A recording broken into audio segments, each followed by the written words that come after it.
Chapter 570. Sandy summoned water elements to wash her hands, and then stretched out her white and tender hand to dip some royal jelly from the glass jar and handed it to Su Luan. She said with a sweet smile, "Fresh royal jelly. Others like it very much.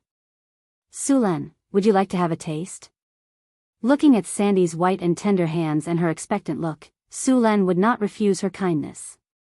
He licked the royal jelly on her fingers. The moment his tongue touched it, he tasted a hint of sweetness with a hint of sourness and floral fragrance. It was not as spicy as other royal jellies, so it tasted good. Seeing Su Luan licking her fingers directly, Sandy blushed slightly. However, she recovered soon. "How's the taste? Do you like it?" "Great royal jelly."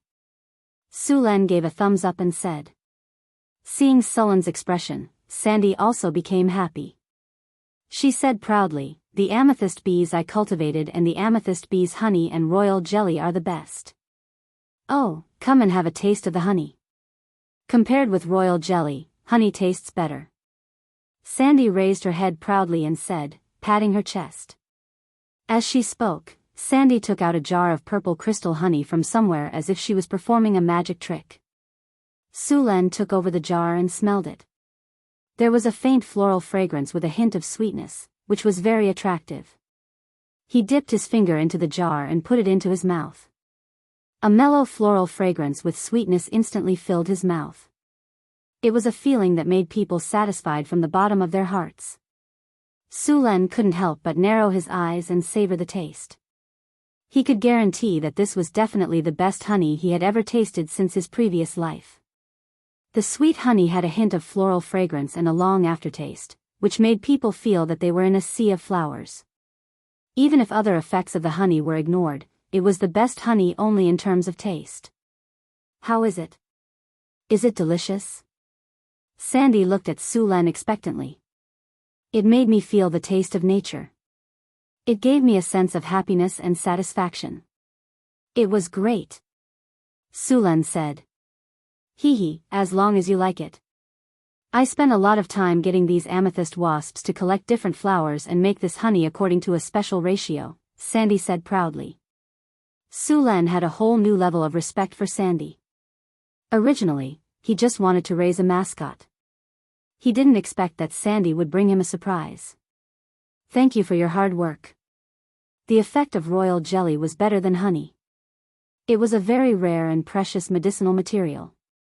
Even if it was not mixed into a magic potion, it could slowly strengthen a person's physique and increase their lifespan through daily consumption.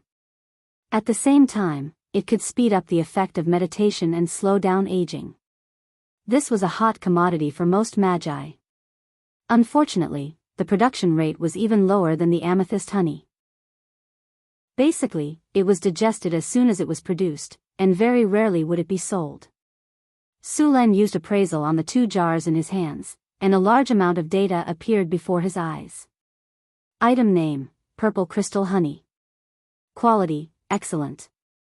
Description, honey carefully brewed by the amethyst wasps using the pollen of dozens of magical plants. It tastes sweet and has the effect of improving physique, slowing down aging, detoxifying, and increasing poison resistance. It's a rare honey.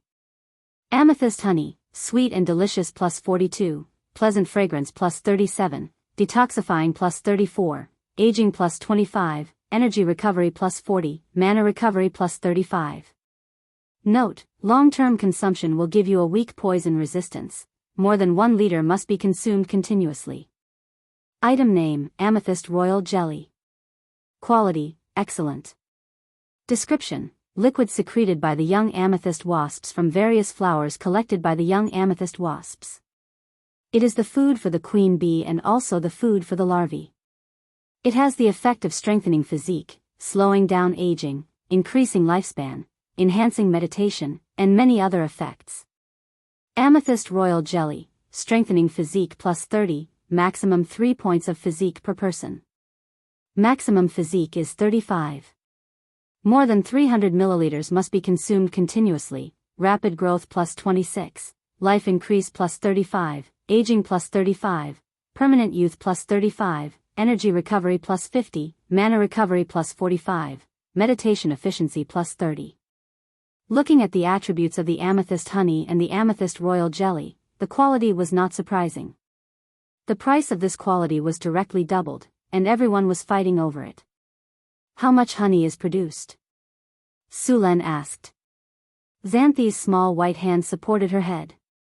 She thought for a while and said, there are a total of 10 amethyst wasps here. The production of honey is 120 liters per month. The royal jelly is less, only 30 liters. Of course, the number of amethyst wasps here has not reached saturation yet. If there is a need, we can continue to increase it. Looks like Xanthi is also a little rich lady, Sulen said with a smile. Let's go. Your sisters must be waiting anxiously. Sulen and Xanthi came to the center of the sea of flowers. In the middle of the sea of flowers was a 50-meter tall tree. This tree was naturally the wisdom ancient tree. As soon as he came here, the aura of nature around him became even stronger. In this environment, he also felt as if his body had been purified. The giant ancient tree was lush and green. It was like a giant umbrella. In the open space under the tree, there were a dozen treehouses of different shapes. As soon as Sulen appeared, a white figure rushed over. Shoo! The loud neigh of a horse sounded. An extraordinary horse appeared beside Sulen. It was his Pegasus. It lowered its head and rubbed against Sulen's body. Sulen reached out and rubbed the mane of the horse. He smiled and said, "You've gained a lot of weight recently." The Pegasus snorted at Sulen and excitedly circled around Sulen and Xanthi. The Pegasus had been living a much more comfortable life recently. It ran around happily every day. After Sulen brought it to the nature oak, it treated this place as its home. Sulen, you're here. Alex greeted Sulen. Come and try the afternoon tea that Sister Hathaway made. It's delicious. Hathaway and Karina smiled at him. At this time, they were sitting under the wisdom tree and chatting. There was a tea set on the coffee table next to them, and there were some cream biscuits and fruits on each of their seats. It was obvious that they were having a gathering here. Hathaway's afternoon tea. I have to try it, Sulen said as he sat down on the empty seat next to him. He picked up a delicate teacup and poured a cup of black tea. The black tea in northern town was different from the black tea popular in Florence. There were no milk, sugar, or other ingredients in the black tea. It was just boiled water, and Hathaway added some mint leaves to taste. This kind of black tea was more in line with Sulen's habits. Are you used to living here? Sulen put down the teacup and asked. Hathaway stretched lazily, her loose wizard robe outlining an astonishing curve. It's too comfortable, too comfortable. It's nice to stay here for a few days every month to relax, but staying here for a long time will make me lose my drive. You're too self-disciplined. Sulen shook his head and said helplessly. Self-discipline is the only way I can go further on the path of arcana. Hathaway smiled. But other than the comfort, the pollution index here is very good. I've only stayed here for a few days, and the pollution index on me has already decreased by half. It'll all be gone in 3 days at most. Sulen looked at Alex and said, What do you think, Alex? It's great. I think this place can help me purify my bloodline, Alex said excitedly. I'm already at the edge of becoming a legendary wizard. I think I can become a legendary wizard if I have more time. Alex, I think you should hurry up and increase your wizard rank. Legendary wizards are powerful, but your wizard rank is still too low, Hathaway suddenly reminded. The power of your bloodline has a source. You can use it to increase your strength, but it's best not to rely on it too much. I know, Sister Hathaway. Alex nodded. She used to be a dedicated wizard, and her wizard rank was not that high. After listening to Hathaway's advice, she decided to focus on becoming a wizard. Alright, you guys can think about it yourselves, but I'll support you in learning all kinds of knowledge about wizards. It'll be very beneficial for you guys. Sulen said to them, although the knowledge of wizards is very boring, and the spell models are a headache to look at, the benefits are beyond your imagination. Alright, I will. Alex slumped on the table like a deflated balloon. There's one more thing I want to ask you guys. Sulen put a cream biscuit in his mouth and swallowed it after a few chews. What is it? Hathaway asked strangely. The furious dragon is ready to go. I'm planning to build a fleet to go to the eastern continent. Who wants to go with me? Sulen said. The eastern continent? I want to take a look. I've only heard a lot about the eastern continent, and now I have a chance. Hathaway's eyes lit up when she heard Sulen was planning to go to the eastern continent. She was very interested in the idea. Sulen nodded, sure, we'll go together. He then looked at Alex and the others. I'm not going. A lot of kids have reached the boundary of evolution. I can't leave. Alex shook his head regretfully. Ever since they started living in the eagle's nest, some of the harpies had evolved into winged people every year. The evolution of the eagle's nest bloodline had been constantly changing the harpies. Sulen heard from Alex that the evolution of the harpies' bloodline had sped up after they suppressed their biological instincts. The winged people in Northern Town City had grown from 20 to 60. Perhaps in a few hundred years, the winged people would become a new race on the continent. Sulen was looking forward to this race. The Air Force in Northern Town City would be even more powerful. Chapter 571. In the Northern Wilderness. When Su Luan returned here again, the summer was gradually coming to an end. The summer in the Northern Wilderness was not hot. Perhaps because it was close to the north, it was far less hot than the south. The wheat planted outside the city had turned yellow in a large area. It was a golden scene outside the city of North Town. Needless to say, it was another good harvest. Sulen went to the city hall first to check how the work was going. It was almost time for the serfs to gain the status of free people. It was a very important day for the city. More than 90% of the residents in the city were serfs. Last year, when the first batch of serfs reached the end of their service, they gained the status of commoners. They owned land and houses and became real owners of property. It was a great stimulation for the other serfs. Therefore, in the following year, those serfs burst out with amazing enthusiasm. It was also on that day that Sulen's promise was not an empty lie. In order to gain a better life, those serfs burst out with amazing enthusiasm. Amazing changes had taken place in the city in the past year. The most obvious change was the farmland. Last year, there were 500,000 mu of farmland outside the city. However, only 1 year later, there were 800,000 mu of farmland outside the city. That was an extra 300,000 mu of farmland. It took them 4 or 5 years to cultivate the first 500,000 mu of farmland. Although there was a lack of manpower in the beginning and a large amount of manpower was used to build the city, it was still an amazing achievement to cultivate 300,000 mu of farmland in just 1 year. Last year, about 1,000 serfs were granted civilian status. At that time, they were granted more than 6,000 acres of land and houses.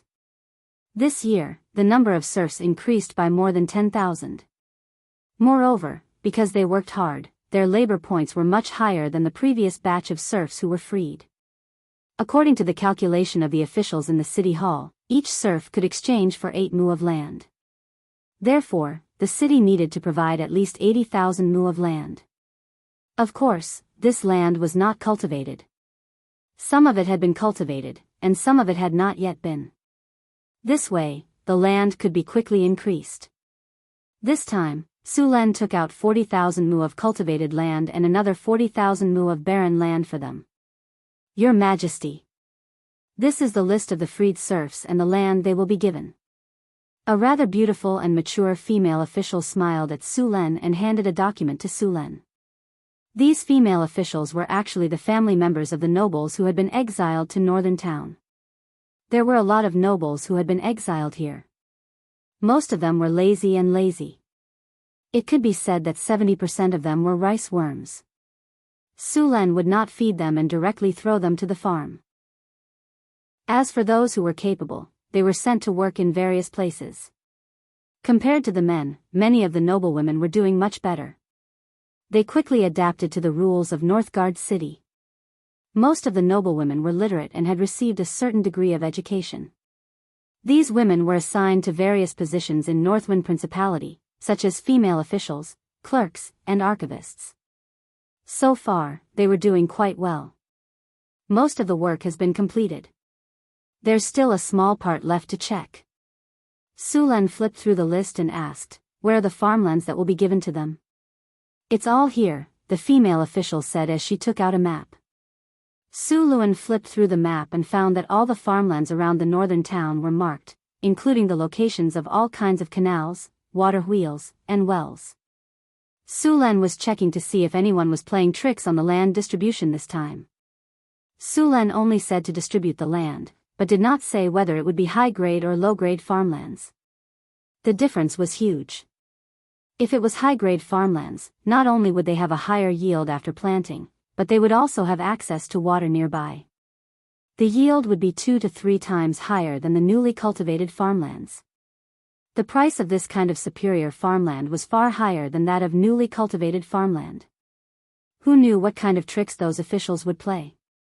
Although these officials would go to prison every year for political training, there was no one who could be 100% sure about this kind of thing. In fact, this was a loophole that Sulen purposely left. He was using this method to fish and see if any of the officials would take the bait. As expected, after checking for a while, Sulen quickly found some high-grade farmlands that had been given out. He then compared them with the list. Sulen easily found out who it was. After discovering the problem, Sulen did not say anything. Instead, he directly notified the genie guards and asked them to continue the investigation. Looking at the genie guards who were a little panicked, Sulen just threw the information to them. They naturally knew how to deal with it. If they could not even do this well, Sulen would have to consider replacing them. After dealing with the matter, Sulen left the city hall. Northern Town was developing a little fast. Many functions of the departments had not been perfected yet. This time, he was here to knock on the officials of Northern Town. Back in the inner city, Suluan's followers lived in the entire inner city. There were also several factories in the northern city, where outsiders would be discovered as soon as they entered. When Su Luan arrived, a large number of workers were busy, and some people were giving orders. After walking in, what appeared in front of him was a square box. These were the goods that were going to be shipped to Deepwater City. Sulen was going to open up a new route, so naturally, he had to bring the goods. This time, he prepared various specialties of Northern Town. Paper, sugar, some magic potions and magic items. There was also some wine, but not much. The main reason was the difference in diet between the East and the West. Sulen did not know if rum and vodka were suitable for the Eastern continent. After a few years of development, Northern Town had started to sell military supplies in addition to producing these things. For example, warhorses and weapons. With the centaurs, the warhorses produced in Northern Town were very popular in the human kingdoms. The warhorses produced here were some of the best in the entire Western continent. As for the weapons, the quality of Northern Town's weapons had skyrocketed after the dwarven blacksmiths were hired. Not only were they durable, but they were also sharp and tough. The price was not too high either. Some of the high-quality weapons were even enchanted. In this era, the weapons produced by the dwarves were equivalent to the high-end weapons produced by the big kingdoms in his previous life. As for the enchanted weapons, they were equivalent to the most advanced weapons, such as the Dong Feng Express and the F-22. The profits of the arms trade were very high. After all, how could the arms trade not make money? The countries in the south were very strict about the arms trade. Normal military weapons were restricted because of the rampant pirates. Many nobles were worried that the pirates would get their hands on weapons that were too good. As for the enchanted weapons, it was even more difficult.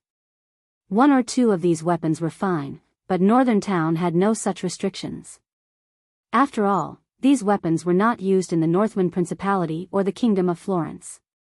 Of course, Northern Town had strict restrictions on the sale of weapons locally. After all, Northern Town was located in the northern wasteland. There were too many goblins, orcs, and gnolls around. If these weapons fell into the hands of the goblins, it would be a threat to Northern Town. Su Len nodded after checking the goods again. Since they had the furious dragon with them, they could carry more goods. Therefore, they had to prepare all kinds of supplies. Hathaway was also here. She was also preparing the goods for the trade. At the same time, she was also recording the things she wanted to buy. Many of them were unique to the Eastern continent. She was planning to buy them in bulk. It would be great if we had a magic airship. Airship? You have the technology? Su Len raised his eyebrows. I'm missing some key information, Hathaway shrugged. The planet Su Len and the others were on was huge. It was many times the size of Earth. The distance between the Eastern continent and the Western continent was relatively close, but the Western continent was very far away from the other continents. It would take almost a year for them to travel back and forth with ships. It was also difficult to travel in the endless ocean with ships alone. In the shallow seas, there were not many monsters. However, in the deep seas, there were countless sea monsters. Many of these sea monsters were as strong as dragons. If an ordinary ship encountered these sea monsters, the ship would be destroyed.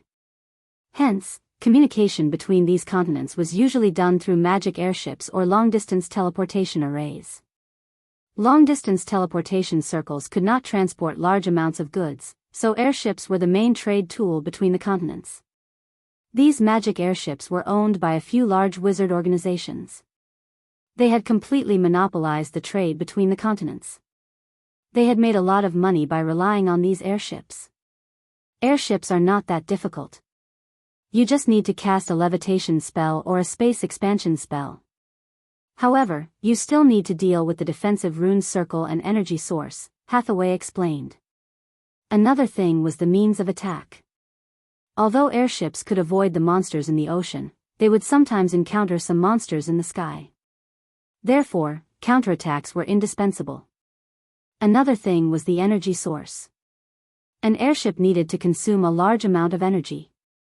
Elemental pools could not be made on the airship. Therefore, it was crucial to make an energy source for the airship.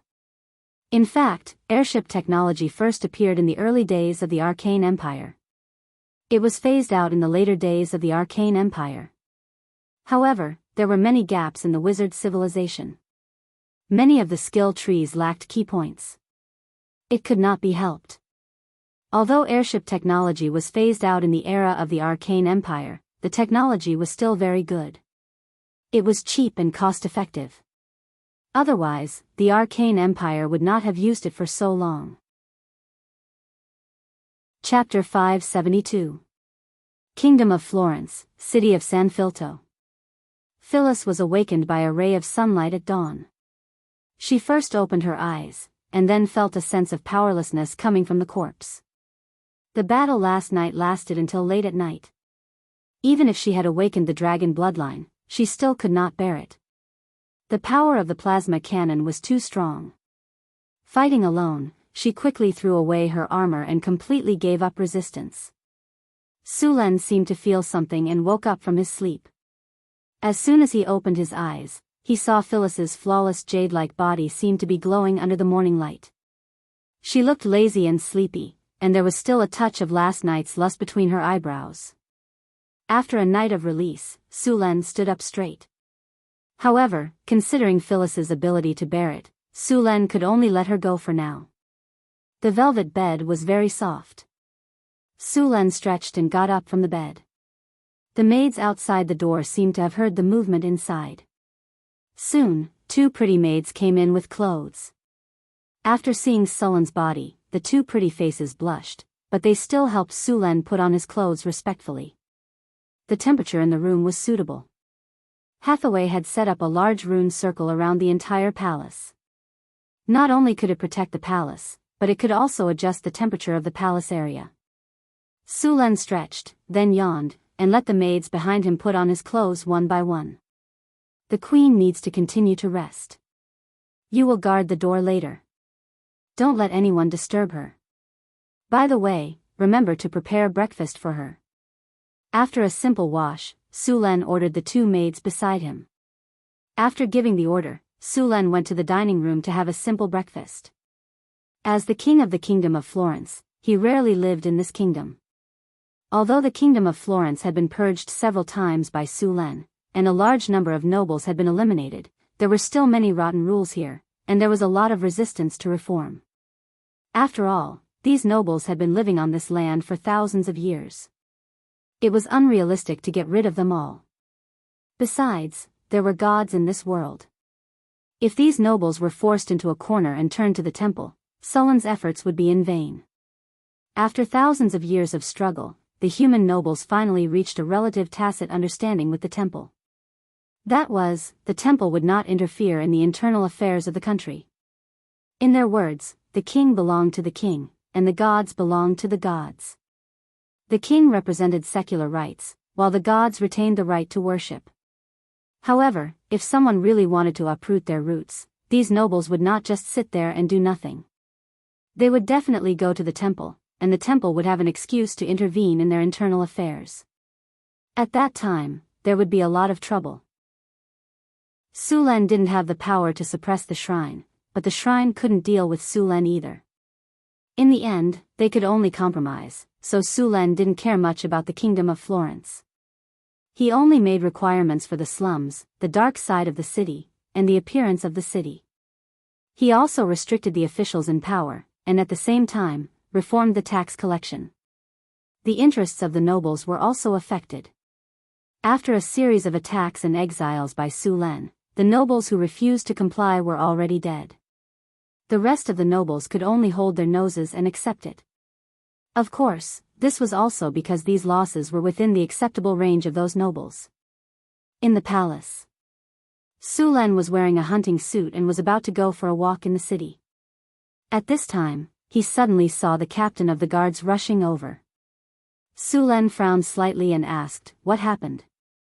The captain bowed slightly and replied, "Your Majesty, a group of refugees just arrived outside the city."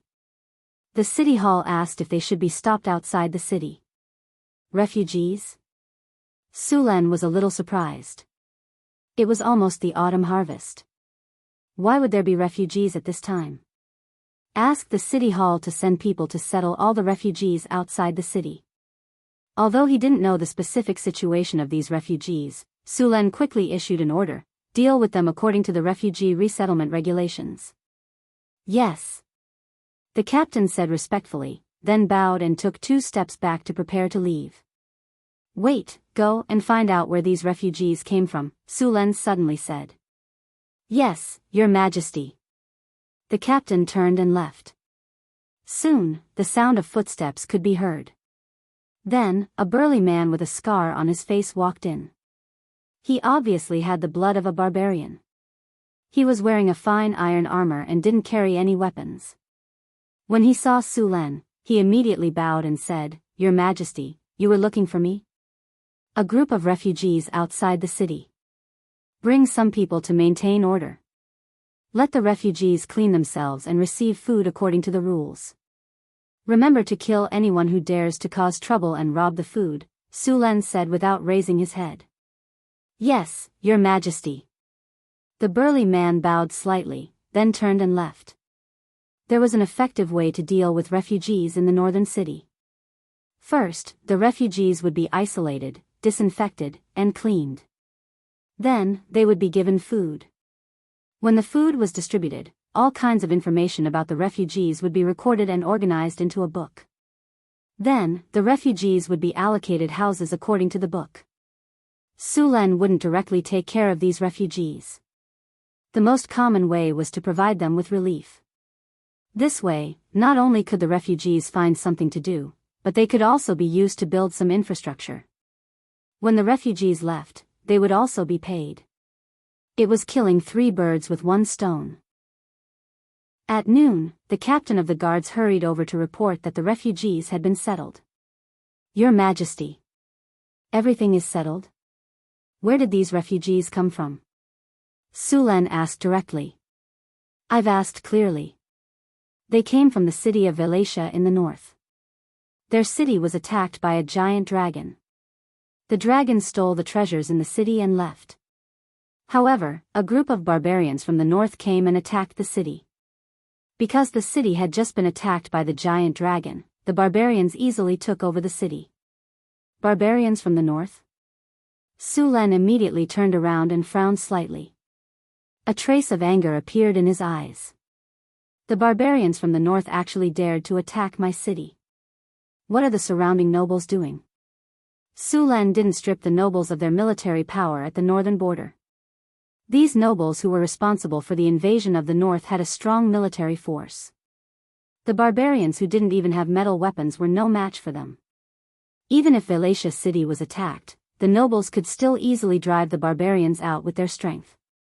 Now that there were so many refugees in Sanfilto city, it was obvious that the nobles didn't do their best.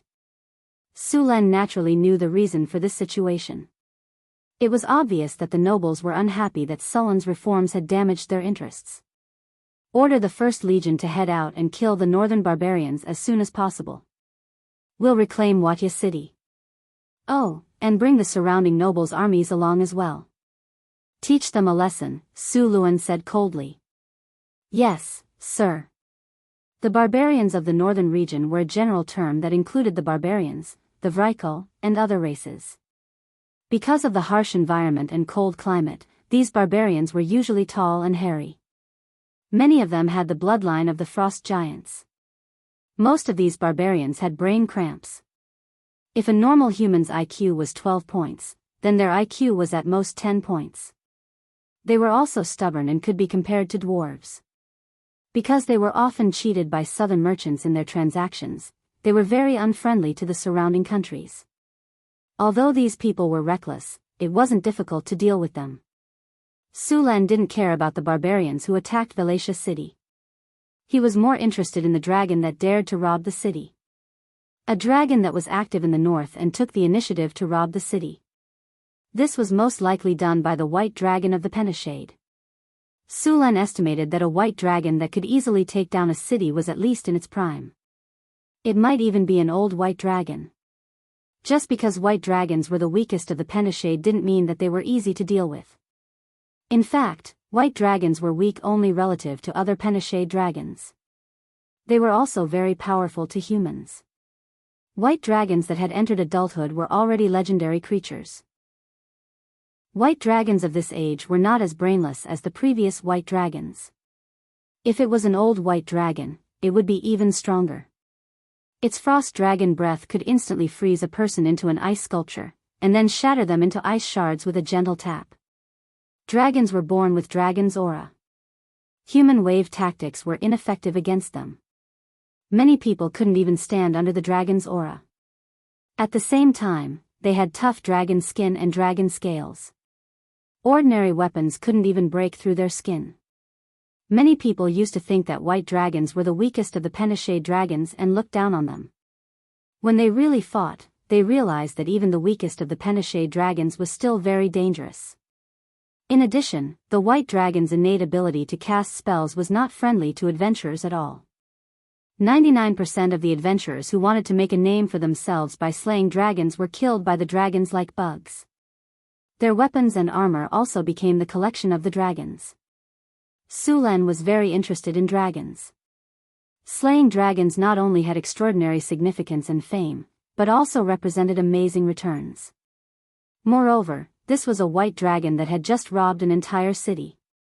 Other than the white dragon's treasure, the most important thing was the white dragon's body materials. From its blood, dragon meat, dragon scales, dragon horns, claws, dragon skin, and even dragon crystals, these were all precious magic materials. It was not impossible to create one or two legendary magic items from a dragon's body. There were many Euron species in the northern wastelands, but there weren't many pure-blood dragons. White dragons were also rare. They were mainly distributed in the depths of the glacial mountains and the cold islands overseas. This time, the white dragon attacked the city of Wuxia. Based on the dragon's habits, it was very likely that its nest was near the city. Dragons rarely strayed far from their nests.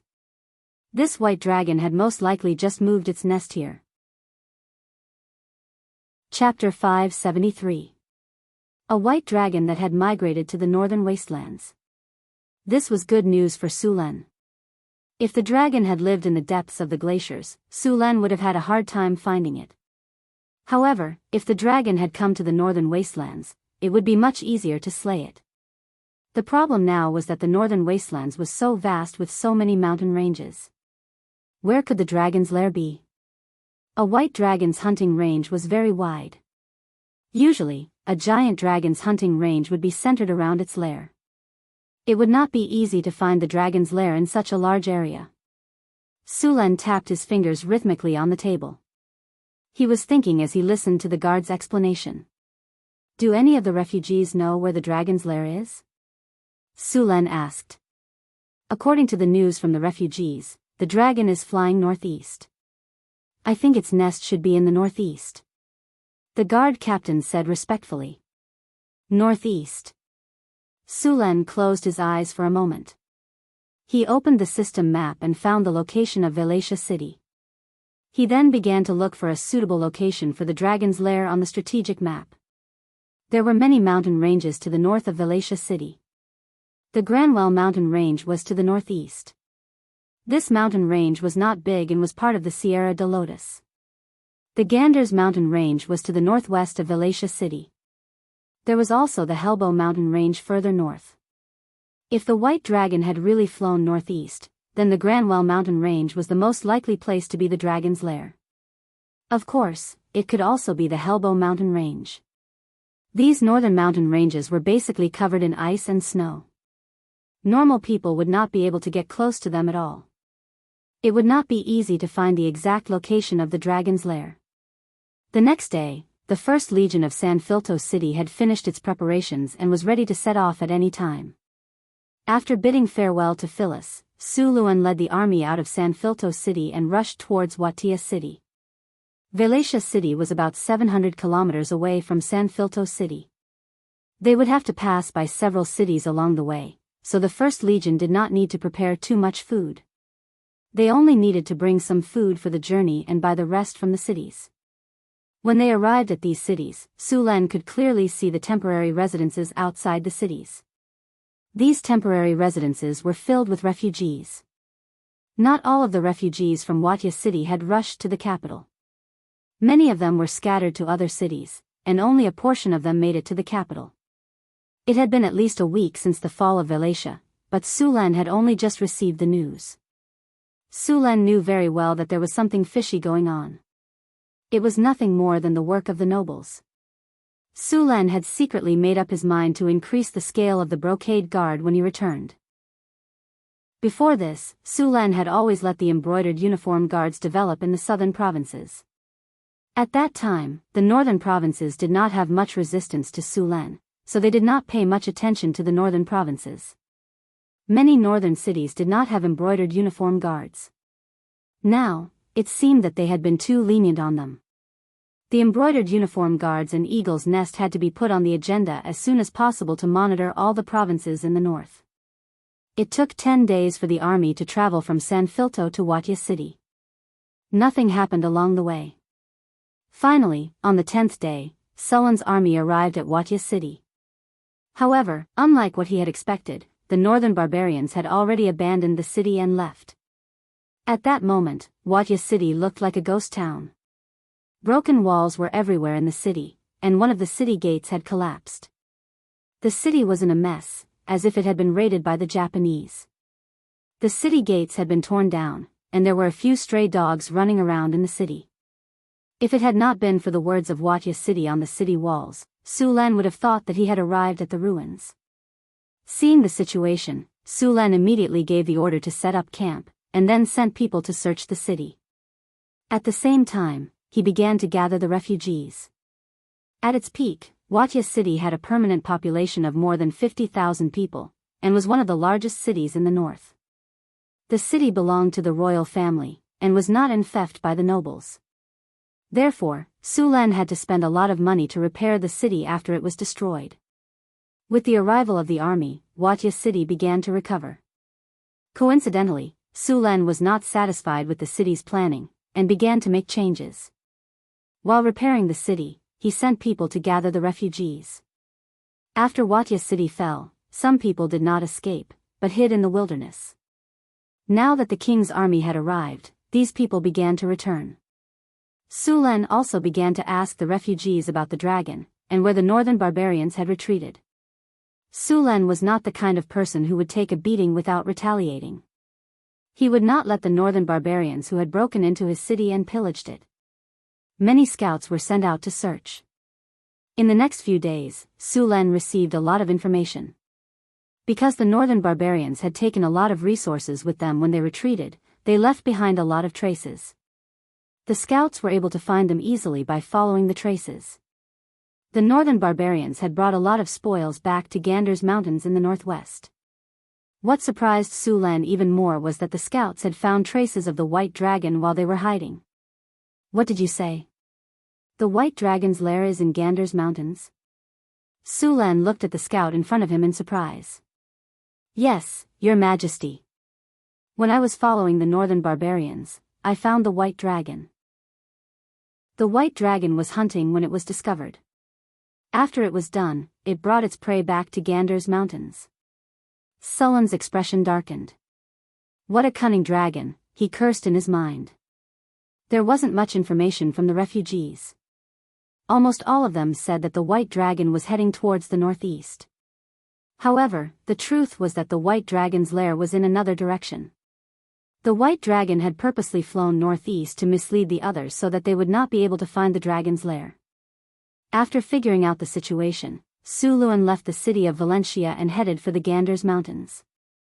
This time, he was looking for the white dragon's whereabouts and killing it. With the help of the strategic map, Su Len had a clear view of his surroundings.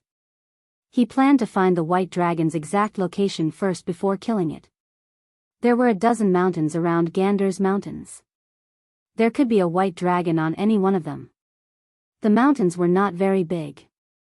Some were steep, while others were as low as mounds. However, there were a few mountains that were very tall. Su Len also noticed that the environment was a little strange. There was a mountain in the south that was actually a volcano. When Su Len went to check it out, he found that it was a dormant volcano that was far from erupting. Volcanoes were very attractive to dragons. However, only red dragons like to build their lair in volcanoes. White dragons did not like this kind of environment. Su Len did not understand why a white dragon would build its lair in such a place. Su Len slowly approached the place. There was another mountain near the volcano. Su Len finally found some clues on the mountain. As soon as he arrived at the mountain, Su Len realized that something was wrong. The reason was simple. There were very few animals here. The entire mountain was very quiet. There were not many birds in the dense forest. Under normal circumstances, there should be many animals living here. Then, birds would like to build their nests here. But now, it seemed that there was nothing here. Animals were far more sensitive to auras and danger than humans. Since there were so few animals here, it could only mean one thing. There should be a terrifying creature nearby, most likely a dragon. The dragon's natural aura would drive away the animals around it. Any creature that got close to it would have to go through a test of will to not be affected. Otherwise, they would be shrouded in fear and shock. The dragon's aura would drive away other creatures near the dragon's lair. Other creatures would not dare to get close unless they were enslaved servants. There did not seem to be any animals or birds here. It was probably because the dragons flew by from time to time, scaring the animals away. At the same time, he also found the tribe of the northern barbarians. Su Len did not expect that the barbarians lived here too. After getting the information, Su Len did not rush to attack. Instead, he brought a part of his army. There were many people in the tribe. Since they dared to attack the city of Valencia, they naturally had to pay the price. Su Len did not let the army attack when they arrived at the outskirts of the tribe. This place was not far from the dragon's lair. If a battle broke out, the white dragon would be easily alerted. If the white dragon ran away, it would be difficult to catch it. Su Len let the army lie in ambush, then prepared to go around the tribe and continue up the mountain. He planned to deal with the white dragon first. After he dealt with the dragon, the army hidden below could then attack. Just as Su Len was about to go around the tribe, he suddenly realized that the barbarians were worshipping the white dragon. Many of the barbarians had signs of dragonization. Su Len even found a few dragon descendants. The dragon must have used its power to turn the barbarians into dragon descendants. The dragon could bestow power to its followers. Generally speaking, the more dragon descendants there were, the more powerful the dragon would be. Su Len observed carefully just now. There were 3 small groups of dragon descendants in the camp. There were some that Su Len did not see, but there were probably more of them. With so many dragon descendants, this white dragon might have broken through its prime and entered old age. An old white dragon. Needless to say, it was very powerful. Moreover, an old white dragon's intelligence was not inferior to that of other dragons. Su Len needed a perfect plan before he could act. Chapter 574. Su Len hid in the bushes, a cold glint flashing in his eyes. Su Len had already sentenced the barbarian tribe to death in his heart. They would definitely be punished for daring to attack his city. But before that, he needed to seal off the area. He looked up at the top of the mountain, which was covered in snow. That was the white dragon's lair.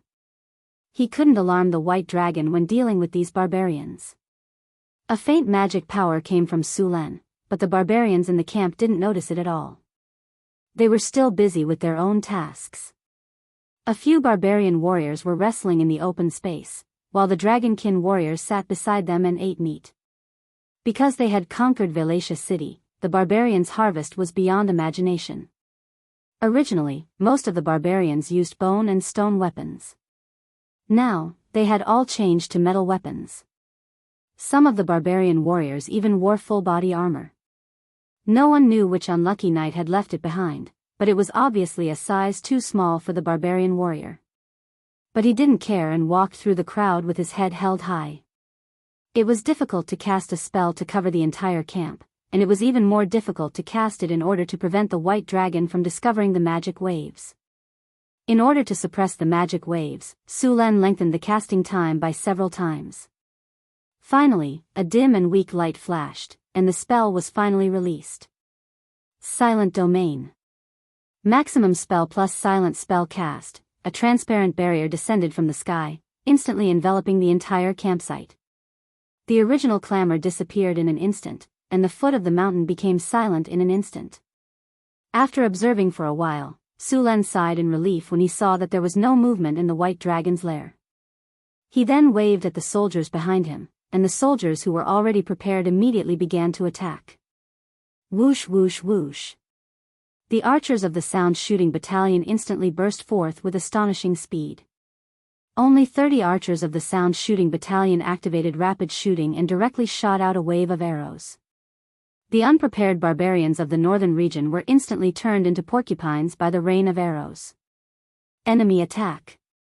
Enemy attack. After being attacked, the barbarians of the northern region reacted very quickly.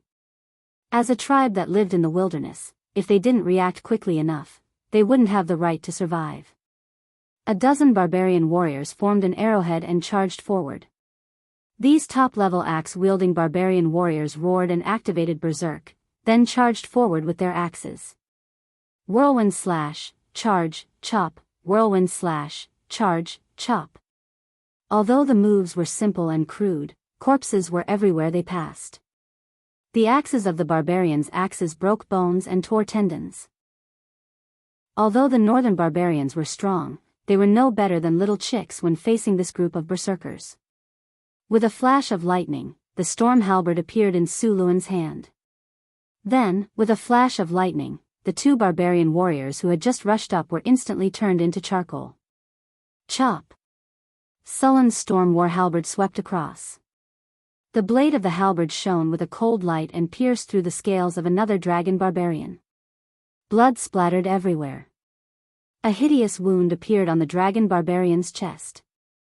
The sharp blade of the halberd had cut through the dragon barbarian's ribs. The white bone stubble made one's scalp tingle. The colorful internal organs were steaming and falling out. Battle cries rang out everywhere. Facing the well-prepared army of Florence, the barbarians of the northern region were forced to retreat. Although the battle had been developing in their favor, Sulan's army had also suffered a lot of losses. The barbarians of the northern region had obtained a large amount of resources and various weapons after conquering Wallachia city. They were 10 times stronger than the broken weapons they originally had. The steel weapons were naturally lethal. Fortunately, Sulan had brought elite troops this time. Although the 1st Legion of San Felto City had recruited a lot of new soldiers, the main force of the army was Sulan's men from the northern city. They were powerful and were the backbone of the army. Get out of the way. At this time, a scorching hot fireball instantly smashed towards the charging crowd. The orange-red flame carried a scorching hot aura as it flew over. At this time, a tall figure instantly jumped up and swept the giant axe in his hand. A chi blade swept out from the axe blade and instantly split the basketball-sized fireball into 2 halves. Boom! With a loud bang, the fireball exploded. It was as if a ball of red-hot molten iron had exploded.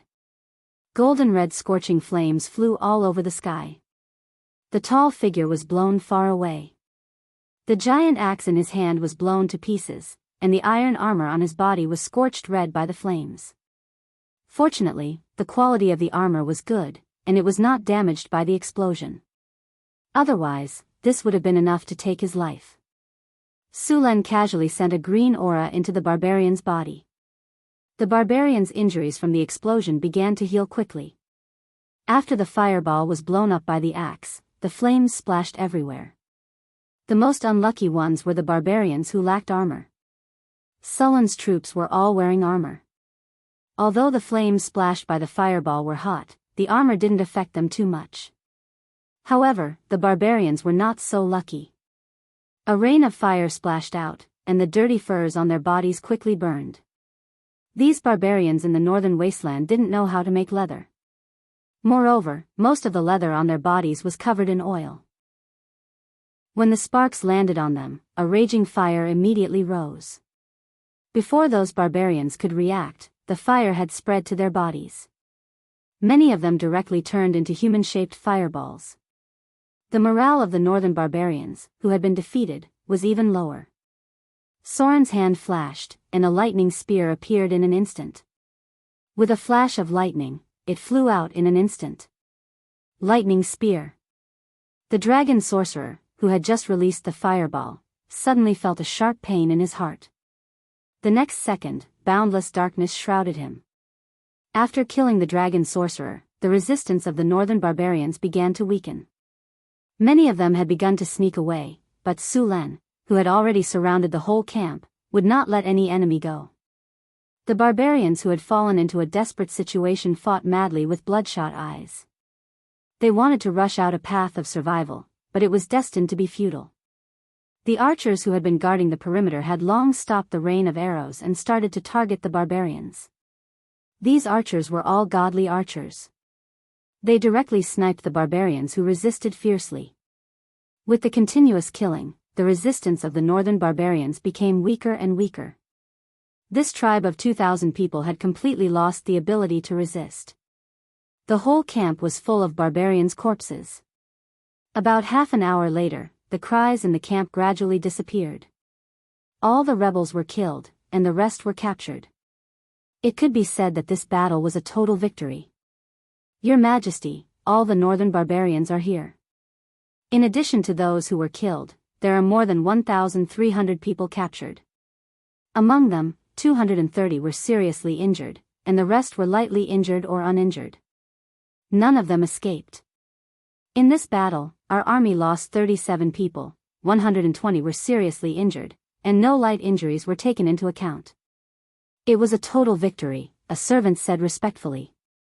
Clean up the battlefield and escort the captives back to the city of Vadia. Kill those who are seriously injured, Sulan said coldly. It was as if the more than 200 seriously injured people were just some cold numbers. Take care of the injured brothers properly. Bring the seriously injured here for medical treatment. Soon, all the seriously injured were sent to Sulan's tent. To Sulan, as long as they were not dead, even if they had lost an arm or a leg, he could just put the arm back and use the living healing spell to save them. More than 100 seriously injured people were quickly treated. Su Len could not bear to see these people die or become disabled and retire. These seriously injured people were all excellent soldiers, much stronger than the newly recruited ones. Su Len's healing spell allowed his army to grow rapidly. Every veteran who had been on the battlefield and had rich experience in killing were very precious. As long as these veterans were there, they could quickly build up an army. Bring some of the surrendered barbarians here. I have something to ask them. Su Len said after casting the spell. Yes. The guard at the side hurriedly left. Soon, a few surrendered barbarians were brought over. Kneel. The guards behind him lifted their legs and kicked the barbarians' knees, pressing them to the ground. What is your position in the tribe? Su Len looked at the barbarians in front of him. The barbarians looked at each other and said, I am the tribe's priest. You should know about that dragon, right? Su Len asked directly. Yes. Where did it come from? How long has it been here? Why did it attack Vadia city? How strong is it? What are its hobbies? Su Len stared at the barbarian priest. Are you planning to attack the dragon god? I won't tell you. Don't think you can get any information about the dragon god from me. Hearing Su Len's words, the barbarian priest's expression changed and he shouted. Looks like you won't give up until you see the coffin.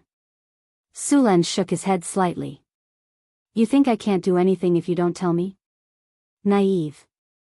You don't understand the power of magic. Su Len sneered. The barbarian priest's expression changed. He struggled and tried to hit the sharp blade next to him, but he was too late. Dominate human. A ray of light flashed from Su Len's body. In the next second, the barbarian priest who was struggling stiffened. Then, his gaze became dull. So what if you resisted? You still have to tell me, right? Su Len sneered. Then, he began to ask the barbarian priest questions. After that, Su Len casually summoned a ray of light and controlled another barbarian to ask the same questions. Chapter 575. After some questioning, Su Len had a clearer understanding of the giant dragon. His guess was right. It was indeed an elderly white dragon. According to the barbarians, this elderly white dragon had come here from the north 2 years ago.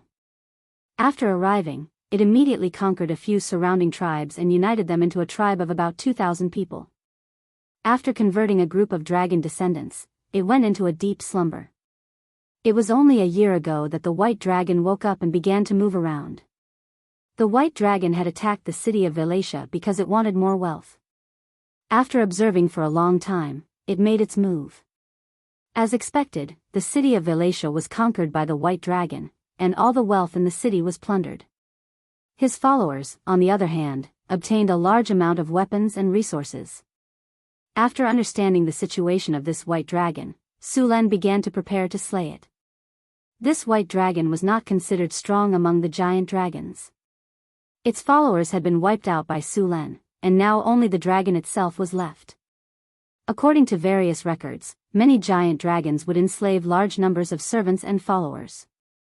The most successful example was the Red Dragon Queen in the south.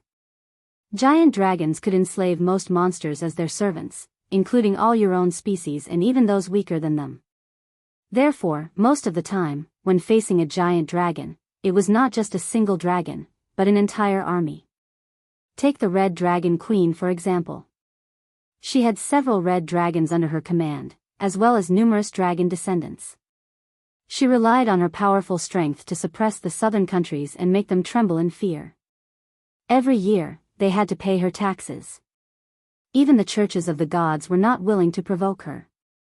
Many people thought that they could slay a dragon after reading some so-called strategy guides, but these people were usually killed by the dragon servants at the first checkpoint. As for the bard's stories of knights slaying dragons with the help of a group of companions, they were basically just rumors. If one wanted to slay a dragon, the first thing one had to face was its army of monsters. Dragons would not be stupid enough to fight one-on-one with you. They would use all their advantages to fight. For example, if a warrior were to fight a dragon, he would be in a passive state. The dragon could fly, but the warrior couldn't fly. Arrows couldn't reach the dragon either. Only when the dragon swooped down would the warrior have the opportunity to attack. However, this opportunity often represented a great risk. If the warrior wasn't careful, he would die on the spot. Moreover, compared to hand-to-hand combat, giant dragons preferred to use their dragon breath to destroy their enemies. For the winged dragons, they had complete strategic initiative. They could fight and leave as they pleased. When the dragons sensed danger, they would also flee. Therefore, when a warrior or knight fought a dragon, the first thing they should do was to make it unable to fly. If they couldn't do that, then they should retreat as soon as possible. Most melee classes were at a disadvantage in the air. There was no combat aura in this world that could allow warriors or sword saints to fight in the air, unless they raised their strength to advanced legendary and mastered the domain. All of you stay here. I'll go up alone, Sulen said. Your Majesty, let us go together. Isn't it just a dragon? We have a dragon-slaying weapon to deal with it, a barbarian warrior said while waving a dragon-slaying spear. This dragon-slaying spear was specially used to deal with giant creatures. The body of the spear was tough and sharp. There were barbs on the spearhead, and there was a blood groove on the side. When the spear stabbed down, the hook would latch onto the muscles and fascia. Once it was forcefully torn, it would cause an even more terrible wound. The blood groove on the spearhead would quickly drain the blood of the prey. Sulen thought for a moment, then said, "Those whose strength is below tier 3 don't need to go. Those whose strength is above tier 3 take the javelins. Remember, when facing a dragon, don't stand in a group. Spread out and pay attention to dodge. Don't fight the dragon head-on. You won't be able to win. It can tear you apart with a casual attack." Sulen picked up a javelin and held it in his hand. He continued, "Use these javelins to shoot. Don't think about attacking other places.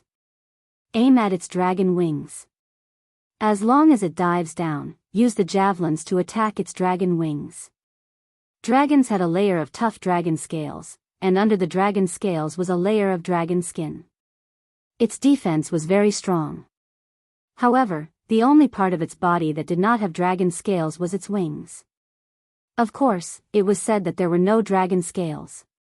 In fact, it was a layer of very small scales. Its defense was far lower than other parts of its body. Of course, not all dragons relied on their wings to fly. They relied on a kind of spell-like ability. Many pure-blooded dragons' wings were only for auxiliary purposes. Even if their wings were injured, it would still not affect their ability to fly. However, the white dragon Sulen was preparing to deal with now was not one of them. Once the white dragon's wings were injured, it would definitely be unable to fly. At that time, the difficulty of killing the white dragon would be reduced by half. In fact, Sulen also had other ways to deal with the white dragon. For example, he had the Hydra's venom in his hands. Although the dragon's poison resistance was very amazing, the Hydra's venom was not ordinary. Even a dragon would not be able to withstand it. However, in this way, the blood in the white dragon's body would be contaminated and basically lose its value. Even the dragon's flesh and other parts of the dragon would be seriously affected. It could be said that even if the dragon was successfully killed, only the dragon scales and dragon skin would be of some use. To Sulen, this was basically a waste of 90% of the dragon's materials. The Hydra's venom was not that easy to remove. Sulen led the two teams of warriors and carefully climbed to the top of the mountain. The higher they went, the lower the temperature. Although part of it was due to the climate and environment, the more important part was the radiation of the dragon's body. Soon, the ground under their feet began to be covered with snow. The mountain peak became steep and slippery. A thick layer of ice covered the top of the mountain. This was not naturally formed. It was the effect of the white dragon's breath. The white dragon was born with the ability to walk on ice. It could walk on ice as if it was flat ground. On such a steep and slippery ice layer, if one was not careful, one would slip and fall. One should know that this was the top of the mountain. If one were to slide down from here, even the barbarian's physique would not be able to withstand it. You guys can stay here. Su Lan looked around and said. The space at the top of the mountain was narrow and there was almost no shelter. There was also a layer of ice covering the mountain. It was very unfriendly to others. Find a place to hide. If you have the chance, use the javelins to attack the white dragon's wings. At the same time, remember to protect yourselves.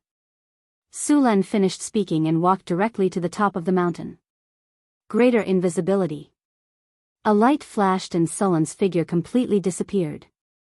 Erase traces. Another light flashed and even Sullen's footprints and smell disappeared. After hiding, Su Lan began to approach the white dragon's nest. The white dragon's nest was very steep and covered with a layer of ice. The entire mountain wall was very smooth. The cold wind whistled at the top of the mountain.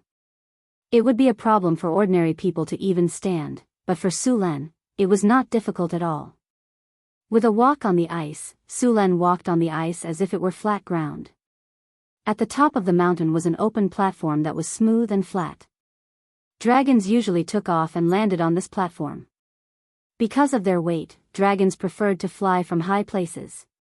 It was difficult for them to take off from flat ground.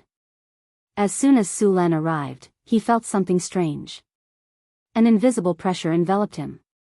This pressure made his heart beat faster and made him nervous. The hair on his body stood on end, giving him a creepy feeling. Su Lan had experienced this feeling before. That was when he was in the fire elemental plane and the red dragon Onyx via. Draconic aura. A word popped up in Sullen's mind. The draconic aura disappeared as quickly as it came. After a breath, this draconic aura had no effect on Su Lan at all. This white dragon's draconic aura was not very strong. At best, it was similar to Onyxvia's. Onyxvia had just entered adulthood. Although it was 2 years younger than this white dragon, as the strongest red dragon among the Pentashade dragons, its draconic aura was far stronger than that of a white dragon. The most troublesome thing about killing a dragon was its draconic aura. This was a natural ability that existed from birth.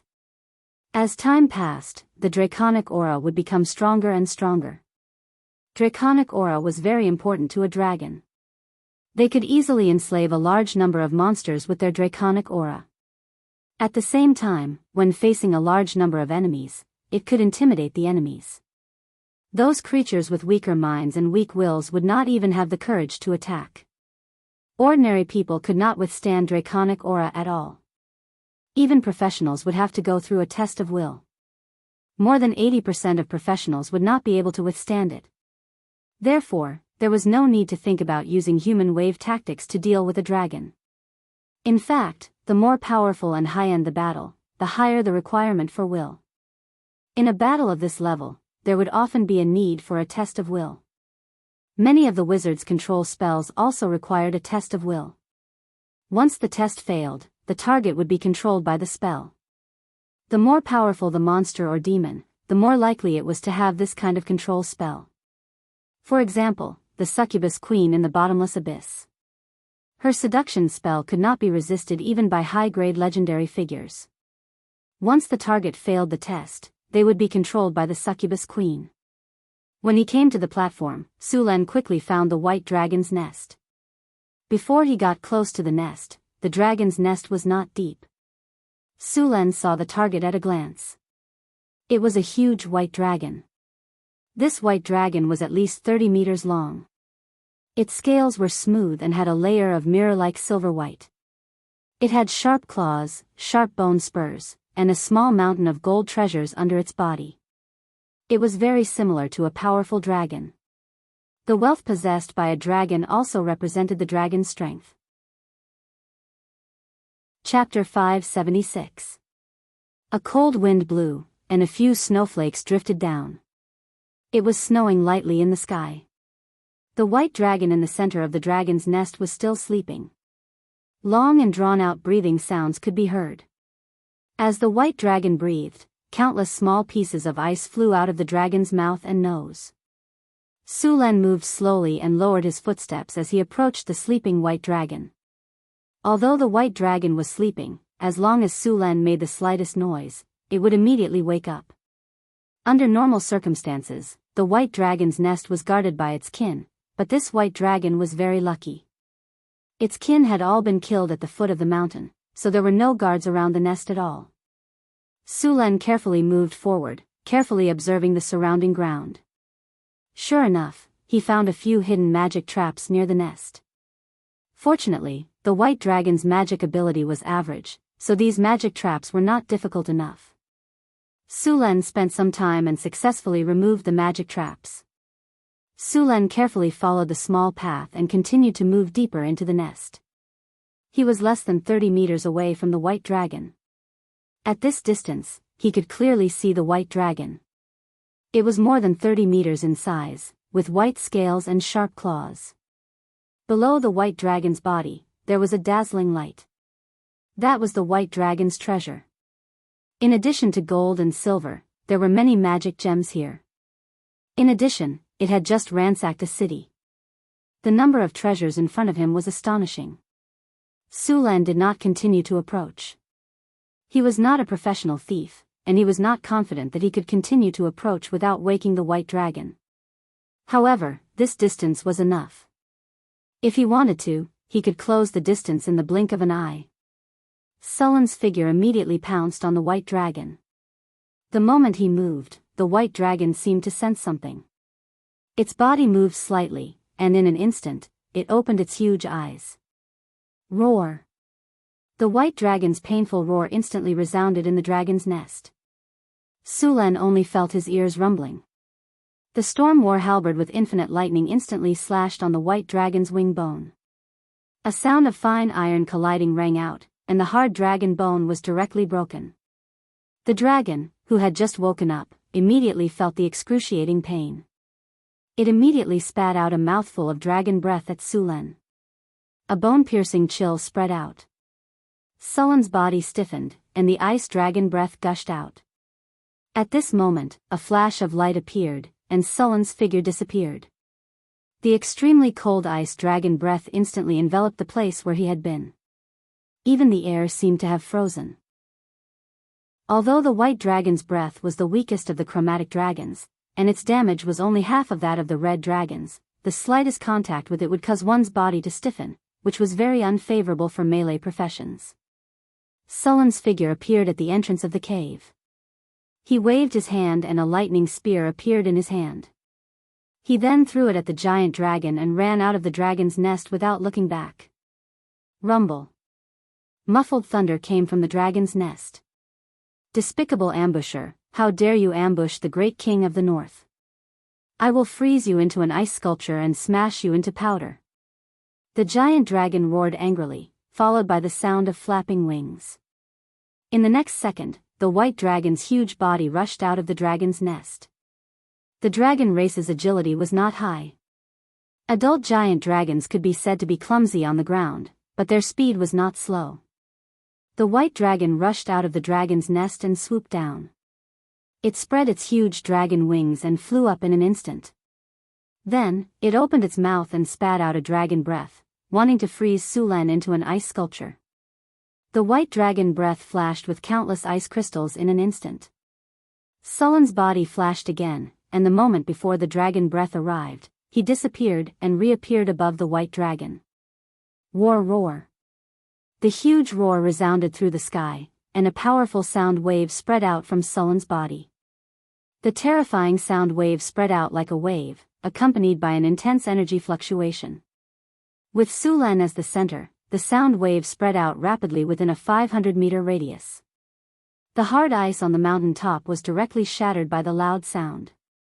The white dragon felt as if its head was hit by a hammer. A wave of dizziness came over it, and its huge body began to fall. At the same time, the soldiers who were already prepared appeared. The valiant soldiers who were already prepared wore earmuffs and were a little far away. In addition, their physical fitness was good. Although they were also affected by the war roar, they did not feel dizzy. Whoosh! Whoosh! Whoosh! Just as the white dragon was falling, the soldiers threw out heavy javelins. The gleaming javelins cut through the air and instantly hit the white dragon's body. Some of the javelins hit the dragon's scales, but most of them were bounced away. Only a small number of javelins barely broke through the dragon's scales, but some of them hit the dragon's wings. The defense of the dragon's wings was not as strong as the other parts of the dragon. Many javelins directly penetrated the dragon's wings, and then the barbs pierced the muscles and fascia and hung on the dragon's wings. After the white dragon was attacked, it immediately woke up from the dizziness. It endured the pain and struggled to fly up. However, how could Su Len let go of this opportunity? Thunder slash. Dazzling lightning burst out from the storm halberd, and then slashed at the white dragon's wings again.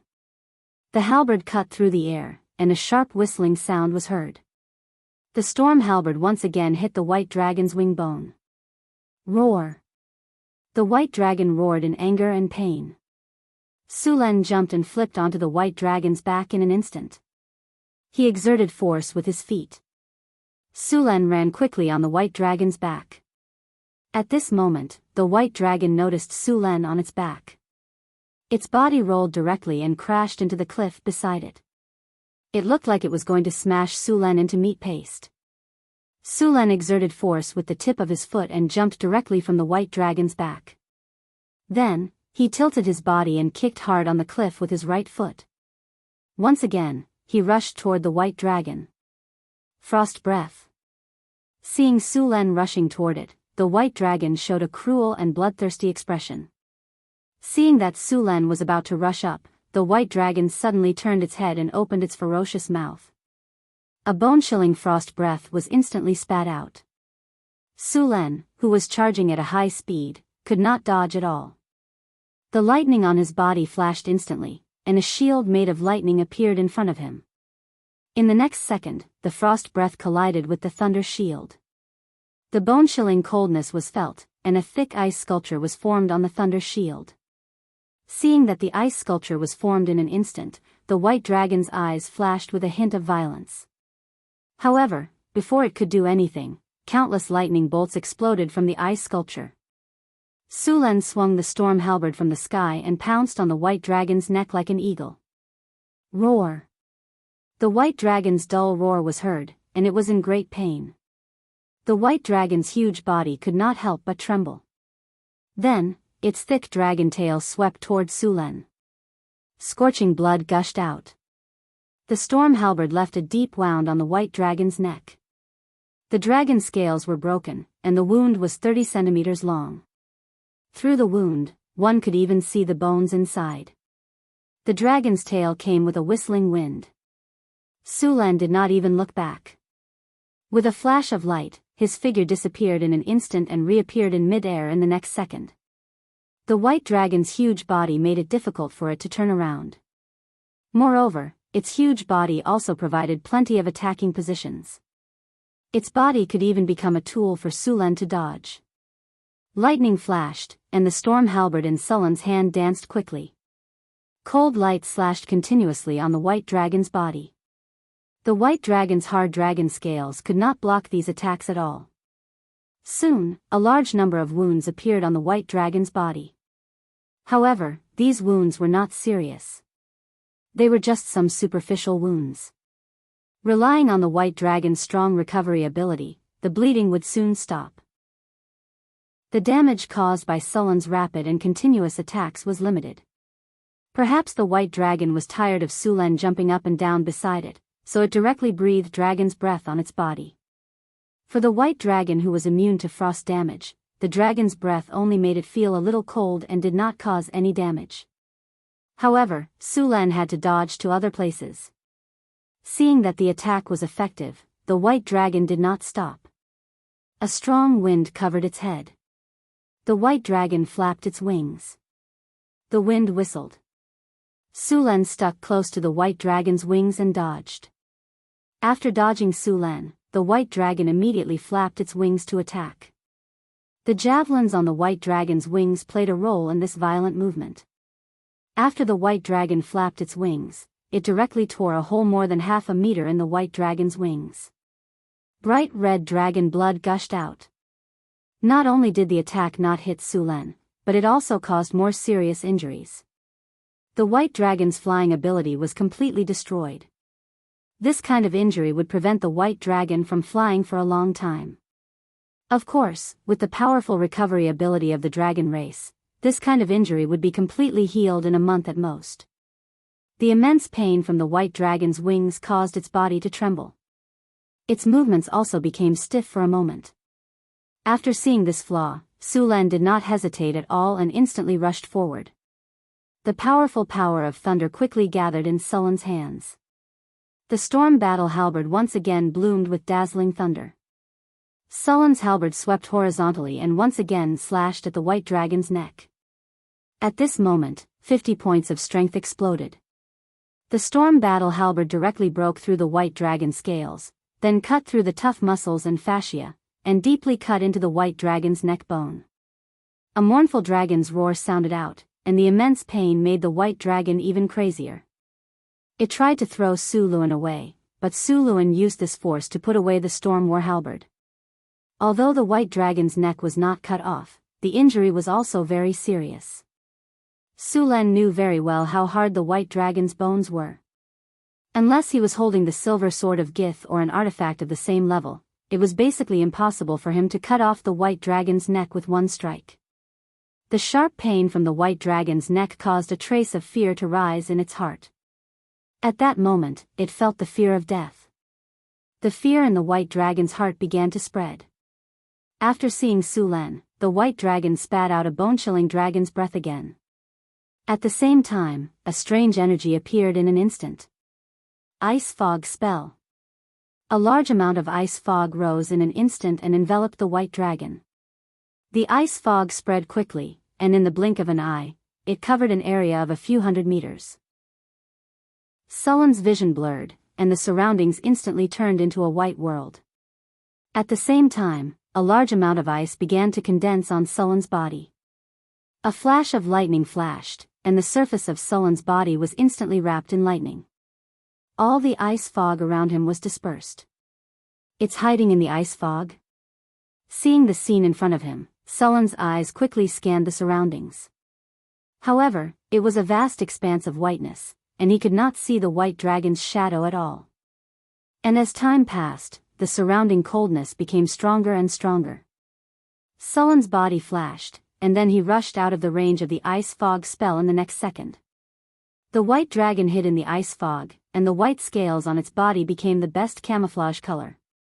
There was no trace of it at all. Seeing this situation, Su Len turned his palm, and in the next second, a flag appeared in his hand. Wind tornado. A powerful spell fluctuation came, and the wind elements quickly gathered. In the blink of an eye, 2 tornadoes that reached the sky appeared in front of him. The tornadoes moved quickly around, and the originally white ice fog was instantly blown away by the tornadoes, and the scene inside was completely exposed. To Su Len's surprise, the white dragon was not preparing to launch a sneak attack, but was preparing to run away. All the javelins on the dragon's wings had been pulled out, and the dragon's wings were broken and bloody. However, the white dragon did not care and directly breathed dragon's breath on the dragon's wings. The original holes and wounds were instantly frozen. Although it was still somewhat inconvenient to move, it could now fly again. Seeing this situation, Su Len was a little surprised. At that time, it was reasonable. Although dragons were arrogant, they were not brainless. After confirming that they could not beat them, they would also run away. One must know that dragons often ran away in the affairs of dragon whelps, and even dragon whelps, but they would usually remember these things. Dragons were very vengeful creatures. They would even be attacked when they were young, and then when they were strong, they would directly fly over to retaliate.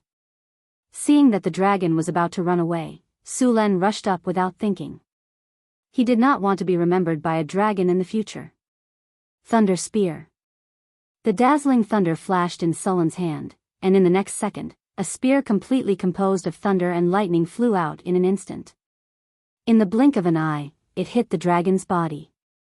The infinite power of thunder and lightning exploded on the dragon's body, and the white dragon, who was about to escape, was stunned for a moment. Sullen's figure flashed, and in the next second, he appeared beside the white dragon. The storm halberd swept across, and the sharp halberd blade instantly cut the dragon's wing bones. The dragon's wing bones, which were already overwhelmed, could not withstand the pressure and directly broke. Roar! The cold dragon's breath came, and Su Len moved his feet. His body instantly went around the dragon's side, and the storm halberd in his hand quickly attacked. After losing the dragon's wings, the white dragon could not fly, and their movement speed was even slower. They could not keep up with Sullen's rhythm at all. They were beaten by Su Len, who was at full strength, and could not fight back. Chapter 577. Roar. A dragon's roar echoed around the top of the mountain. The snow had stopped, but the air was getting colder. The white dragon became crazier after realizing that it had no hope of escaping. It wanted to kill Su Len at all costs. The white dragon's wings, neck, and back were torn apart. Dragon blood kept dripping onto the ice. Although the dragon looked like it was in a sorry state, it was only on the surface. The dragon's strong vitality gave them an extraordinary tolerance for injuries. Even now, the white dragon's injuries did not cause it to enter a state of serious injury. The white dragon's eyes were red. It had just used the frost dragon's breath to freeze its wounds, and then relied on its rapid recovery ability to recover. Seeing this ferocious beast in such a sorry state, a few barbarian warriors not far away also became eager. In their eyes, this dragon was about to die. As long as they could leave a wound on it, it would be enough for these barbarians to brag about for the rest of their lives. Finally, after seeing the hideous wounds on the dragon's body, the barbarian warrior waved his giant axe and chopped at it with all his strength. "Don't attack, retreat." Sullen's expression changed when he saw the barbarians break the rules and attack the dragon. He immediately reminded them loudly. Unfortunately, it was too late. A bloodthirsty look appeared in the white dragon's eyes. Its originally slow movement sped up in an instant. Its huge body was unexpectedly agile at this moment. The barbarians who had just rushed up did not have time to react. They were instantly slapped down by the dragon's huge claws like flies, and then stepped on with force. The white dragon's body was more than 30 meters long, and its weight was at least 20 to 30 tons or more. One could imagine the explosive pressure when all this weight was used on its feet. The armor made of fine steel was completely useless under this pressure. It was as if Mount Tai was pressing down on it. Bang! A dull thud sounded, followed by the sound of metal rubbing against each other. The armor made by the dwarven master was flattened like a can. The barbarian warrior was stepped on like a ripe tomato. Bright red juice splashed out, and the hard ice cracked like a spider web. The surrounding ground was instantly blood red. In this situation, no matter how powerful Sullen's physical healing technique was, it wouldn't be able to save him. Unless he upgraded his physical healing technique to the highest level and learned the 7-star life-prolonging lamp, he would be able to revive him. "Back off, everyone, back off," Su Len said with an ugly expression. Then, lightning appeared on his body again. After the white dragon finished its attack, it didn't have the slightest intention of stopping. Those people were too close to it just now, and there was no time to dodge. The white dragon's huge body twisted slightly, its ferocious head stretched forward, and its mouth full of sharp teeth opened slightly. Sullen's expression changed, and he immediately shouted, "Dodge, it's the dragon's breath." "Who?" The piercing cold shrouded in an instant, and countless ice crystals were spat out from the white dragon's mouth. Everything in its path turned into ice sculptures. The range of the dragon's breath was more than 15 meters. Those who didn't dodge in time were directly frozen. Countless ice crystals quickly condensed on their bodies. Almost at this moment, their bodies were frozen into hard ice sculptures. The dragon's breath dissipated, and 3 lifelike ice sculptures flickered under the sun. Through the layer of ice on the ice sculptures, one could clearly see the expressions of those people before they were frozen. Bang! The huge dragon claw suddenly slammed forward, and the 3 ice sculptures in front of them were like crystal glass, instantly shattering into countless pieces. The other barbarian warriors around them were furious. Their brothers died in the blink of an eye, and they wanted to rush up to avenge them. However, under Sullen's command, they all pushed away. In this battle, those barbarian warriors could only harass from a distance. Those who dared to intervene directly were all killed by the dragon. In this level of battle, even a grade 4 profession could only be a bystander. The difference between the body of a human and a dragon was too big. The dragon weighed more than 20 tons, and it would be crushed easily. Flash. With a flash of lightning, Sullen's figure instantly appeared beside the dragon, and he quickly swung the storm war halberd in his hand. Clang! The sound of metal colliding rang out. The white dragon blocked with its claws, and the storm war halberd left a deep mark on its claws. A piercing pain came from the claws, and the white dragon opened its mouth and spat out another mouthful of dragon's breath. Sulen tiptoed, and his body changed direction in an instant with a strange posture. He narrowly dodged the dragon's breath, and then quickly circled to the dragon's feet. The storm war halberd in his hand cut along the dragon's scales, and then pierced into the muscle tissue under the dragon's skin. With a fierce twist, the white dragon's fascia was directly cut off. Dragon's blood sprayed out. Sullen's body was also drenched in dragon's blood, and a burning sensation came from his body. The dragon's blood was very corrosive, and its nature was like a strong acid. If one didn't have a strong enough constitution, just the dragon's blood alone could burn a person to death. In the songs of many bards, a dragon-slaying hero bathed in dragon's blood would become invulnerable, and his strength would increase rapidly. This saying was not accurate. Dragon's blood didn't have such a powerful effect. As for bathing in dragon's blood, it could indeed increase one's strength. There was a type of dragon's blood baptism ceremony that could enhance one's physical fitness, but this kind of enhancement was only effective for people whose constitution was below 40. Moreover, the dragon's blood baptism was divided into 5 levels, corresponding to the 5 types of dragons: red, blue, green, black, and white. 5 levels of dragon's blood baptism could directly promote a warrior below the legendary rank to the legendary rank. However, the dragon's blood baptism ceremony was obviously of little value to Sulen. After cutting off one of the tendons, Sulen didn't stop at all. He moved his feet and rushed out in an instant. The moment he rushed out, a thick and powerful dragon's tail swept directly at him. Sulen exerted force on his feet, and his body instantly leaped onto the white dragon's back again. Without any hesitation, Sulen quickly ran up the dragon's spine and quickly arrived at the dragon's neck again. At this time, the white dragon also noticed Sulen's intention. At the thought of the attack that almost cut off its neck not long ago, the white dragon didn't even think about it. It didn't care about the dragon's pride and directly rolled on the ground like a lazy donkey. Its huge body rolled on the ground like a small mountain. Sensing that something was wrong, Sulen didn't have time to attack, and instantly jumped down from the dragon's back. Boom! The 30-meter-long giant rolled on the ground, and the movement was very loud. The barbarian warriors who were originally around ran as far as they could. If they didn't dodge in time, they would end up being crushed into a meat patty. After the white dragon rolled and shook off Sulen, its long tail swept over. The dragon's tail swept across, and wherever it passed, the rocks and branches in front of it were all swept away. With a flash of lightning, Sulen's figure disappeared in an instant and then reappeared beside the dragon. As soon as he appeared, Sulen felt a piercing chill. Before he could react, the frost dragon's breath covered his head.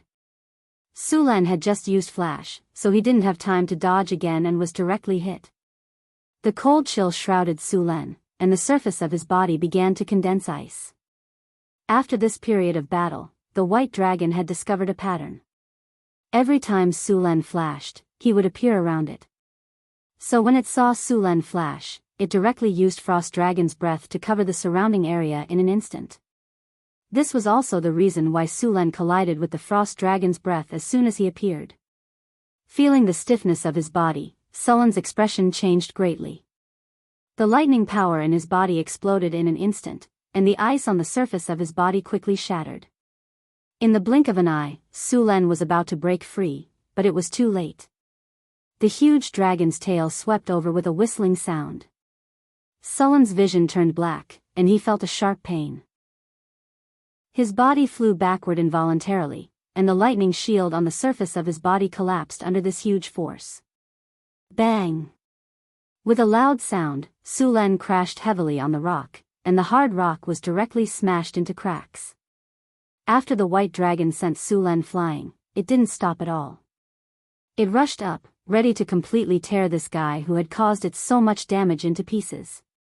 Sensing the danger approaching, the lightning power in Sullen's body surged out instantly, and countless lightning bolts burst out. Sullen's figure was like lightning, and he quickly rushed toward the white dragon.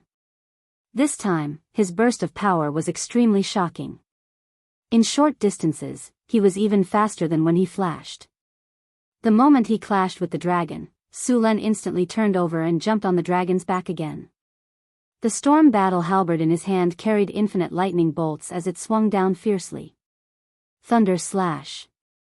This time, Su Len used all his strength to attack the dragon's head. The blade of the halberd slashed at the white dragon's neck, and the huge force directly pressed the white dragon's head down, but it still didn't cut off its head. Su Len didn't care. The storm battle halberd in his hand slashed at the white dragon again, this time at the same position as before.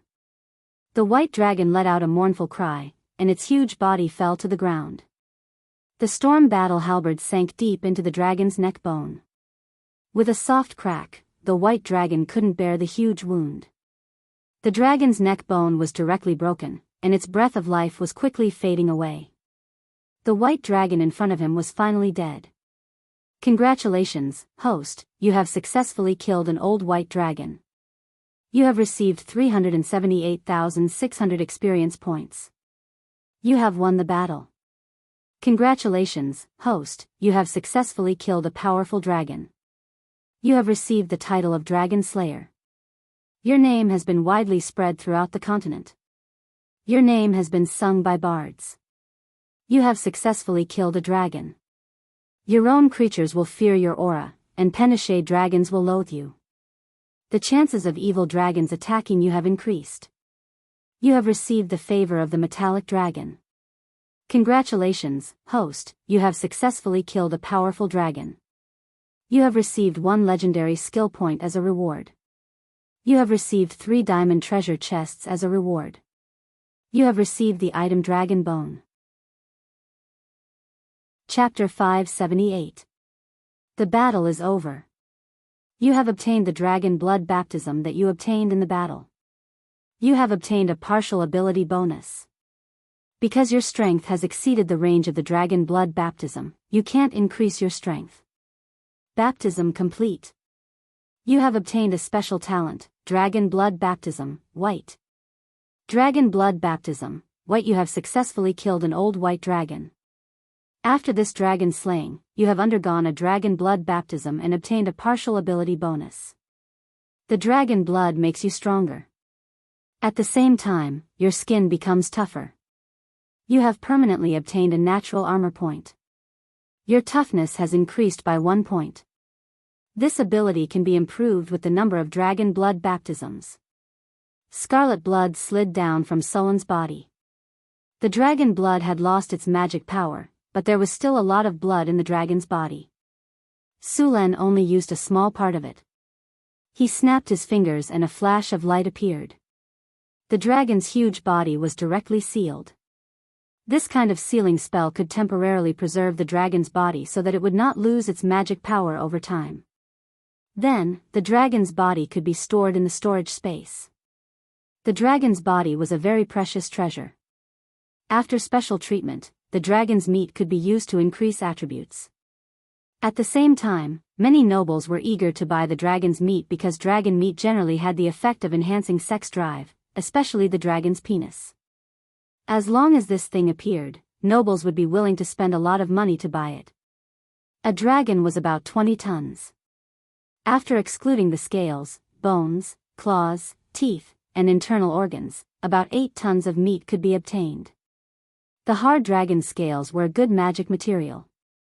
They could be made into dragon scale armor or other things. After processing and enchantment, dragon scale armor had amazing resistance to physical and magical attacks. The best way to make a dragon skin robe was to make a dragon skin robe.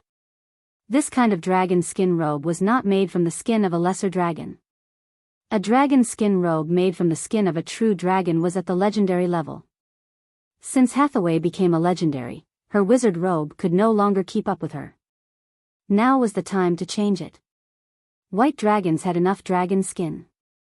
Of course, the best quality was the dragon skin on their abdomen. It was soft, tough, and had a high magic conductivity.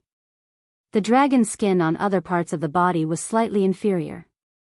Not only did the dragon skin robes have powerful magic resistance, but they also had decent physical defense. They were basically comparable to ordinary armor. Although the remaining parts couldn't be used to craft dragon robes, they could still be used to craft magic scrolls.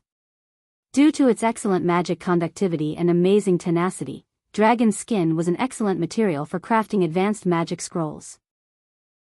After all, there was a level 9 magic scroll in White Raven Tower that was made of dragon skin. In addition to these items, there was another important item, the dragon crystal. Not all dragons had dragon crystals. Only a few dragons would form dragon crystals. This was a powerful magic material. It was the condensation of a dragon's mana. It could be used to make many things. Most of the innards of dragons were poisonous, but they were still good magic materials. Hathaway had many recipes that required these materials. As for the dragon heart, Sulen planned to give it to Phyllis. As a dragon blood sorcerer, Phyllis's bloodline power was not high. This time, Sulen obtained the white dragon heart. He could completely purify her blood and strengthen the effect of the dragon blood in her body. Before killing the dragon, Sulen had already prepared the various parts of the dragon's body. Seeing that Sulen had killed the giant creature, the surrounding barbarian warriors slowly approached. Sulen directly asked them to clean up the battlefield. The dead soldiers needed to be collected again. Although they had been shattered into ice shards, the two barbarian warriors still collected all the corpses, including the one that was trampled flat. Slaying a dragon not only represented the highest honor, but also represented wealth. After the dragon was killed, the huge wealth left behind would all belong to Sulen. This white dragon's wealth was not small. This time, although a few barbarian warriors were killed or injured, the harvest was also good. At the same time, the system notification sounded again. Dragon slaying successful, you have successfully slain a white dragon. The barbarian warriors under your command have followed you into battle. In the process of fighting the dragon, they have gained additional will. Survivors will permanently +1. All survivors morale +5. Dragon slaying battle, White Dragon, legendary battle June 1689 of the Radiant Moon calendar. You learned that a city in Sanfilto had been conquered by a dragon. Then, you formed an army and advanced into the distance, preparing to use them in the upcoming battle. You discovered the white dragon's tracks and cleared out its descendants in advance. Then, you started a battle with the white dragon. You successfully killed an old white dragon. As the battle ended, more and more people learned of your prowess, and your name began to spread across the continent. The dragon's nest was very big. After storing the dragon's body, Sulen began to collect wealth. After entering the dragon's nest, Sulen saw a small mountain of gold sand. So much gold. It's dazzling my eyes, a barbarian warrior murmured. Compared to normal humans, the barbarians were not very interested in money. They were more interested in eating and fighting. Pack up all the gold. Sulen glanced around and said. So many gems. There must be hundreds of them. A warrior beside him could not help but gulp. Sulen had brought his trusted subordinates with him this time. Most of them were from the northern city, so he could rest assured that they would fill up the treasure chests. Most of the treasures in front of them were looted by the white dragon from Velatia city. At that time, the white dragon had moved all the treasures in the city. This white dragon's wealth was more than many red dragons and gold dragons. Pack up all the treasures and bring them back. No one is allowed to hide them. If anyone dares to hide them, you know the consequences. When we return to San Filto City, I will reward you according to your contributions. Sulan quickly finished the task. He let the soldiers collect the gold products while he checked the various magic materials and gems in the treasure chests. There were more common gems, such as rubies, sapphires, agates, emeralds, and so on. There were about hundreds of them. These gems were less valuable. Perhaps it was because this world was rich in minerals. Finally, there were about 100 diamonds, which the white dragon liked to collect. These diamonds collected by the white dragon were of high quality and large in size. They were very good magic materials. One of the diamonds was bigger than an egg. It was a crystal clear rose diamond. It was oval in shape and had not been polished at all. Soren held the beautiful rose-pink diamond in his hand and estimated that it weighed about 60 grams. If this weight was in his previous world, it would probably be a rare treasure. If it was polished carefully, the price of this diamond would be very high. Of course, even in this world, it was quite rare. Basically, only the top nobles could have it. Sulan planned to give this rose-pink diamond to the dwarven craftsman to polish. A pink diamond of this quality could be made into jewelry or sold at a very high price. Of course, Sulan guessed that Hathaway and the others would not let him sell this gem. Sulan put away the rose-pink diamond and then continued to search the treasure chests. He wanted to see if there were any rare-grade equipment as trophies. Unfortunately, he only found some low and mid-grade magic equipment. It seemed that the dragon did not care much about it. Dragons had very rich appraisal skills. The value of an item could be accurately estimated to the level of 1 copper an hour. Most of the time, the dragon would know the specific price at a glance. A successful dragon was usually a top-notch valuer. As this dragon had not been here for a long time, it rarely encountered adventurers, and naturally, it was difficult for it to collect high-value rare-grade equipment. Sulan estimated that these rare-grade equipment were most likely obtained from the city of Vadia. Normally, the more frequently a dragon was challenged, the more it would have. The more loot it collected, the more valuable it would be. The white dragon, which was directly killed by Su Luan, didn't collect many rare-grade equipment. After all, the Penishade dragons did not know how to make equipment. Most of the equipment in the dragon nest was left behind by adventurers who wanted to be dragon slayers. Of course, the gold dragons and silver dragons of the metal dragons liked magic, so they also mastered the ability to make rare-grade equipment. Many of the gold dragons' collections were very shocking. As for the red dragon queen of the southern seas, Sulan estimated that she should be the richest person in this realm. No, a dragon. As for those who dared to have designs on this treasure chest, they were either burned to ashes or thrown to the bottom of the sea to feed the fish. In addition to these treasures, Su Luan also collected magic plants around the dragon's nest. Due to the special environment in the dragon's nest, some dragonized plants would grow, the most famous of which was the dragon saliva. It was said that this plant was mutated when the dragon's saliva dripped on the ground while it was sleeping. The dragon grass could be used to calm the nerves. The ambergris made from this material was very effective. For wizards, it could increase the efficiency of their meditation and increase the duration of their meditation. Other than the dragon grass, there was also the dragon scale grass. This plant was also mutated by the radiation around the dragon nest. The dragon scale grass was also a precious magic material. It could be used to make many potions. Sulan planned to try growing it in the mysterious realm. Although there was no white dragon, Sulan had a red dragon as his mount. After collecting everything, the entire battlefield was cleaned up. Even some of the dragon blood that had been sprayed out was collected and prepared to be used as fertilizer. Chapter 579.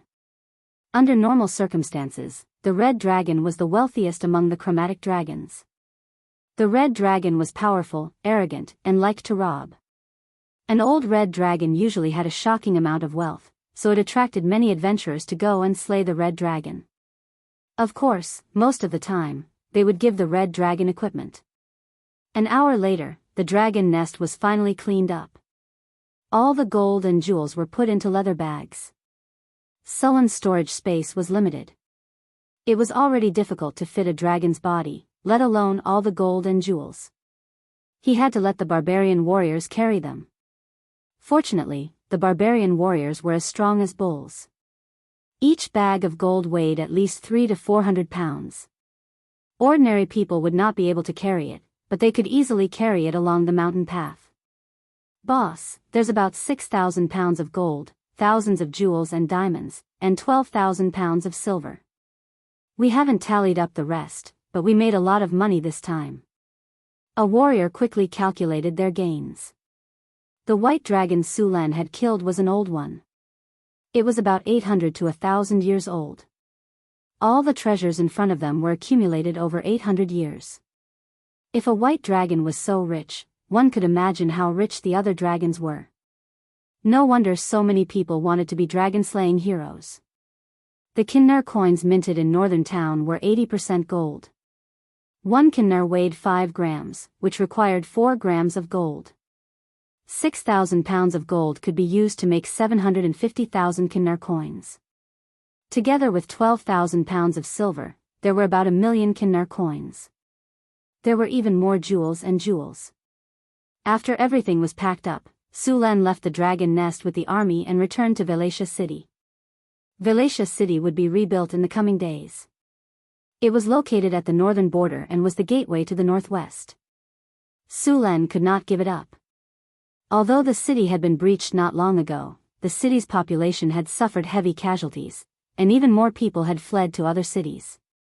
However, as long as the city was rebuilt, those refugees would quickly return. After all, not everyone could abandon the land here. After returning to the city, there were about 4,000 refugees in addition to the soldiers of Sanfelto's First Legion. These refugees were scattered in the wilderness after the fall of the city. Now that the city had been rebuilt, they had returned. After Sulan returned to the city, he immediately took out the white dragon's corpse and prepared to dispose of it. Leaving it there for too long would affect its quality. When the refugees saw the huge white dragon's corpse in the square, they instantly exploded. These refugees had personally witnessed the might of the white dragon when it broke through the city. Now that such a terrifying beast had been slain by the king, Sulan's prestige in the hearts of these refugees rose to the peak. News of Sulan's dragon slaying also spread like wildfire. The nobles near Wuxia City were the first to receive the news. When they heard that Sulan had killed a dragon, their faces turned pale, and they hurried to Wuxia City with all sorts of resources and treasures.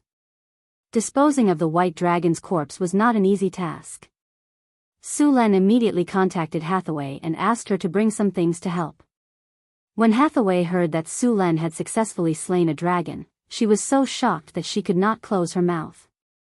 She immediately abandoned the enigmatic lock technology that she was perfecting and used the teleportation circle to teleport to Wuxia City. "It's so big.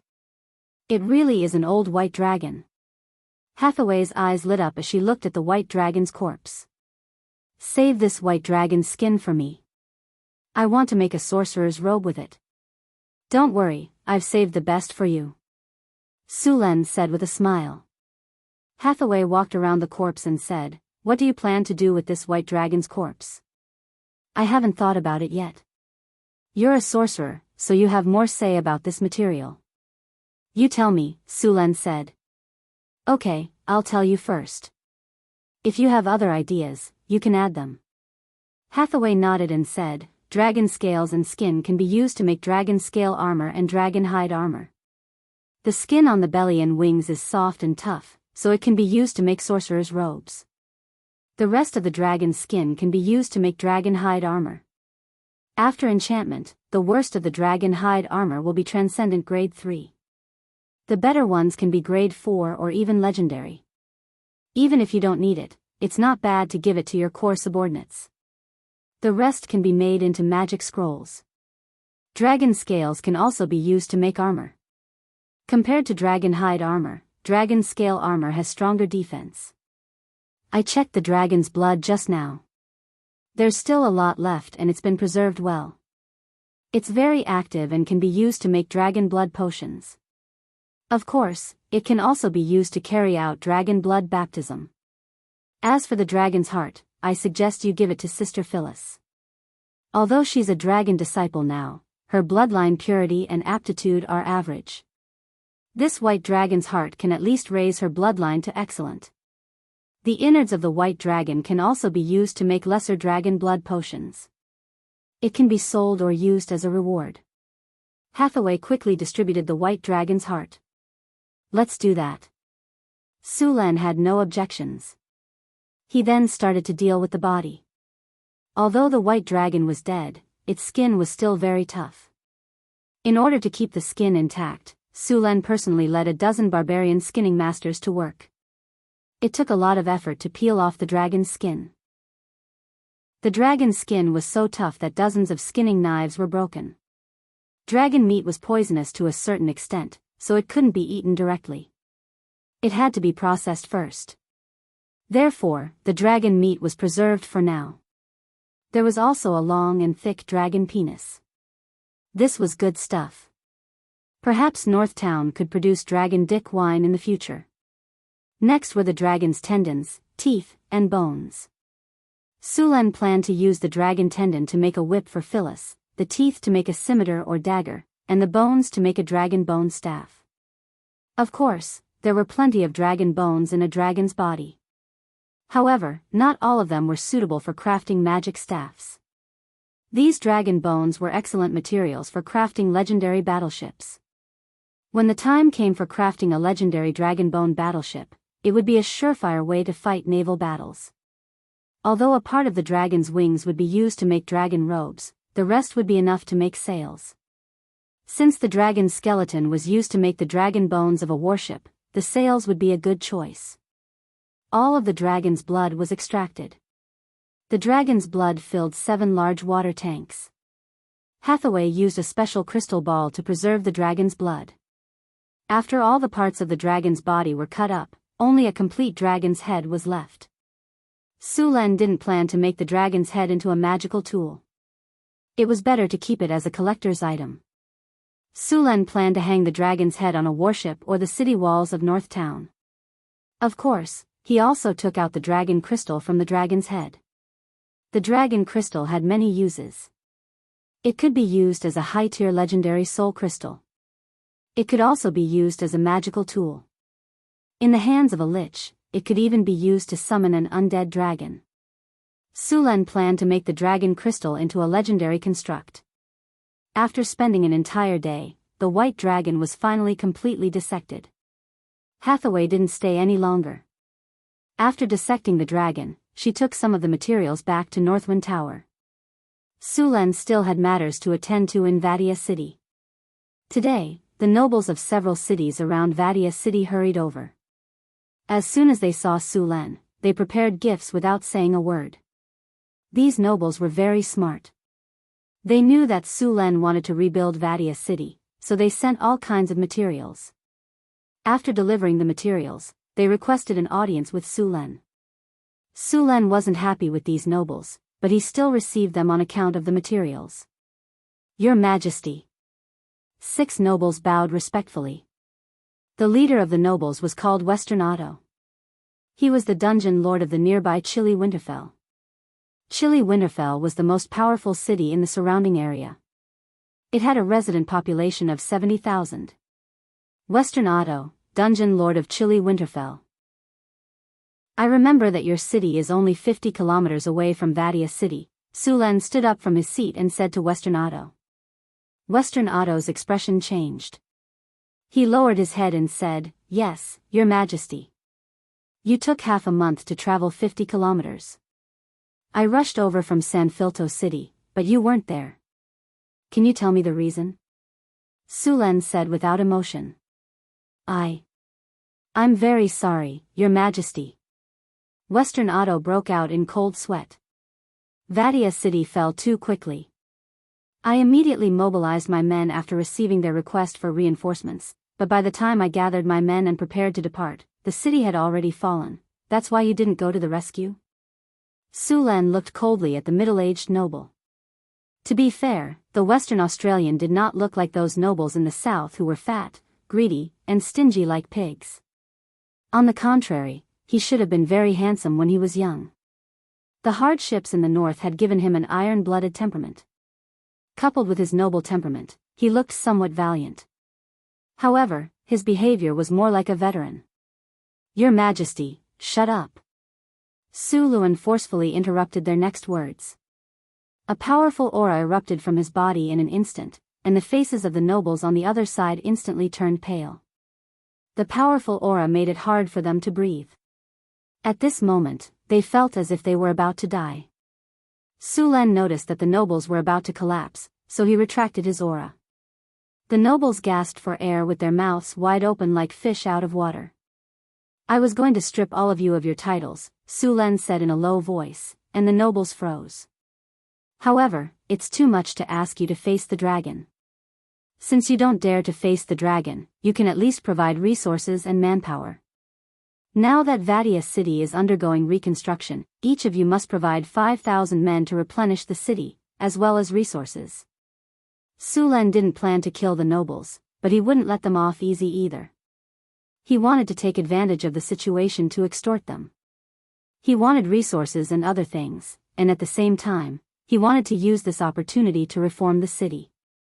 Rebuilding Vadia city would cost almost nothing, and the surrounding nobles would have to accept the reform. This was killing several birds with one stone for Su Len. After hearing Su Len's words, the nobles nodded in agreement, as if they had been pardoned. Su Len waved his hand expressionlessly, and told them to go back and prepare.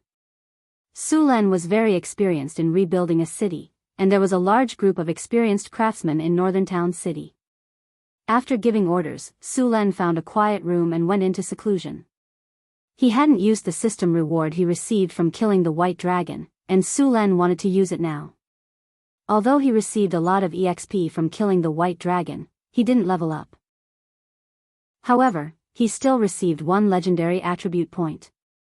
Opening the system panel, Su Len chose to use it on advanced iron will. A golden light shone, and Su Len's eyes turned golden. His advanced iron will had become legendary iron will. Su Len felt his mind become very clear at this moment. After upgrading iron will, Su Len opened his inventory and checked the system reward. Apart from the 3 diamond treasure chests, Su Len also received a dragon bone. This dragon bone was different from the one he received from cutting up the white dragon's body. The dragon bone in front of him was only a section of the spine. Su Len used appraisal on the dragon bone. With a flash of light, the dragon bone's attributes appeared before his eyes. Dragon bone, the most essential part of the dragon's body. It contains the dragon's power. Wearing it will grant the wearer dragon's aura, red dragon in its prime. The wearer's strength will increase by 5, up to 50. At the same time, it can be used as a supplementary material to upgrade weapons. Su Len's eyes lit up. This dragon bone could be used as a weapon upgrade material. In addition to the materials he received last time, he was one step closer to upgrading the Storm Battle Halberd. He planned to upgrade the Storm Battle Halberd to a divine artifact. After putting away the dragon bone, Su Len took out the 3 diamond treasure chests and prepared to open them. A gorgeous light flashed, and Su Luan heard the system prompt sound in his ears. "Congratulations, host. You have opened the diamond treasure chest. You have obtained the item Navy Camp Blueprint. Congratulations, host. You have opened the diamond treasure chest. You have obtained the item Moonlight Dew. Congratulations, host. You have opened the diamond treasure chest. You have obtained the item Ecosystem Information Technology. The Navy Camp Blueprint?" Su Len's eyes lit up. This thing came at the right time. He was developing the trade route and Deepwater City. He was lacking a navy. Originally, he relied on Barbossa for training. Now that he had the Navy Camp Blueprint, he could train a navy on a large scale. Of course, this navy could also be considered a navy. With a stable source of soldiers, Su Len would soon have a powerful navy. Chapter 580. The Navy camp needed to be built in Deepwater City. Su Len put away the blueprint and looked at the rest of the things. There was a crystal bottle and a scroll of information. Su Len took out the crystal bottle. There was a shining silver liquid in the crystal bottle, and the whole room was instantly illuminated with a layer of silver light. It looked as beautiful as the moonlight at night. Countless starlights swayed in the crystal bottle. This small crystal bottle seemed to have contained the entire galaxy. It looked very beautiful. Moonlight dew, the legendary magical dew condensed from the moon. It gathers a large amount of moonlight power. It has the magical effect of removing evil power, pollution, purifying blood, improving physical fitness, and speeding up the fusion of various energies. Su Len checked the attributes of the moonlight dew with identification. This bottle of moonlight dew could remove pollution, which was good news for Su Len. He had not absorbed the divinity crystal stone he got after killing the abomination, mainly because of the pollution and evil power on it. Now that he had the moonlight dew, he could remove the pollution and evil power on it and speed up the fusion of energy, which could save him a lot of time. When he returned to Northern City, he was ready to integrate the divinity into his body. Although the crystal bottle looked only the size of a palm, the space inside was still very large. On the surface, it seemed to only contain 50 milliliters of moonlight dew, but in fact, its capacity was 1 cubic meter, which was enough for a bath. Not only was it enough for Su Len, but it was also enough for Hathaway, Phyllis, and the others. After putting away the crystal bottle, Su Len picked up the scroll next to it. The scroll looked like it was made of a material similar to gold foil. Its texture was soft like paper, but it was very tough. Su Len clearly felt that this scroll contained a strange magic power. This scroll was actually a magic item. Using a magic item to record knowledge, Su Len was suddenly very interested in this scroll. The most famous magic scrolls in history were the artifacts, the Nether Secret Scrolls. There were a total of 108 Nether Secret Scrolls, which recorded the knowledge of almost all schools. This set of artifacts created a glorious era, and even the Arcane Empire was established on the basis of these scrolls. It was the source of the rise of the Age of Thorium and the cornerstone of the birth of the great arcanists. In the Age of Thorium, almost all spellcasters gained a lot of knowledge from this ancient scroll. The ancient Arcane Empire civilization started from here. Even now, Hathaway used a large number of spells that originated from the knowledge in the Nether Scrolls. The complete Netherese scrolls were divided into 2 parts, with a total of 108 golden scrolls. Legend had it that this scroll was written by the combined efforts of many ancient gods of order. The upper half of the Nether Scrolls had been destroyed during the Age of Thorium, while the lower half had been stolen. Their whereabouts were still unknown. Only a few scattered Nether Scrolls were preserved in the entire multiverse. This divine artifact contained the knowledge of the creation of the Mice Energy Core. Even the original floating city was built with the knowledge contained in it. In the Age of Thorium, the great arcanists even felt that as long as they read enough knowledge in the Nether Scrolls, it could help them directly become gods. It could be said that this was the origin of a powerful civilization. The Nether Scrolls not only contained a variety of mysterious and powerful knowledge, but these scrolls themselves were also powerful artifacts. When reading these scrolls, they could also obtain many powerful supreme magic abilities and talents, and even directly upgrade one's profession level. Of course, this artifact was so powerful, but not everyone could read it. After the experiments of the ancient arcane mathematicians, every time a scroll was read, one could upgrade one's level. The threshold for reading the scroll was very low, but most people could only read the first page. Generally, people with strong minds and developed brains could read up to the 8th page, while most wizards could only read up to the 5th page. As for reading all the Nether Scrolls, since the discovery of the Nether Scrolls until now, no human had accomplished this feat. As for those who thought they were clever and wanted to read more knowledge, they were either crazy or their brains exploded from the knowledge. Of course, there were also ways for humans to read more Nether Scrolls without going crazy, such as divinity, or becoming a favorite of the gods. Divinity could rebirth matter, and naturally, it could also increase the limits of the human brain. If someone claimed to have read the entire set of Netherese scrolls, they were either bragging, or they were reading fake scrolls. There was a limit to how much a mortal could read, because the mortal brain could no longer contain this knowledge. It was impossible to continue reading after digesting it for a few years. Only gods could read a lot of them. The existing Netherer scrolls were basically incomplete, and the knowledge recorded in them was not very important. The scroll in Sullen's hand was a remnant of the Netherer scrolls. It recorded the knowledge of using spells to create a complete biosphere. As long as this knowledge was mastered, one could build a complete biosphere even in the astral plane. This technology seemed useless, but in fact, it was an essential technology for the floating city. It was fine for the floating city in the prime material plane, as it did not require overly complicated ecosphere technology, and could be replenished at any time and place, but once it entered the astral plane or went to other planes for interstellar colonization, this technology was too important. There were many planes whose environments were not suitable for human survival. There was no air, no gravity, no water, and no sunlight in the astral plane. Without the support of a biosphere system, except for powerful wizards, ordinary people would die if they entered. Therefore, biosphere technology was very important to the floating city. Only with a complete biosphere technology could the floating city drift in the astral plane for thousands of years without any supplies. Sulen picked up the scroll and looked at it. This scroll was made of gold leaf and was 8 inches wide. There was a large amount of silver magic writing on the golden scroll. These magic words were constantly flowing slowly, as if they were alive. Sullen's Netherer scroll was incomplete. It was only 6 inches long, and the knowledge recorded on it was only about the construction of biospheres. Even so, this Netherer scroll was a very precious tool.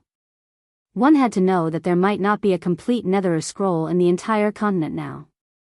Sulen simply looked at the Netherer scroll. He could basically understand the knowledge recorded on it. Magic words were a very magical language.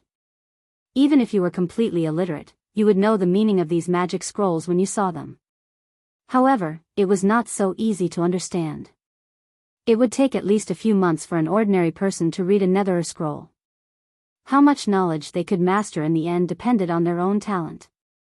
Sullen's Netherer scroll could not increase one's talent or metamagic abilities.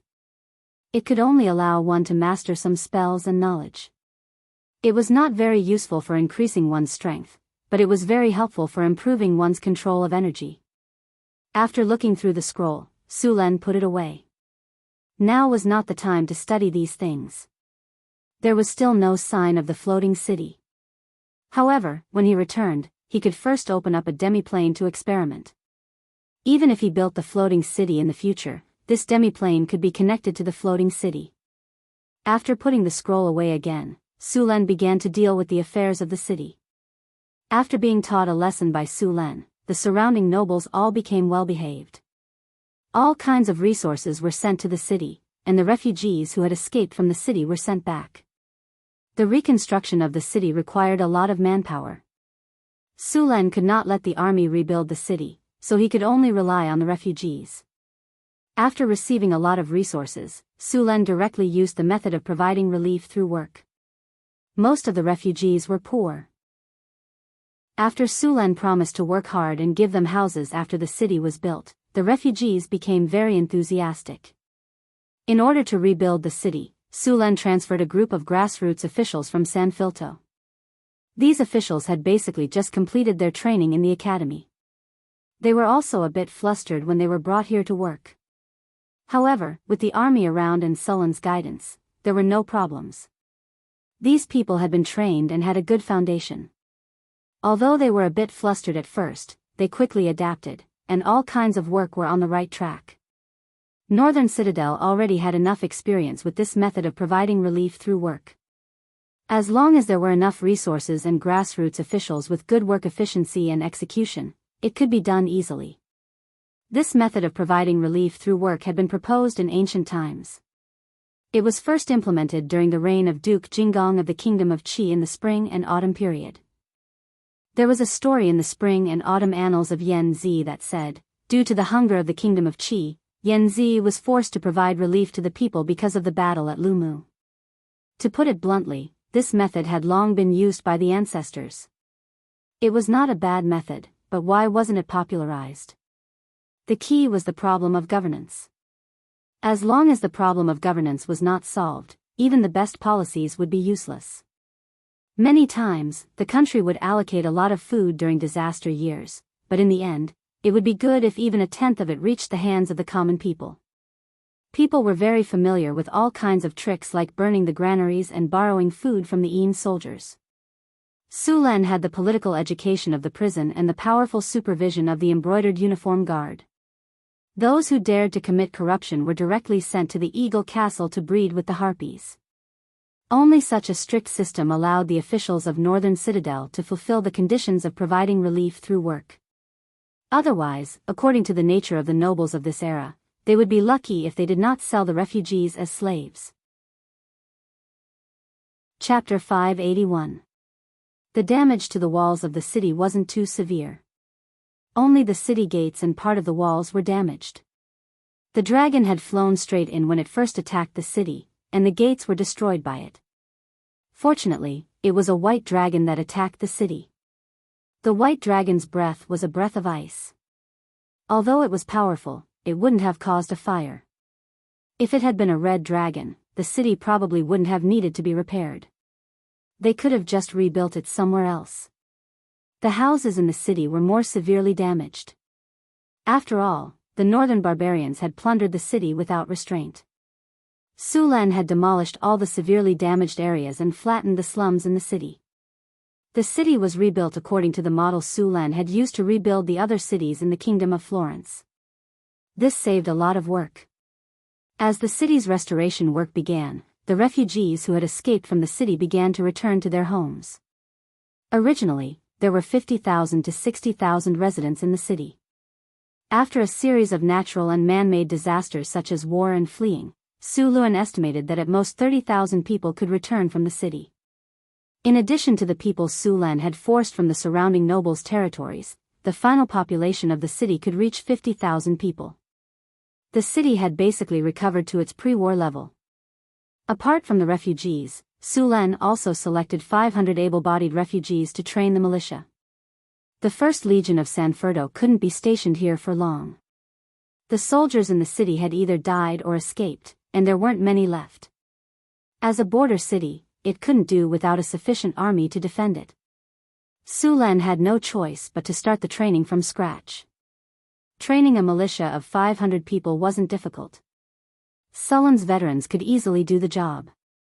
After the training, Su Len ordered the barbarian warriors to bring the militia to the wilderness as soon as possible so that they could become capable of fighting. Because the city had been conquered, the surrounding land was completely out of control. Many kobolds and goblins had become much more active in the wilderness. Now that a new army had been formed, these monsters could be used as practice. At the same time, the captives would be sent to the city's construction site to work. Restoring the city required a large amount of manpower, and the city of Wallachia did not have enough manpower. Now that there were goblins and kobolds to provide the manpower, Su Len naturally did not mind.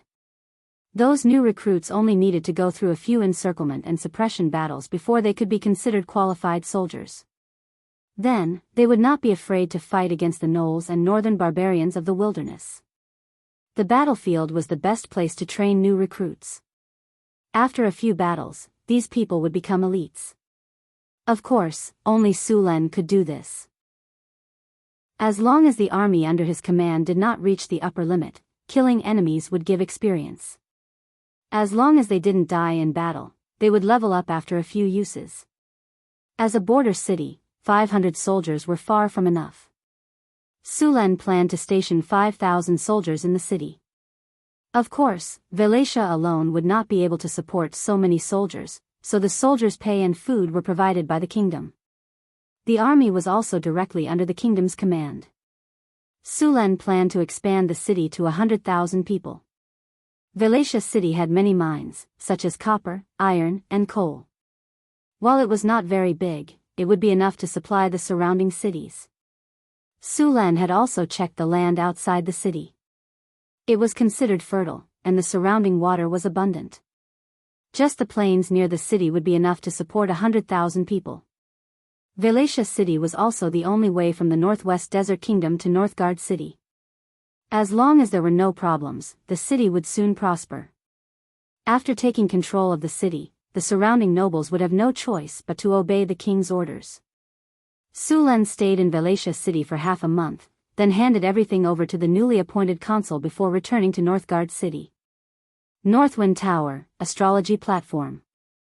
A beam of light rose, and Sullen's figure appeared on the astrology platform. "Master, welcome back." Half-elf maid Angela quickly appeared. Su Len patted Angela's head and asked, "Where are the others?" "Sister Hathaway is in the lab. Sister Alex has returned to Eagle Castle. Sister Karina and Sister Xanthi are in the mystic realm," Angela said softly. "By the way, how's the development in the city recently?" Su Len asked as he took off his cloak. "Nothing has happened in the city recently. A while ago, we gave the serfs the status of commoners according to your orders. The other serfs were stimulated and worked very hard recently. Also, the number of people who came to settle down in Northgard City has been increasing rapidly. According to the City Hall statistics, the permanent population of Northgard City has exceeded 170,000 people. If this trend continues, it's very likely to exceed 200,000 people this year. Looks like they're working well." Su Len nodded with satisfaction. He took a sip of the black tea Angela handed to him. "Master, the goods that you instructed us to prepare have all been completed. Do you want to take a look?" Angela reminded. "They're all ready so quickly." Su Len was a little surprised. He prepared these goods to open up the sea trade route.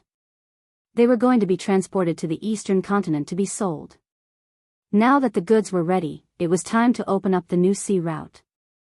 However, some preparatory work had to be done.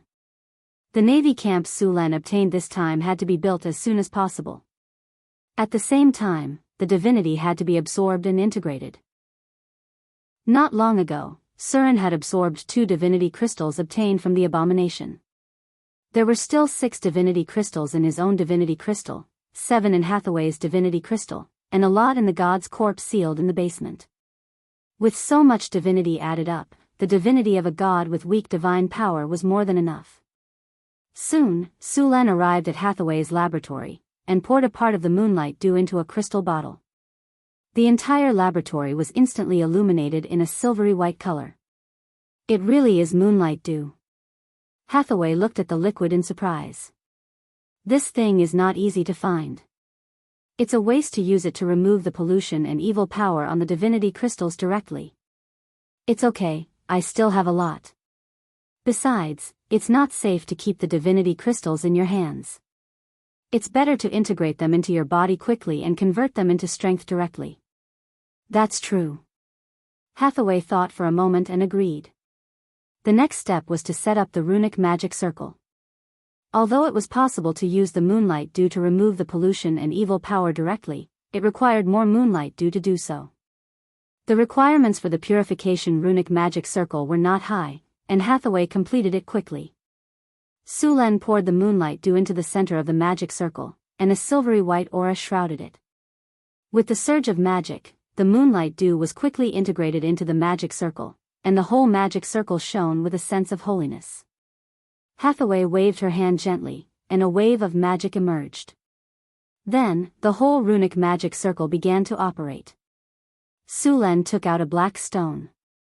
As soon as the palm-sized stone appeared, an evil and chaotic aura suddenly spread out. The whole laboratory was filled with this chaotic and evil power. Soon, Su Len put the stone into the runic magic circle. After the silvery white energy sensed the stone, it immediately released a dazzling brilliance. A sizzling sound was constantly heard, and waves of black evil energy and pollution power were constantly purified by the silver light. As the silver light continued to flicker, the pollution power on the stone became weaker and weaker. The originally black stone gradually changed from black to purple gold. When all the pollution power was removed, the aura of the runic magic circle also dimmed. Su Len picked up the divinity crystal from the runic magic circle, and then released some soul power to examine it. Soon, Su Len opened his eyes with satisfaction. All the evil power and pollution power on the divinity crystal had been removed. Not only that, even the original soul consciousness of the abomination had been directly erased. In other words, this divinity crystal could be directly extracted and integrated with. After seeing that the purification was successful, Hathaway also took out the divinity crystal in her hand and put it into the runic magic circle. Then, she activated the magic circle once again. The silvery white aura lit up, and the two completely opposite energies continued to fight. The silver energy constantly removed the chaotic and evil aura on the divinity crystal. Sizzling sounds were constantly heard, and finally, all the evil aura was completely removed. The aura of the runic magic circle slowly dissipated. The moonlight dew in the runic magic circle had turned into a colorless and transparent liquid. The energy in the moonlight dew had been completely consumed. Sulen took out some moonlight dew again and gave it to Hathaway to integrate with the divinity. The power of divinity could directly change her body from the original mortal to a divine creature. Her physical fitness would be improved, and at the same time, her soul would become more powerful. Although it did not increase her magic knowledge, it would improve her learning, understanding, and control in all aspects. This was equivalent to directly increasing her upper limit. By the way, the goods to the eastern continent have been prepared. We will set off in a while. You can arrange the time when the time comes, Sulen reminded her. I know. I will arrange everything when the time comes. In addition, I will directly set up a teleportation circle on the magic ship. I can rush back anytime, anywhere. Hathaway waved her hand and carefully put away the divinity crystal and moonlight dew. That's good. Sulen nodded and said, by the way, I also got another scroll this time. What did you say? Where is it? Show it to me. Before Sulen finished speaking, Hathaway instantly grabbed Sulen's arm excitedly and asked. Chapter 582.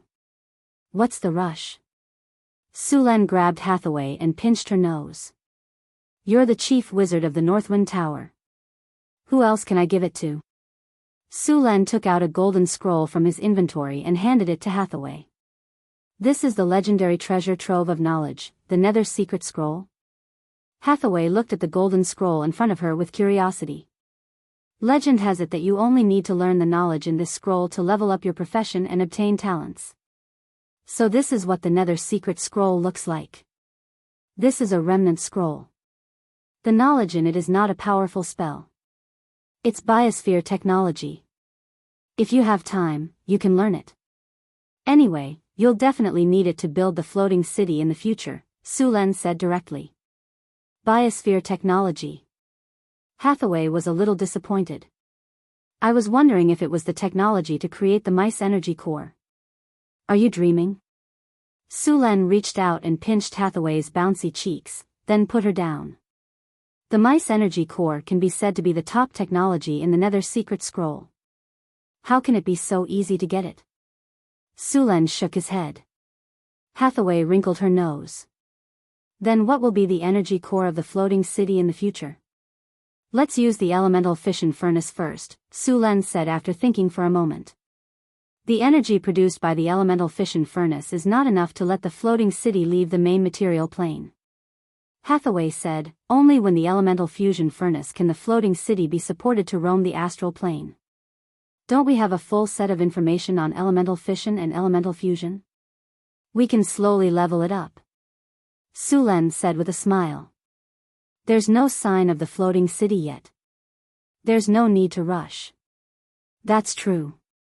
Then I'll go fuse with the divinity first. Hathaway picked up the Nether Secret Scroll and left the room. After leaving the Northwind Tower, Sulen went to the Arcanum to prepare to fuse with the divinity. He now had 7 divinity in the divinity crystal in his hand. Not long ago, he had extracted the Baylor's divinity crystal and also extracted the Abomination's divinity crystal. If he fused all the remaining divinity, his divinity power would reach an astonishing 20 points. Although 20 divinity points could not trigger a transformation from the soul to the body, it would still improve Sulen's power. After Sulen asked the Tower Spirit Tower Genie, he began fusing with the divinity crystal. Compared to the previous times he fusing with divinity, the fusion this time was much easier. A large amount of divinity was fused into Sulen's body. He had transformed from a human to a demigod. His body also had some divinity characteristics. For example, it was easier to fuse with divinity. After being purified by the moonlight dew, the divinity crystal was no longer black like before. It was purple with a golden glow. It looked very beautiful. Su Len gently pointed, and the divinity crystal flew into the air. A strange energy field instantly enveloped the entire room. Soul Wander. A powerful spell flashed, and a shadow walked out of Sullen's body. It was his soul.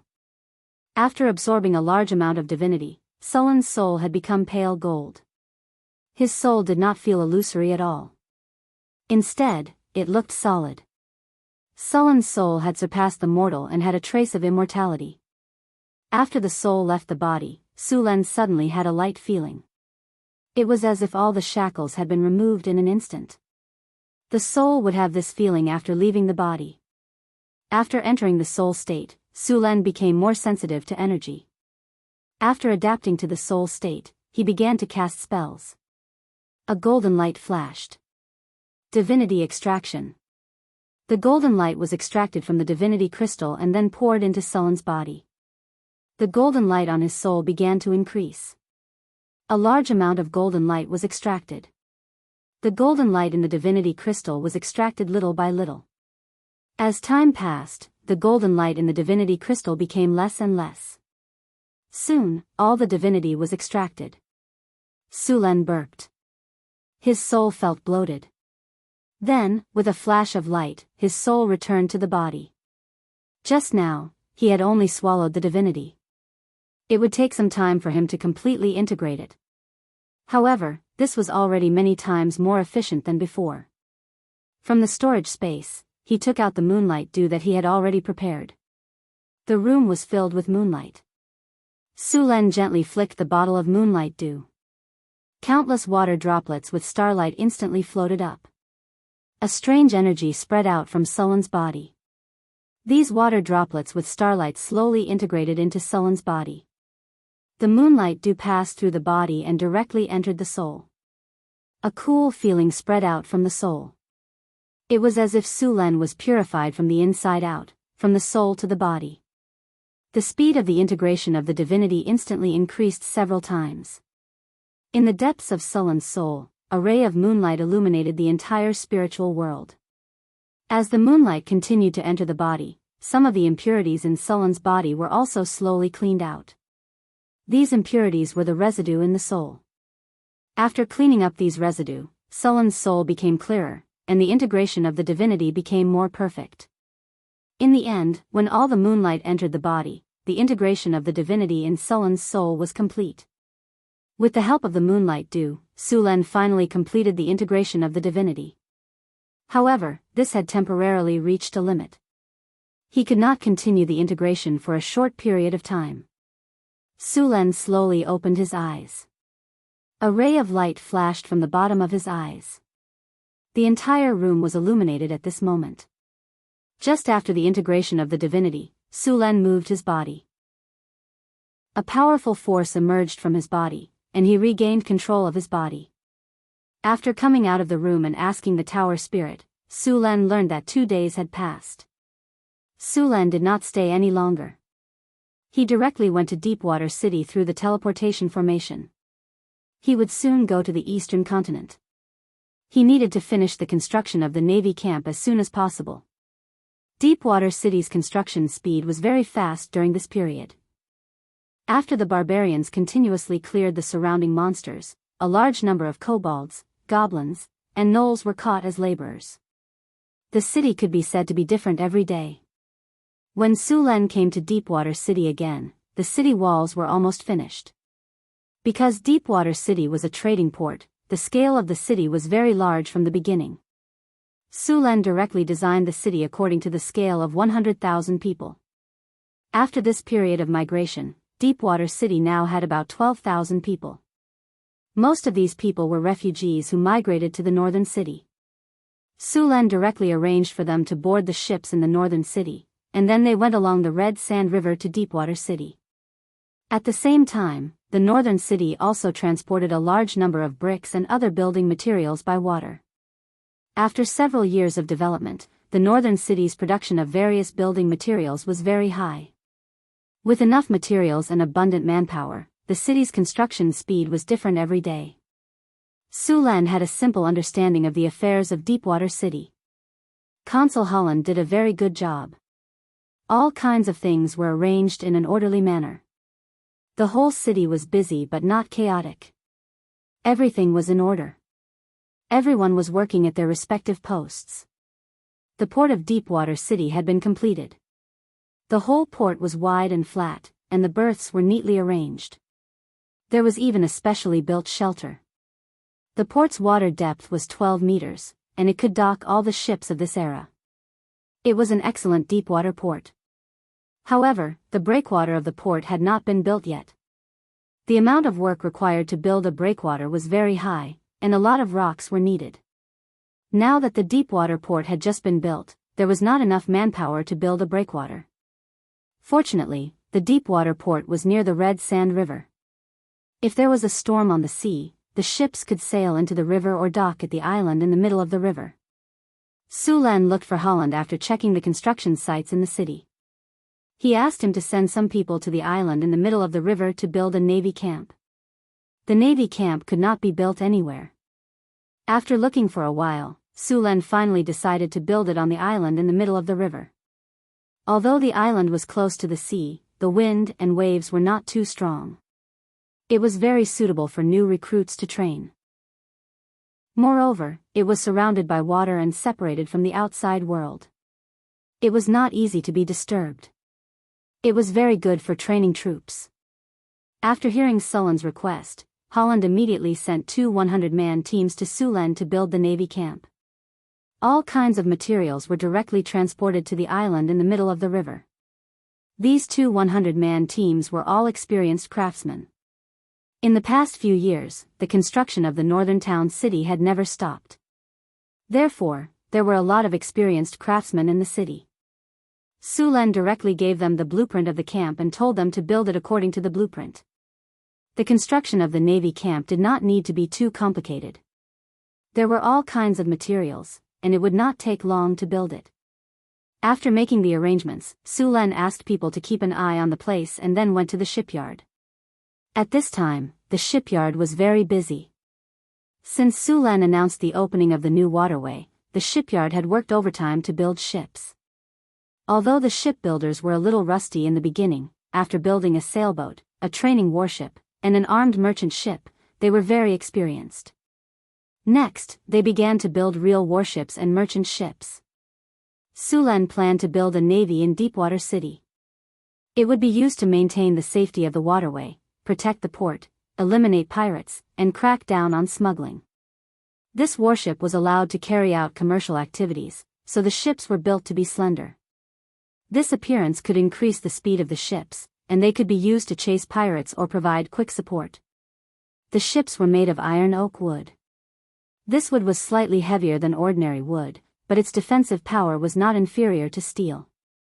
At the same time, it was also resistant to corrosion. It was a very good shipbuilding material. The only problem was that it was very expensive. The output of iron oak wood was not high, and the price was high. Fortunately, it was also produced in the northern wilderness. Chapter 583. After Sulan came to this world, he experimented with making gunpowder, but to his disappointment, gunpowder couldn't explode at all.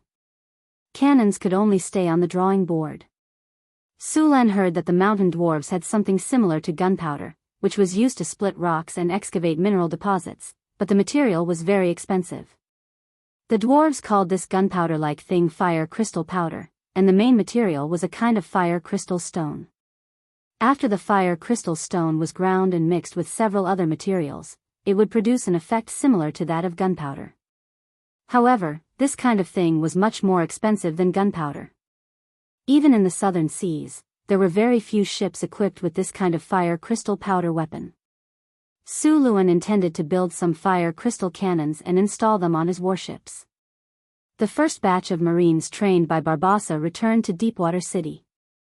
Although this batch of Marines had only been trained for 3 months, their strength had reached the requirements. After all, in order to train qualified Marines as soon as possible, Barbossa directly took these people on the ocean voyage. If Su Len hadn't prepared a lot of underwater breathing potions for them, half of this batch of Marines would have died. After 3 months of intensive training, these people had experienced the baptism of several storms on the ocean. Under such cruel conditions, these people's level naturally improved rapidly. This training method was basically to directly let the recruits take weapons to the battlefield and let the battlefield educate them. This method was cruel, but as long as they survived, they would soon transform into elites. However, this situation usually happened among pirates. Pirates didn't give you time to train and adapt. They fought and sailed again and again. Pirates trained in this way could compete with Marines on the sea. Although underwater breathing potions and other protective measures had been prepared, there were still a few deaths in this batch of Marines. This was something that couldn't be helped. After the first batch of Marines, Deepwater City's first warship could be used. The next batch of Marines would be trained in the Navy camp. The training cycle of the Navy camp was 9 months. Although it seemed to be a long time, it was several times faster than the training of Marines in other countries. It took at least 2 years for a Marine to become proficient in operating a warship from a recruit. Compared with them, Su Len only needed 9 months, which was more than twice as fast. After checking the Marines, Su Len was satisfied with them, and then announced that their salary would be increased.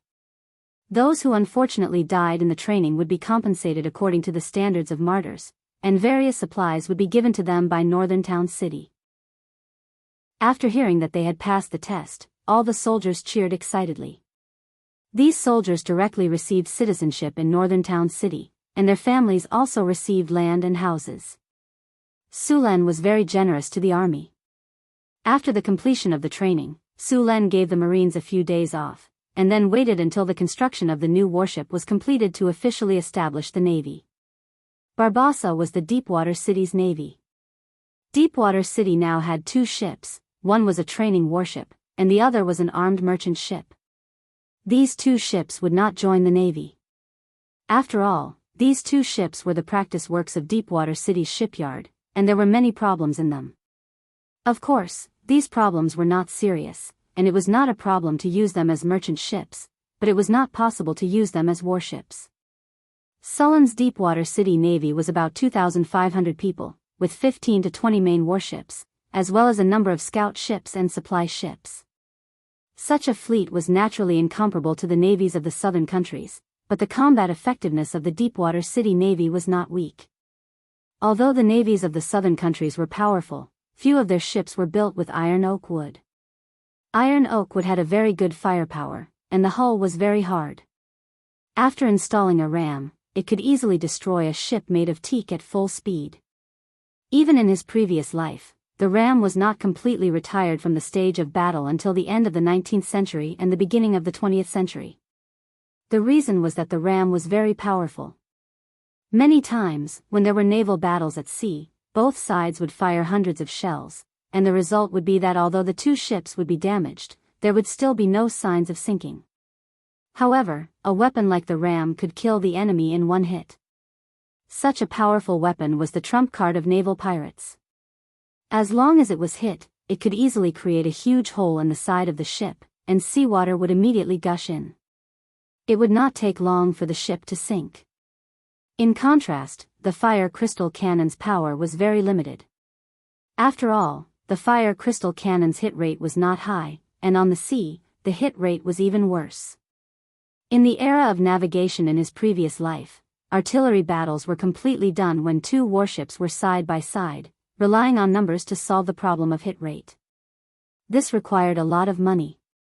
Su Len planned to equip some fire crystal cannons, and at the same time prepare to study alchemy cannons. Alchemy cannons had been produced for a long time, but there was also a problem, and that was that the operators were wizards. Su Len wanted to let Hathaway modify the alchemy cannons to see if they could be used by ordinary people. If the modification was successful, then the army of Deepwater City would be able to sweep the sea.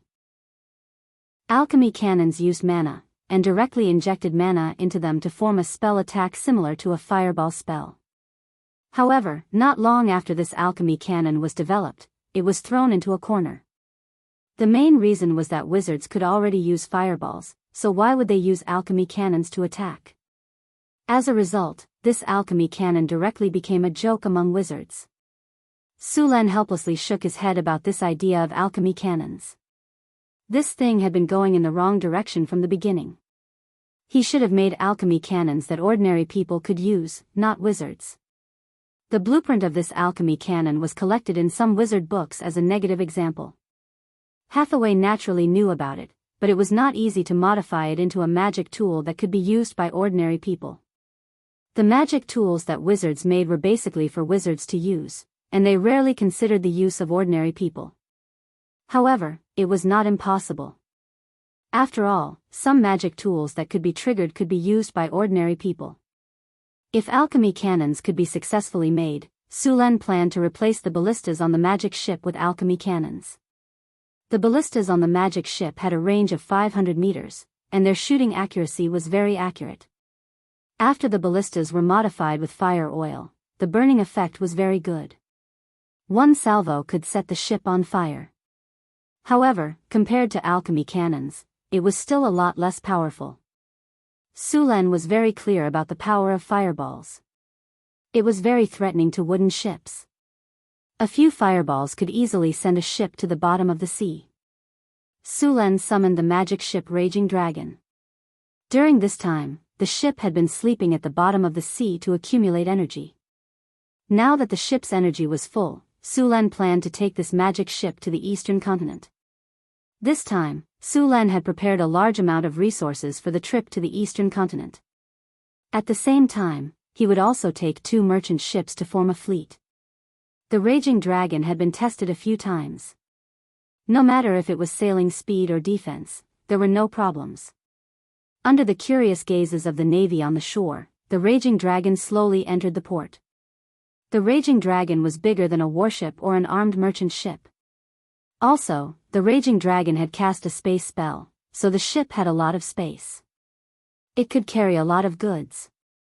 A lot of alchemy runes were added during the process of making the Raging Dragon. According to Hathaway's estimation, the ship's maximum speed could reach 80 nautical miles per hour. However, because the energy supply system was not mature, the Raging Dragon's current energy was charged by a magic circle. Usually, it needed to collect energy.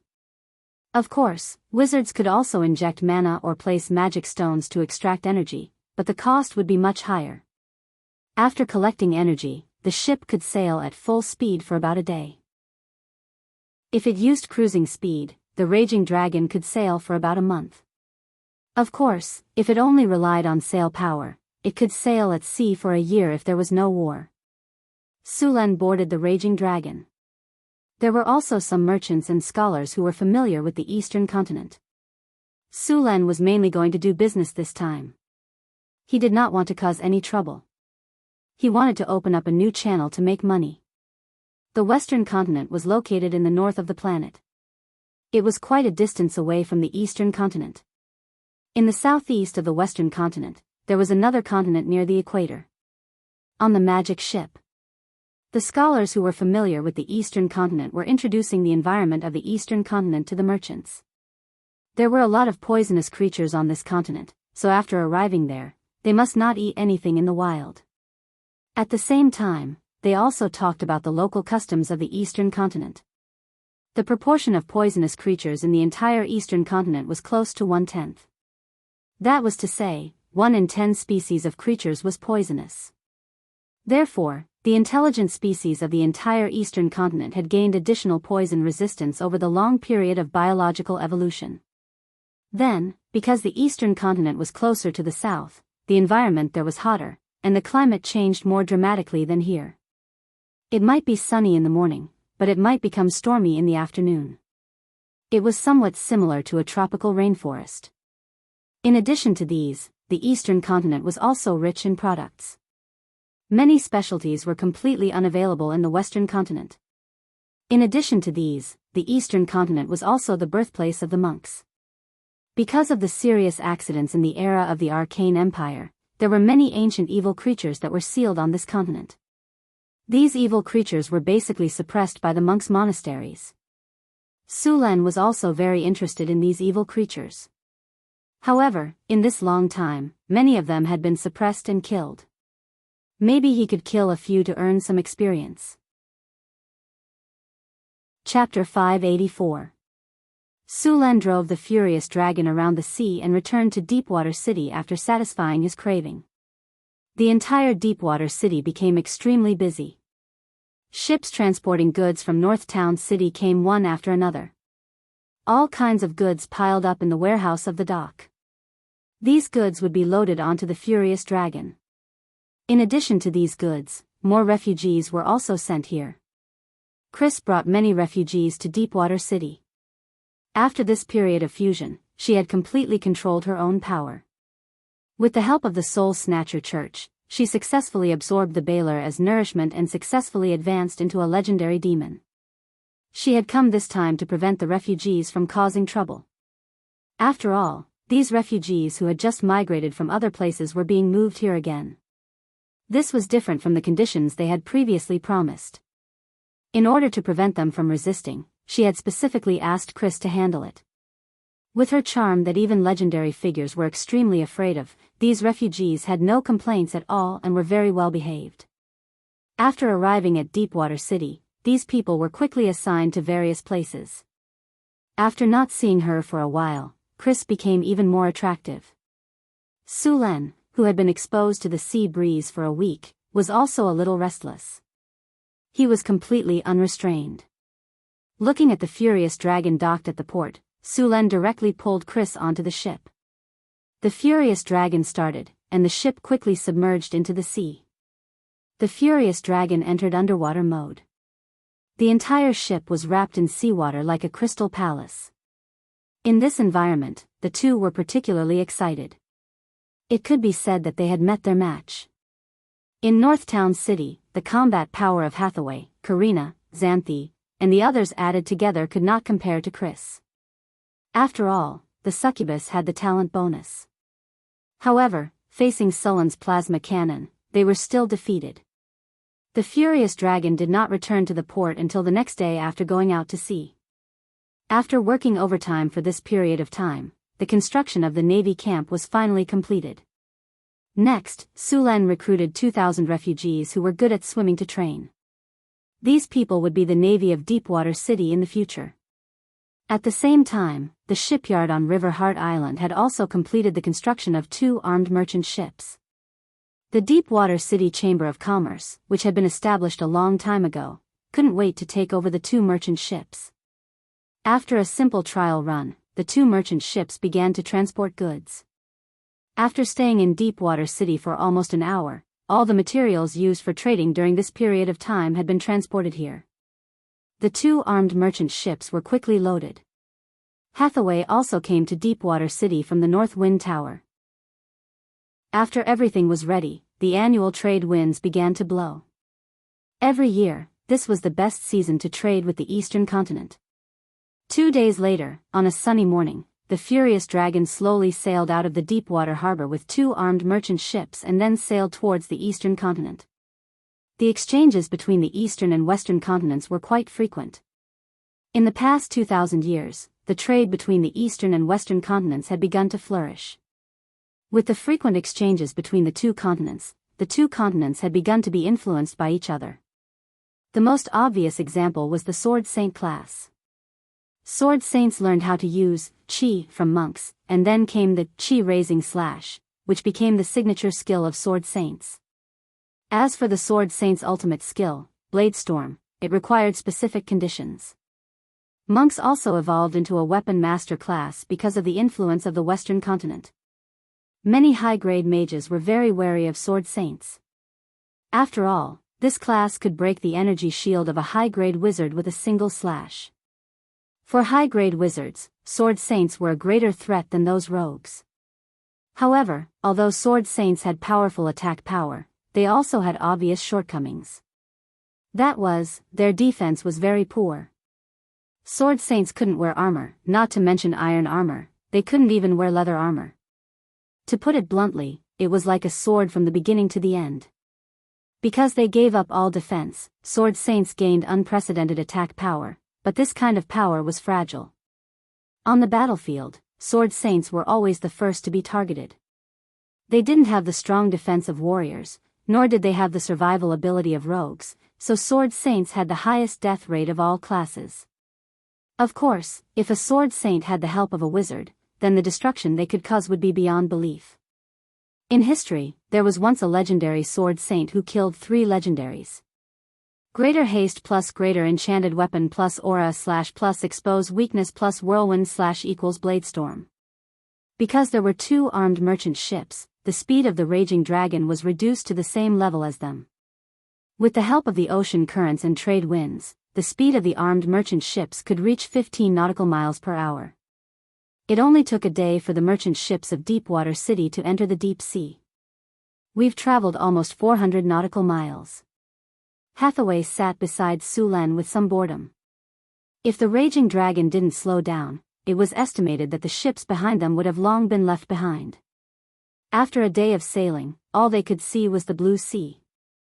At first glance, there was nothing on the sea. At first, the scenery of the sea looked good, but if there was no change, it would be boring. This was one of the reasons why many people couldn't stand ocean sailing. Being in an empty environment for a long time and having the same scenery could drive people crazy. This was also why both pirates and navies liked to keep 1 or 2 animals. When they were bored, they could tease them to relieve their boredom. In addition to Su Len and Hathaway, there were some attendants on the raging dragon. The raging dragon didn't need anyone to drive it. When it was built, Hathaway gave the magic ship a basic consciousness, turning it into a magic life. It would sail according to the designated location. Compared to the other 2 armed merchant ships, the living conditions on the raging dragon were simply heaven. The power of magic was fully displayed here. In order to store goods, food, and water, the cabins of the other 2 merchant ships were very cramped. On this ship, not to mention Su Len, even the guards had a room of 50 square meters. There was no shortage of various materials. Compared to the other ships, this was a luxury cruise ship. Su Len stayed on the deck. At this time, he had already opened the system's strategic map and let the strategic map record their sailing route. At the same time, it was also an opportunity to expand the strategic map. Through the strategic map, Su Len could see the surrounding scene with a radius of 30 kilometers. Sailing in the sea was not a problem for him, but it was not so easy for the other ships. If they could find some islands to stop at on this route, it would be good news for this route. Warning. Warning. A large number of hostile creatures have been detected. The target is approaching the fleet. At this time, a large number of red dots suddenly appeared on the strategic map. These dots gathered densely in one place and were quickly approaching the fleet. What's that? Su Len frowned slightly. Investigating. In the next second, a flash of light appeared on the watchtower of the furious dragon. Soon, some images appeared in front of them. A large number of similar monsters appeared in the images.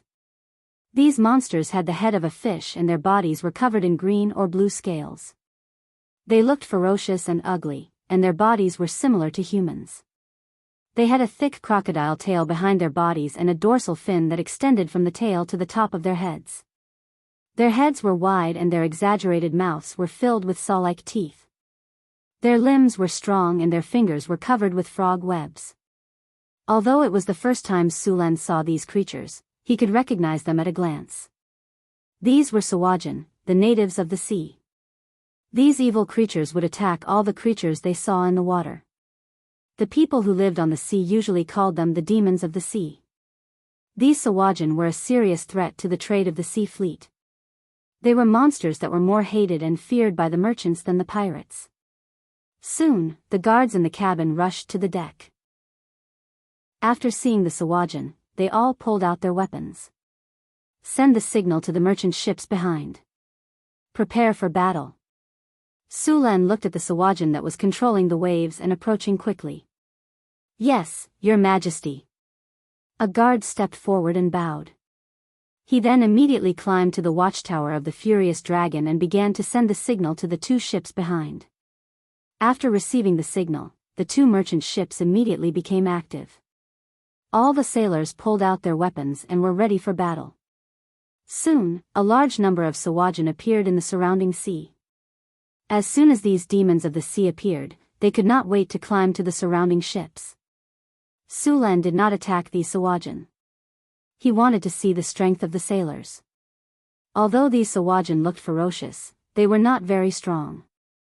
If either Sulan or Hathaway attacked, these monsters would not last more than a breath.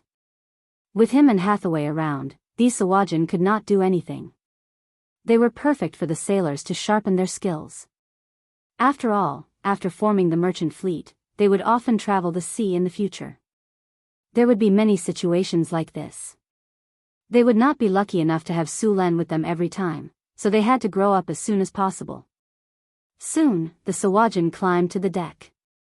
The well-prepared sailors immediately swung their long swords at them. The sawajin were ferocious by nature.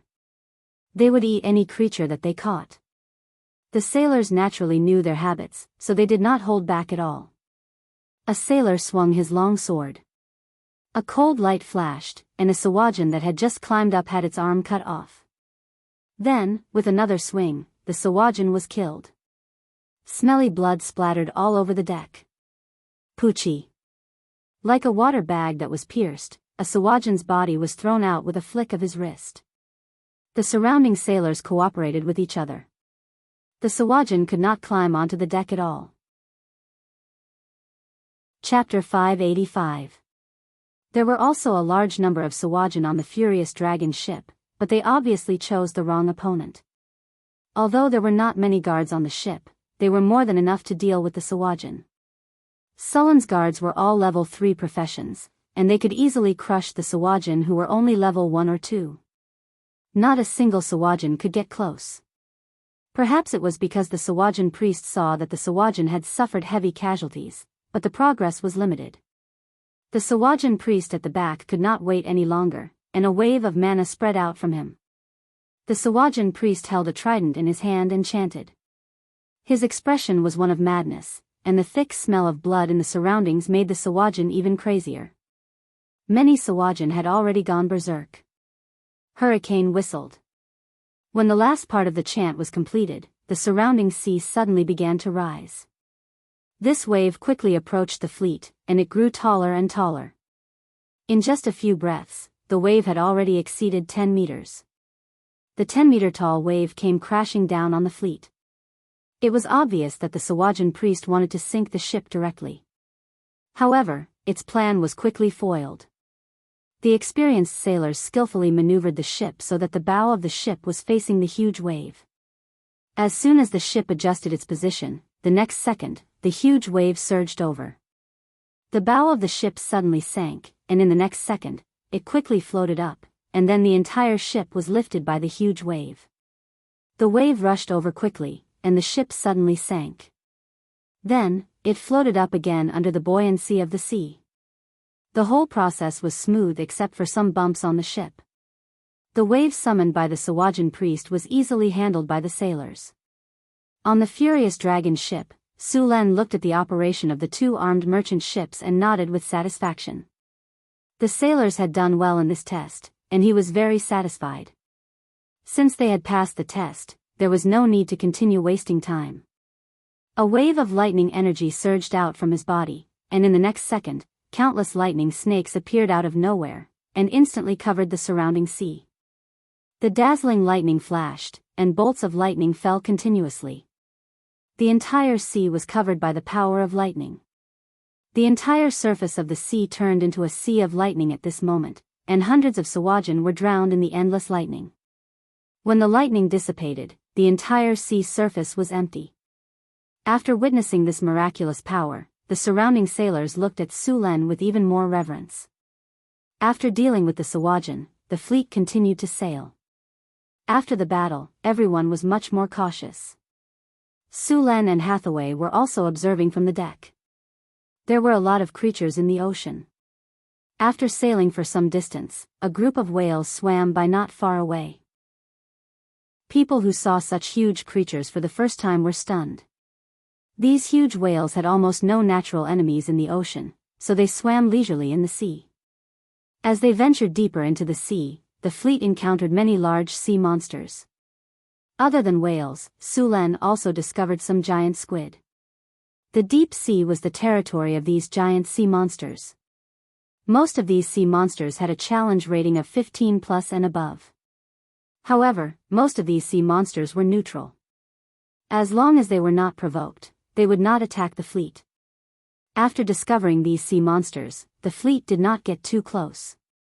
Sulen was not interested in these sea monsters, and Sulen only took care of them when they were in the way. Hathaway, on the other hand, was interested in some of the sea monsters. She caught them and seemed to be checking and recording them. Then, she drew their blood and collected some of their muscle tissue. She was going to bring these back for research. Many of these giant sea monsters were ancient species, so the chances of research were high. On the 5th day, the fleet encountered a storm. Fortunately, before the storm, Sulen found an island on the strategic map.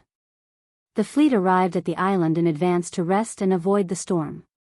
A tornado that was hundreds of meters tall formed directly on the surface of the sea, forming a huge whirlpool. It was quite spectacular. If the fleet encountered any ordinary merchant ship other than the magic ship Raging Dragon, no matter if it was a warship or an armed merchant ship, it would be doomed. The fleet found an island with an area of 30 square kilometers. There were no humans living on it, only some wild beasts and seabirds. Although the island was not too big, there was fresh water on it. The trees on the island were lush, and there were various fruits. It could be used as a supply point. Sulen marked the location of the island and planned to use it as a stronghold on the trade route. On the 13th day, Sulen found another island. The island was not big, only about 10 square kilometers. Fortunately, there was also a water source on the island. What surprised Sulen was that there were people living on the island. After occupying the island, Sulen knew that these people were a group of pirates. This island was the stronghold of these pirates. Sulen directly sent people to capture all the pirates and interrogate them. When it came to pirates, the most intriguing thing was the pirates' treasure. Basically, all the famous pirate leaders had saved up a shocking amount of wealth. Most pirates would hide their treasures, and Sulen was very interested in treasure hunting. After occupying the island, Sulen began to ask these people about the surrounding shipping routes and mark them. Soon, Sulen knew the surrounding situation. After subduing these pirates, this pirate island also became an important point of the trade route. As time passed, the number of islands seemed to have increased. After sailing for 8 days, Sulen and the others finally saw the outline of the continental shelf.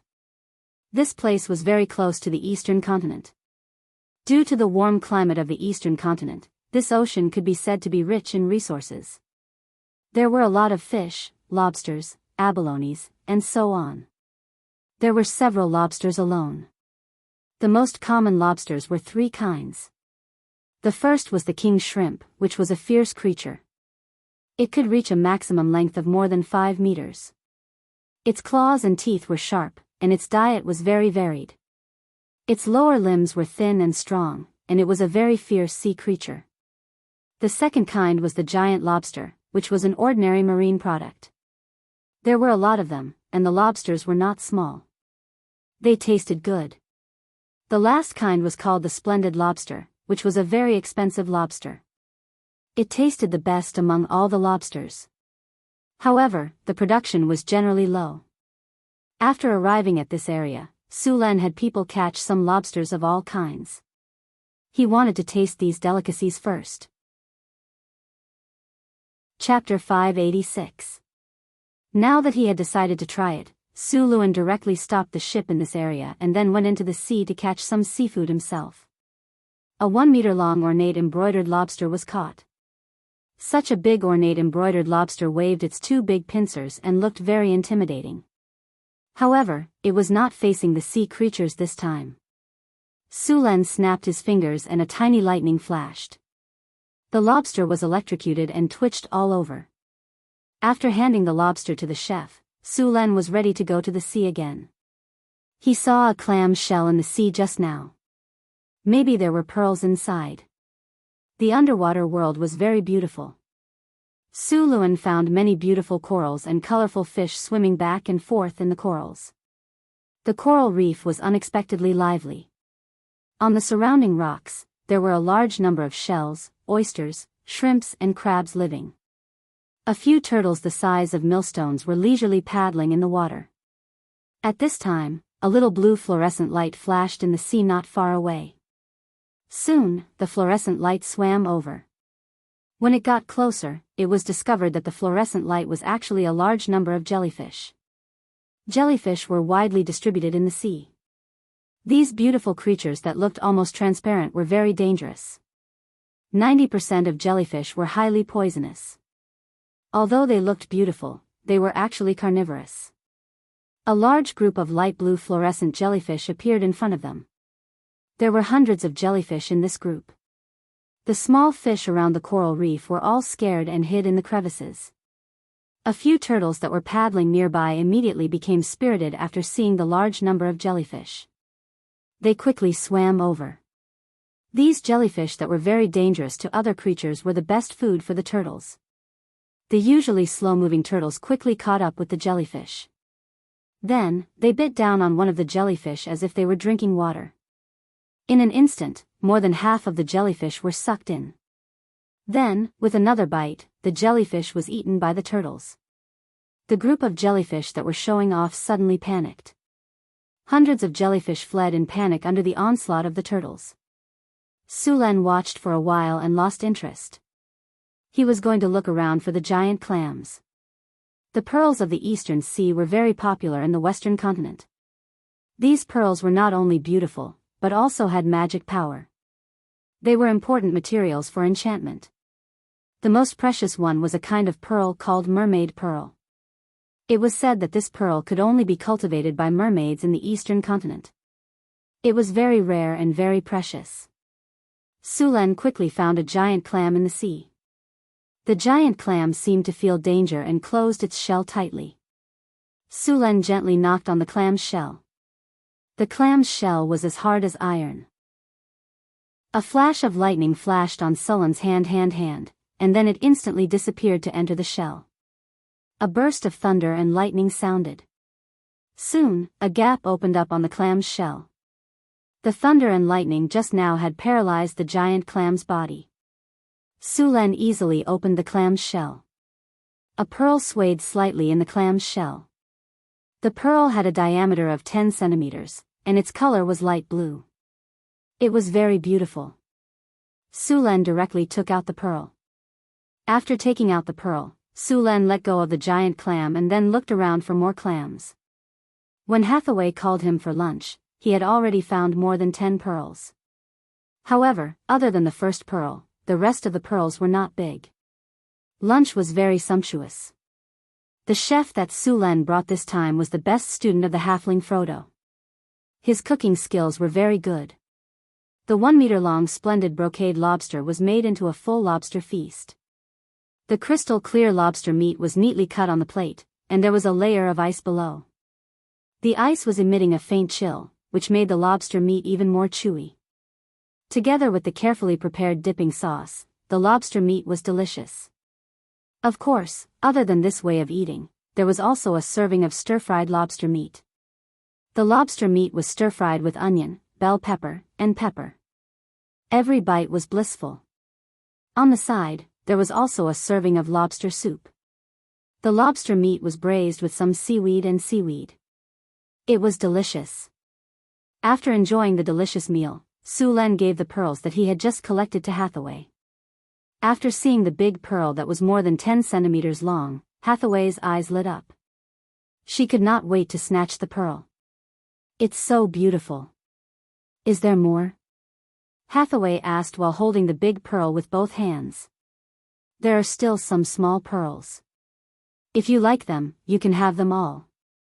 Su Len took out the rest of the pearls and gave them to Hathaway.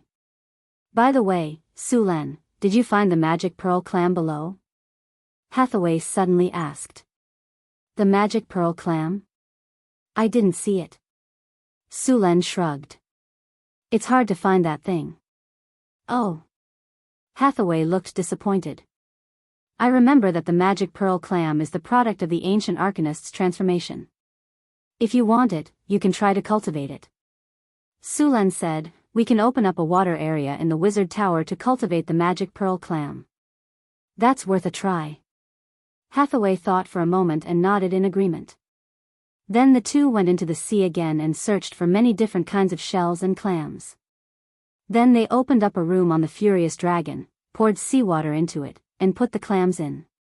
Under the effect of magic, the environment here would be the same as the ocean, and the giant clams could live normally in it. The ancient wizards carried out some bloodline transformation experiments. These experiments were developed to the peak during the Witch King era. But after the Witch King era was destroyed, there were fewer such experiments. The Arcane Empire also did a lot of research on bloodline transformation experiments. I'm going to try to transform a magic pearl clam. Well, if the transformation is successful, we can continue to get the magic pearl clam. If you need anything, I'll ask someone to find it. Sulen nodded and said. The most successful example of bloodline transformation was the warlocks. Hathaway's idea of transforming the magic pearl clam was not whimsical. There was a creature that was very successful in bloodline transformation in the North Town, the Crystal Beast. The Crystal Beast was originally just an ordinary beast. It might swallow rocks to increase the hardness of its scales, but it would not produce crystals. It was the product of the Arcanist's bloodline transformation. Similar creatures were the mining worm, the metal eater, and so on. It was difficult to transform a kind of magic pearl clam out of thin air, but it was much easier to do research when there was a complete information. Moreover, the transformation of the magic pearl clam was much easier than that of the crystal beast. In modern terms, the Witch King era was a time when biological modification technology was very important. During the Witch King era, every powerful wizard controlled a country. They were called Witch Kings. The country controlled by a Witch King usually lasted for hundreds or even thousands of years until the Witch King died. In the Witch King era, the wizards were very powerful, but their skills were skewed. They put too much energy into biological bloodline transformation technology. In the end, the Witch King era did not enter the Interstellar era. Of course, part of the reason was that the Witch King era was interrupted by the Arcane Empire. It was unknown if the Witch King era could enter the Interstellar era without the Arcane Empire's interruption. Of course, the feasibility was very low. The Witch King era was very rigid, and technological progress was slow. Sulen estimated that even after a few thousand years, the Witch King era could not enter the Interstellar era. The biological bloodline transformation technology was still very advanced, and it was also studied during the Arcane Empire. The Beast Men were the products of the Arcane Empire. During the Arcane Empire, the Arcanists had almost no respect for life, and in the end, they even regarded themselves as gods. There were even many Arcanists who would create intelligent life by themselves. They carefully cultivated it through genetic transformation technology, and then used enlightenment to unlock the intelligence of the finished product. After confirming that the product had the ability to reproduce, it was basically a success. However, this kind of modified creature was not screened by nature. Without other interference, it was easy to be eliminated by nature, such as reproductive degradation, natural enemies, environmental adaptation, genetic defects, and so on. Most of the intelligent creatures created by the Arcanists had gone extinct. Only a small number of them had slowly reproduced after natural evolution. Of course, the intelligent creatures created in this way were far from comparable to human beings. The reason why human beings could reproduce and prosper in the multiverse, in addition to their strong reproductive ability, the most important thing was that their brain structure was excellent. Basically, all intelligent creatures that could really reproduce a civilization had a better brain structure than other life forms. After staying in the sea for a day, the fleet set off again. In fact, the fleet was not far from the eastern continent. Along the way, Sulen used the strategic map to draw a more complete nautical chart. At the same time, the route was also marked. The surrounding islands, sea monsters, reefs, and ocean currents were also marked. According to the route on the nautical chart, they could sail to the eastern continent. After sailing for a few more days, the fleet finally approached the eastern continent. In the distance, the withered earth appeared, the towering mountains rose and fell, and the wind rolled up sand and dust to cover the sky.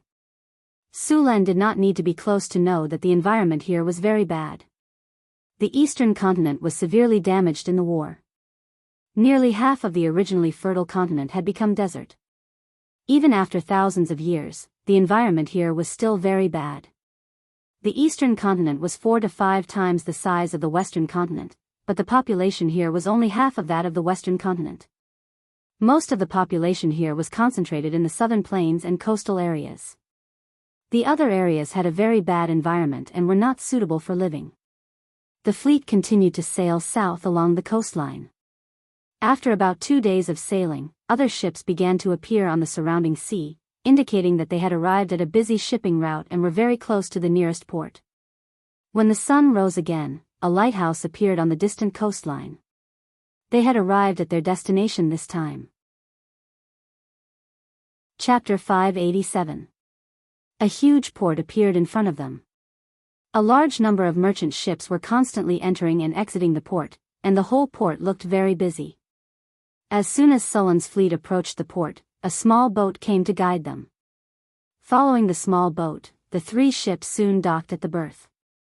After arriving at the port, the manager of the caravan immediately went to negotiate with the port personnel. As one of the most frequent ports with the western continent, the various procedures of Salt City Harbor were handled very quickly.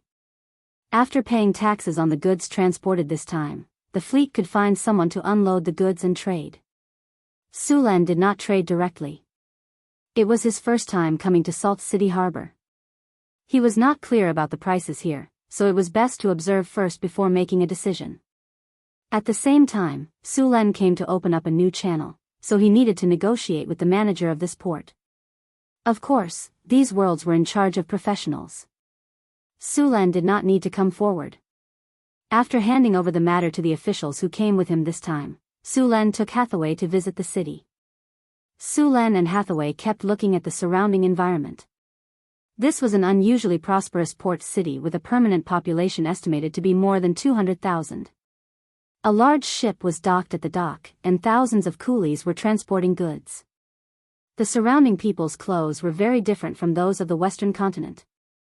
A large number of armed warriors could be seen everywhere. Hathaway went straight in after seeing a magic shop. Her purpose this time was to buy various magic materials produced in the eastern continent. Although there were many places in the eastern continent with harsh environments, some good magic materials were often produced in these areas. This Salt City Harbor first rose because of salt drying. Later, it prospered because of trade with the western continent. The buildings here also integrated the characteristics of the 2 civilizations. Sulan and Hathaway spent a day touring the city, and at the same time bought a lot of specialties here. The officials of Deepwater City also had a discussion with the officials of Salt City Harbor about the opening of a new channel and finally reached a cooperation. With official support, this channel would develop more smoothly in the early stages. When the merchants found out that this trade route could make a lot of money, they would be like sharks that smelled blood, flocking to it. Salt City Harbor also had a wizard organization. Such a bustling commercial port could bring in a lot of money every day. This was impossible for the wizards who were always short of money to give up. Unlike the western continent, the cities in the eastern continent were highly autonomous.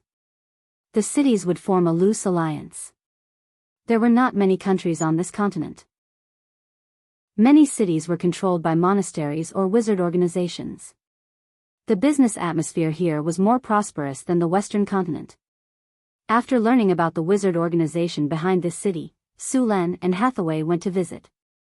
The wizard organization in this city was very surprised that a legendary wizard came to visit.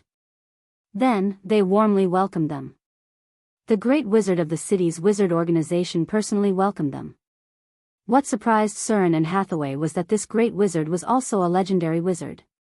But thinking about it, if it weren't for his great power, they wouldn't have been able to occupy this treasured land. After all, the annual income of this Salt City Harbor could be converted into millions or even tens of millions of gold nars. The income of this city was almost equal to the income of a kingdom of Florence. The area of Salt City Harbor was very large. There were also a lot of farmland around the city. In addition to the population of the city, there were a lot of towns and villages around the city. The surrounding resources were all used to support the development of this harbor. Su Len and Hathaway had a discussion with the wizard organization in Salt Lake City. At the same time, the two sides also exchanged some knowledge. Of course, the knowledge exchanged was not very precious, but it was still not bad. This knowledge would also play a big role in the North Wind Tower. After completing the knowledge exchange, the two sides had a discussion. It was good for wizards to communicate frequently. Sometimes, when an experiment was difficult, they would often get inspiration from the exchange. Unfortunately, the wizard organization did not open the library to Su Len and Hathaway, which disappointed Su Len. However, the exchange of materials was still very good. Su Len used some of the materials produced in the Northern Secret Realm to exchange for a lot of magic materials produced in the Eastern Continent. Although they did not have access to the library, they could enter the Salt Lake City Library at will. Of course, the library in Salt Lake City did not store much wizard knowledge. There were a lot of history books and some myths and legends, as well as poetry and some literary works. Su Len was very interested in the history and mythology books here. History books could let them understand the evolution of the civilization in the Eastern Continent, as well as some major events. As for myths and legends, although there were many exaggerated rhetoric, many myths and legends were actually related to wizards. In terms of history, there were many differences between this place and the Western Continent. Before the period of the Arcane Empire, this place was called the Dark Age. The entire Eastern Continent at that time did not have so many deserts and dangerous environments. On the contrary, there was plenty of rain, fertile land, and rich products. It was a prosperous continent. At that time, the kingdom that ruled this place practiced blood sacrifice. The god that they believed in should be the god that was born here. Every blood sacrifice would kill thousands of slaves. This cruel blood sacrifice quickly led to a rebellion and was eventually overthrown by the wizards. The god who accepted the blood sacrifice was eventually defeated by the Arcanists. Because the native god accepted the blood sacrifice, he had long been eroded by the power of the blood sacrifice and became crazy. In addition to these, Su Len also found some places where monsters were sealed. However, most of these places were monasteries of monks. These monasteries were there to suppress the monsters. Su Len found some familiar monsters from these myths and legends, such as the demigod mummy, the dream chrysalis, and other ancient evil creatures. One of the ancient books also drew an ancient pyramid with a creature with wings that looked like a snake or a dragon. Su Len recognized it at a glance. It was a Quetzalcoatl. The Quetzalcoatl was a powerful divine creature. Their challenge level was similar to that of the dragons, but they were rare. Since the beginning of the Arcane Empire, the Quetzalcoatl rarely appeared. Similar to them was the Eastern Condor. The Eastern Condor was a powerful creature that served the ancient god, the Sun God. After the fall of the Sun God, it went to the legendary Eagle Mountain and no longer served the resurrected King of Dawn. Chapter 588. Su Len opened the book and looked at it. The book recorded a race that had disappeared. There were many buildings left by this race in the book. These buildings gave Su Len a feeling that they were similar to the Mayan civilization in his previous life. The same worship of blood sacrifice, the same style of architecture, and the same gods were believed in. The book in front of him had a strange totem pole with an unknown god on it. The whole totem pole was covered with blood, and blood seemed to have seeped into it in many places. Under the totem pole were countless slaves who had been killed. These slaves were beheaded, and their blood flowed on the pyramid. The gaps of the pyramid seemed to have been filled with blood, and under the pyramid, a large number of humans in simple clothes like primitive people were constantly kneeling. There was also the symbol of wind and rain on the totem pole, which meant that they believed in a rain god. There were no written records of the rain god on other continents, but in this civilization, it was very revered. It symbolized the harvest. From ancient times to the present, people had always been in awe of the gods who were in charge of the harvest. Su Len was not very interested in these gods. These gods who had accepted the blood sacrifice did not end well. According to the division of the arcane kingdom, these gods belonged to the nature gods. There was no good or evil, and they were very susceptible to the influence of believers. These gods had a high chance of becoming evil gods. Now, the gods recorded in these libraries were likely to have become evil gods. In addition to these materials, there were also records of many disasters and various monsters that happened in ancient times. After looking at some more, Su Len found that these monsters seemed to be the ancient evil that had been sealed. It seemed that although these mortals did not know the origin of these monsters, it did not prevent them from recording these disasters. However, these records had now been regarded as myths by ordinary people.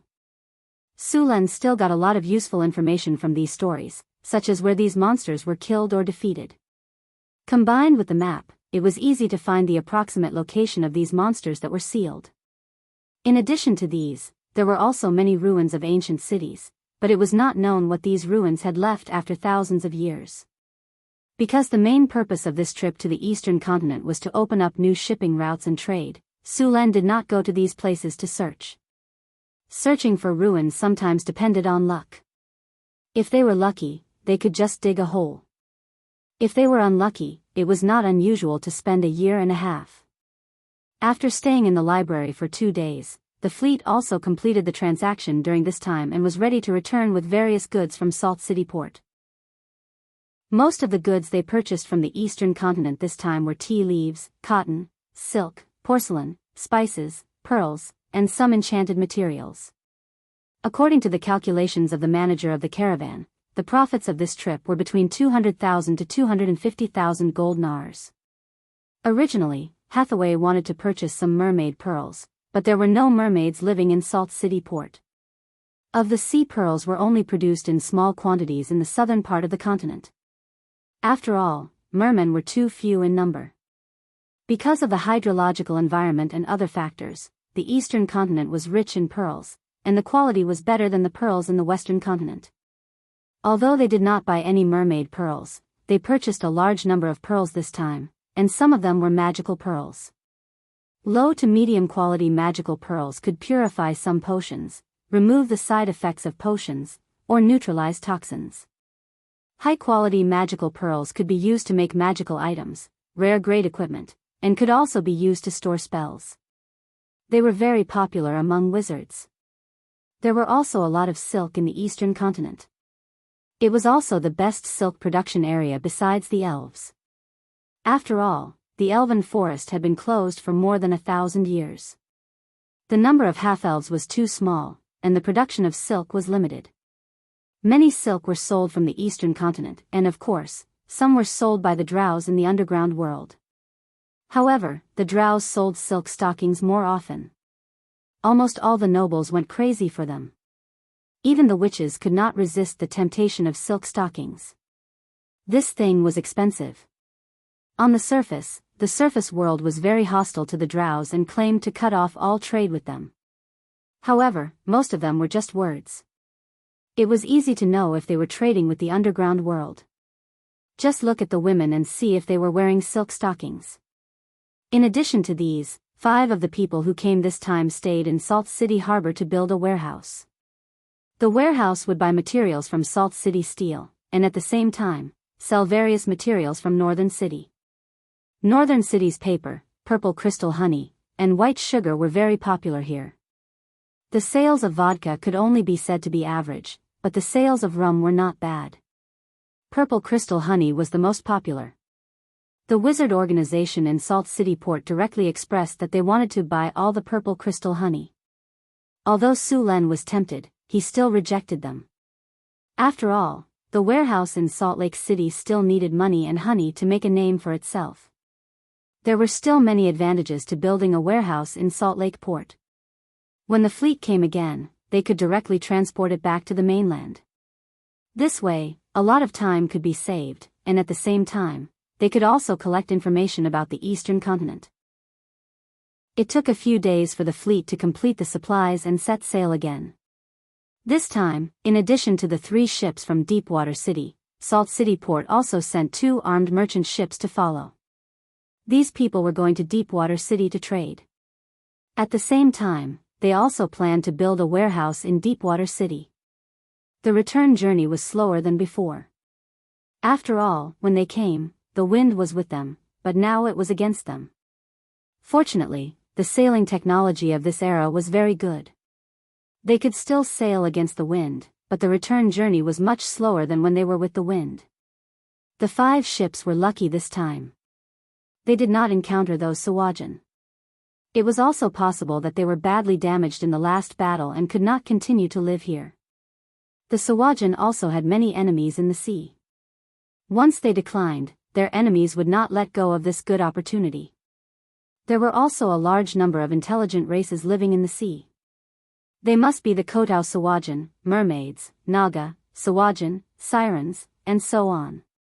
These races were not friendly and harmonious with each other. In the depths of the sea, there were also some extremely terrifying sea monsters, and even the children of Dagon. Dagon was also a very dangerous creature. Even the gods were afraid of him.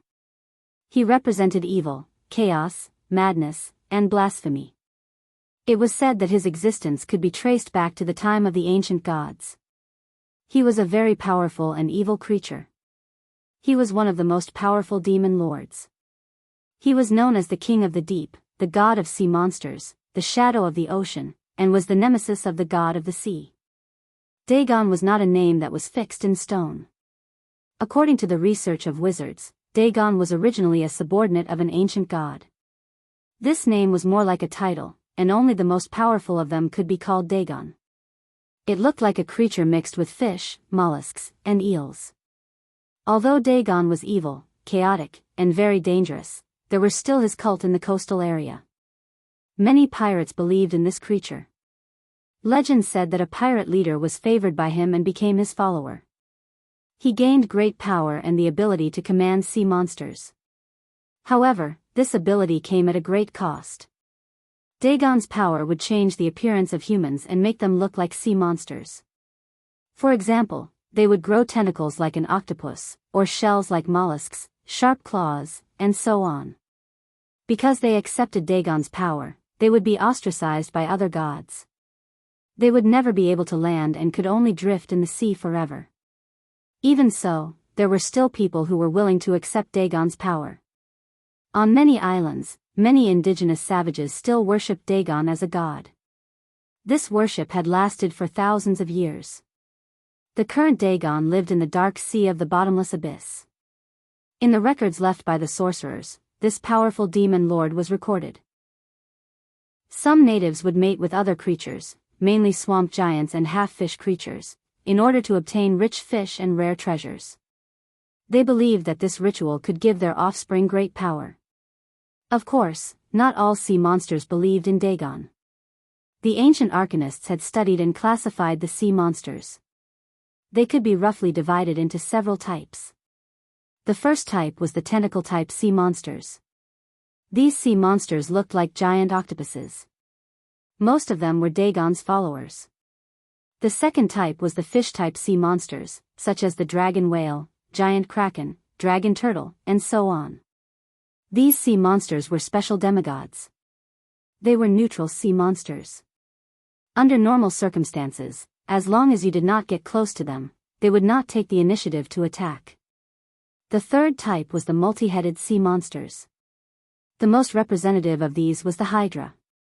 These sea monsters were usually the servants of the goddess of the ocean. The fourth type of sea monster was the dinosaur. This sea monster originated from the father of dinosaurs. This powerful god created a giant beast to expand his power into the sea. This monster was also called the Abomination.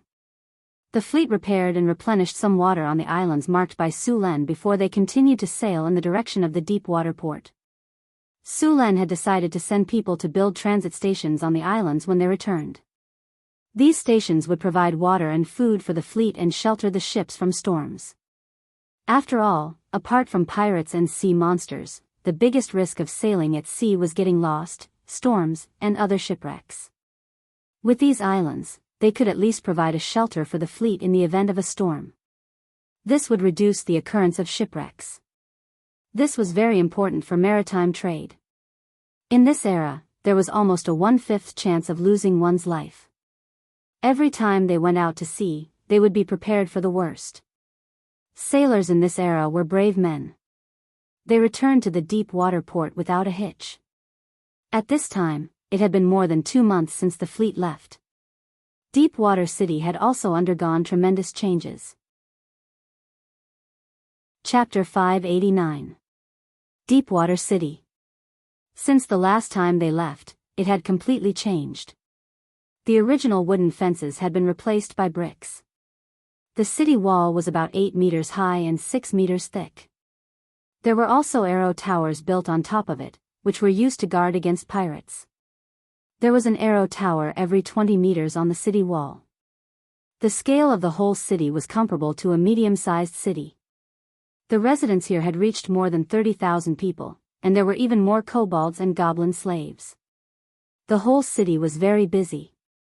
The east gate of the city was facing the port. It was about 1 kilometer away from the port to the city. The road connecting the port and the city was paved with bluestone. It was 8 meters wide, and there were drainage canals on both sides of the road. Teams of patrolling soldiers were patrolling back and forth, and there were even some half-elf archers among them.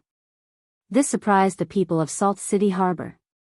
The half-elves were also a very xenophobic race. In the beginning, the half-elves were discriminated against by both elves and humans. This led to the half-elves only being close to each other for warmth. They were not close to other races, and it was not easy to hire them. Mu Sun looked at Su Len with eyes full of surprise. Originally, in their view, this so-called deepwater port should be just a small city. They came here because of Hathaway, the legendary witch. They did not have much hope for Deepwater City. Their original plan was to set up a warehouse and send a few ships every year to buy some paper, white sugar, and purple crystal honey back. They did not expect to be shocked by the scene in front of them as soon as they arrived. The wide port, the flat road, and the elite soldiers. Although the city was still a bit simple, it looked lively. After entering the city, Mu Sun found that the city was so neat and clean.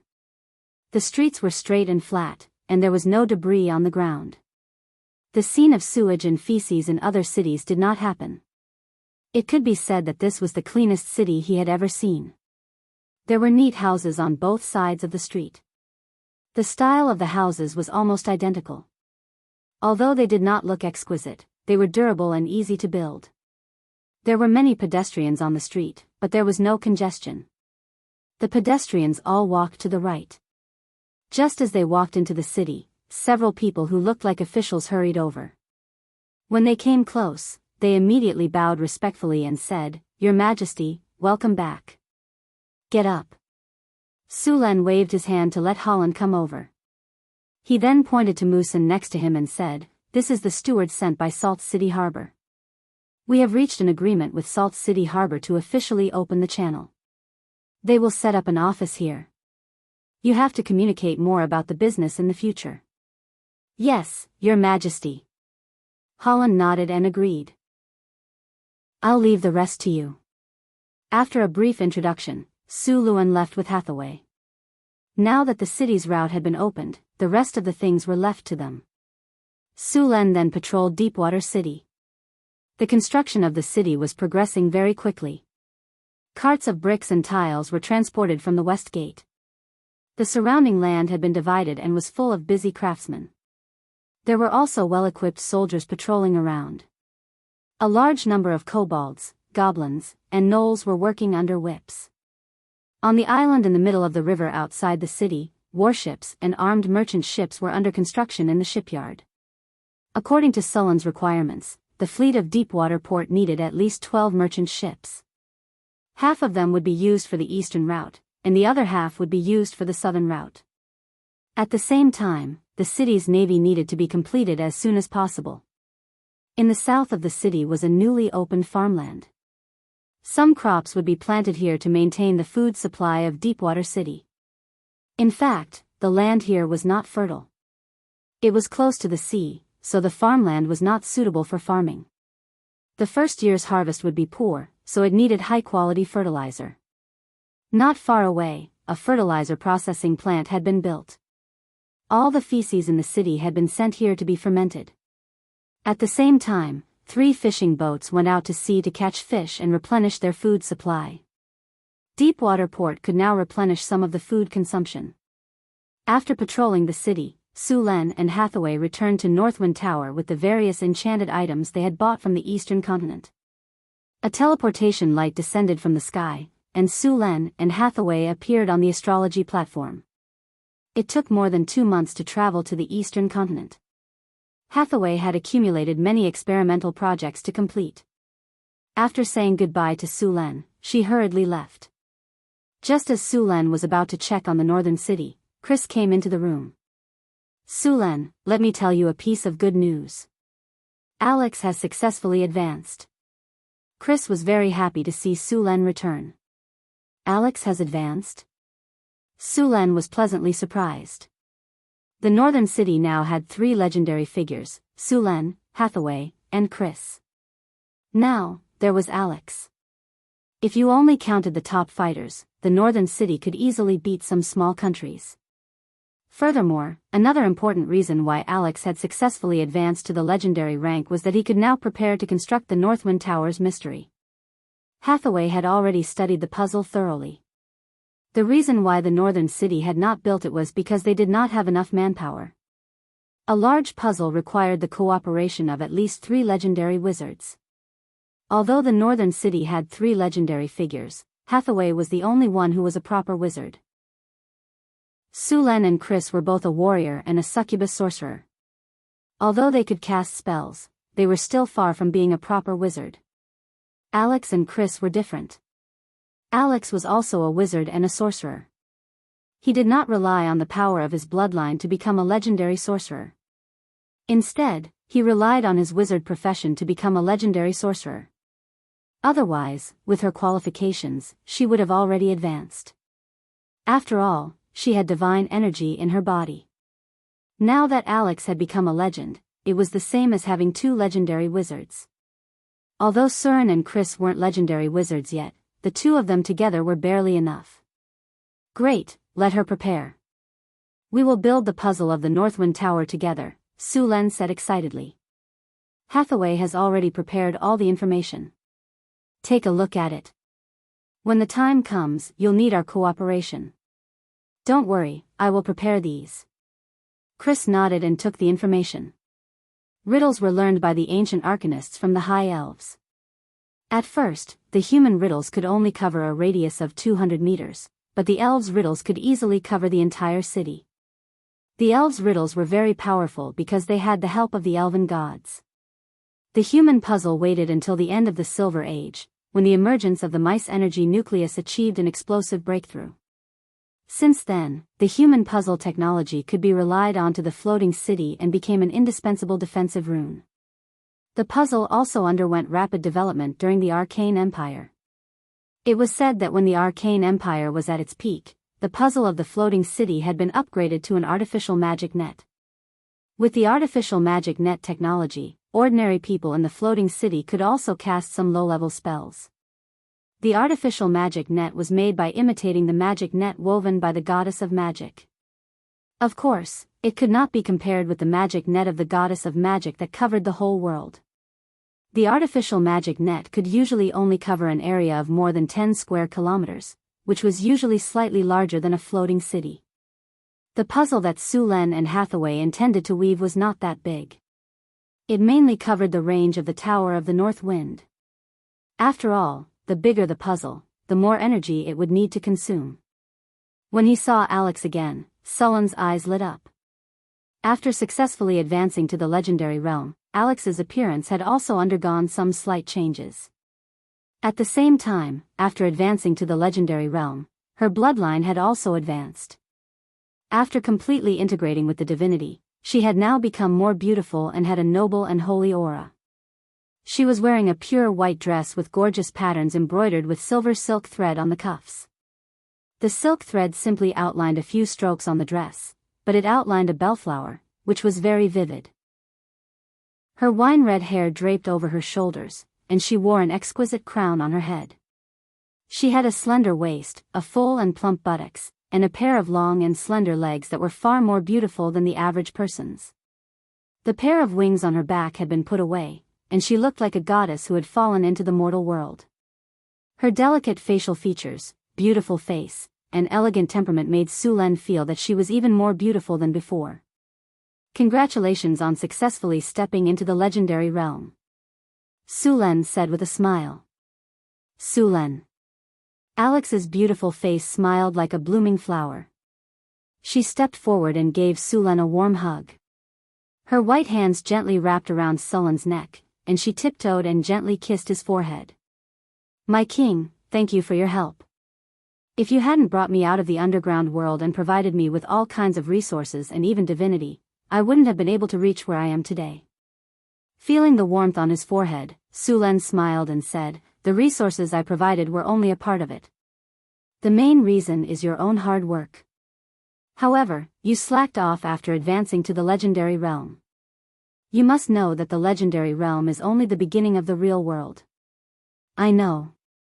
Don't worry, I will catch up with you as soon as possible, Alex said affectionately.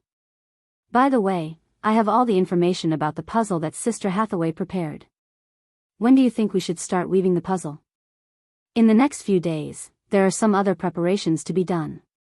When Hathaway is ready, we will start, Su Len said. Chapter 590. In the North Wind Tower, Su Len was looking through the information on elemental fission. The principle of elemental fission was not too difficult. He had almost finished the research. The theory was already mature, and he only needed to put it into practice. Even the theory of elemental fusion reaction had been successful. However, because elemental fission required high strength of materials, Su Len was a little hesitant. Elemental fission reaction would release unimaginable energy. If the elemental fission furnace was not strong enough, or if the elemental fission reaction was too fast, it was likely to cause a violent explosion. If elemental fission explosion occurred, the power could be said to be far more powerful than a level 9 spell, so he had to be careful. Making elemental fission furnace required a lot of materials from the astral world. Fortunately, Su Len and Hathaway had collected a lot of materials in the astral world. It was enough. Elemental fission furnaces were usually used on floating space towers. Although the elemental pool could also support the floating space tower, at this point, the elemental pool needed to accumulate enough energy to support the floating space tower for a period of time. Only the elemental fission furnace could support the floating space tower for a long time to fight in the air. Last time, he got an intact floating space ring. With the information left in the wizard tower, the technology of the floating space ring was completely understood. As long as he had the materials, he could produce it. In addition to the special materials of the floating space ring, the most important thing was the 28 types of anti-gravity runes inscribed on it. These runes were the crystallization of the command during the Arcane Empire era. Only such a carefully made floating space ring could support the wizard tower, which weighed thousands of tons. Master, the elemental pool of the wizard tower is full of energy, Tower Spirit Een suddenly said while Su Len was thinking. Su Len stopped thinking. It was useless to think too much now. He had to do the thing in front of him first. The elemental pool was full of energy. He could consider weaving the puzzle. On the astrology platform, Su Len, Hathaway, Chrissy, and Alex stood in the center with serious faces. Phyllis, Sandy, Karina, Angela, and Anna stood not far away. Several other wizards of the wizard tower were all there. They looked at Su Len and the others with excitement. They were looking forward to what would happen next. Let's start. Su Len asked. Begin. Hathaway nodded and said. Hathaway walked to the center of the astrology platform and waved the staff in her hand. Milky Way, prepare to activate the energy connection channel. Light blue elemental energy gushed out from the elemental pool, and the entire runic magic circle slowly lit up. In the center of the runic magic circle, an engraved puzzle core slowly lit up. A large number of runes were engraved on the core of the mystery lock. Under the influence of this enormous energy, each of them seemed to be alive as they spun rapidly. The huge drop of energy was activated, and the whole floating city shook slightly. The estimated powerful energy wave spread quickly from the wizard tower to the surroundings. At the bottom of the Adept's tower, multiple energy channels formed by magic crystals quickly connected with the surrounding ley network. The ground energy of the entire northern citadel area began to converge towards the Adept's tower. As the elemental energy kept fluctuating, the surrounding elemental energy kept flowing towards the wizard tower. Soon, the concentration of elemental energy in the wizard tower doubled. Activate the elemental pool. Activate Earth Vein Network. Begin energy materialization. As the orders were given, the entire wizard tower was soon surrounded by an energy siphon. At the top of the wizard tower, an elemental siphon like a whirlpool reached all the way to the sky. A huge amount of energy kept converging there. At this moment, the whole sky had already darkened. Countless lightning bolts were swimming in the sky. Sulen, Chris, and Alex stood around each other. Powerful elemental energy was gathering around them. Prepare to weave the mystery lock. At this moment, Hathaway suddenly ordered. Magic reshape. Suren's team of 3 promptly took action. Next, powerful streams of mana surged out from their bodies. Thanks to their power, the originally chaotic streams of mana began reorganizing themselves. Strands of magic appeared in midair. These strands were completely formed by energy. Hathaway gently waved her staff, and runes quickly appeared. As soon as these runes appeared, they began to entangle with each other. Soon, a strange runic circle appeared in front of them. Magic weave. Under Hathaway's command, strands of magic strands quickly crisscrossed. At the same time, runes were constantly imprinted on the strands of magic strands. In just a few breaths, a fishnet-like mystery lock appeared in front of them. As the mystery lock continued to weave, the surrounding elemental energy was constantly absorbed by the mystery lock. The strands of magic strands formed by magic energy were quickly weaved under the effect of those strange runes. After these runes were completely formed by energy, they formed a huge network. This network quickly expanded as Hathaway and the others continued to weave. Soon, this huge network enveloped the entire wizard tower. The light blue mystery lock network lit up the sky of Northgard City. Hathaway's silhouette had already flown into the sky, her gorgeous magus robe fluttering in the wind due to the rich elemental energy. All the runes were linked to her body, and then like a spider web, they kept spreading in all directions. Under the magus tower, a large number of runes were engraved on countless magic crystals, and at this moment, they were also linked to the runes in the sky. So beautiful. Xanthi looked at the layers of blue network in the sky, and her eyes sparkled. Karina looked at the network in the sky with a mesmerized expression.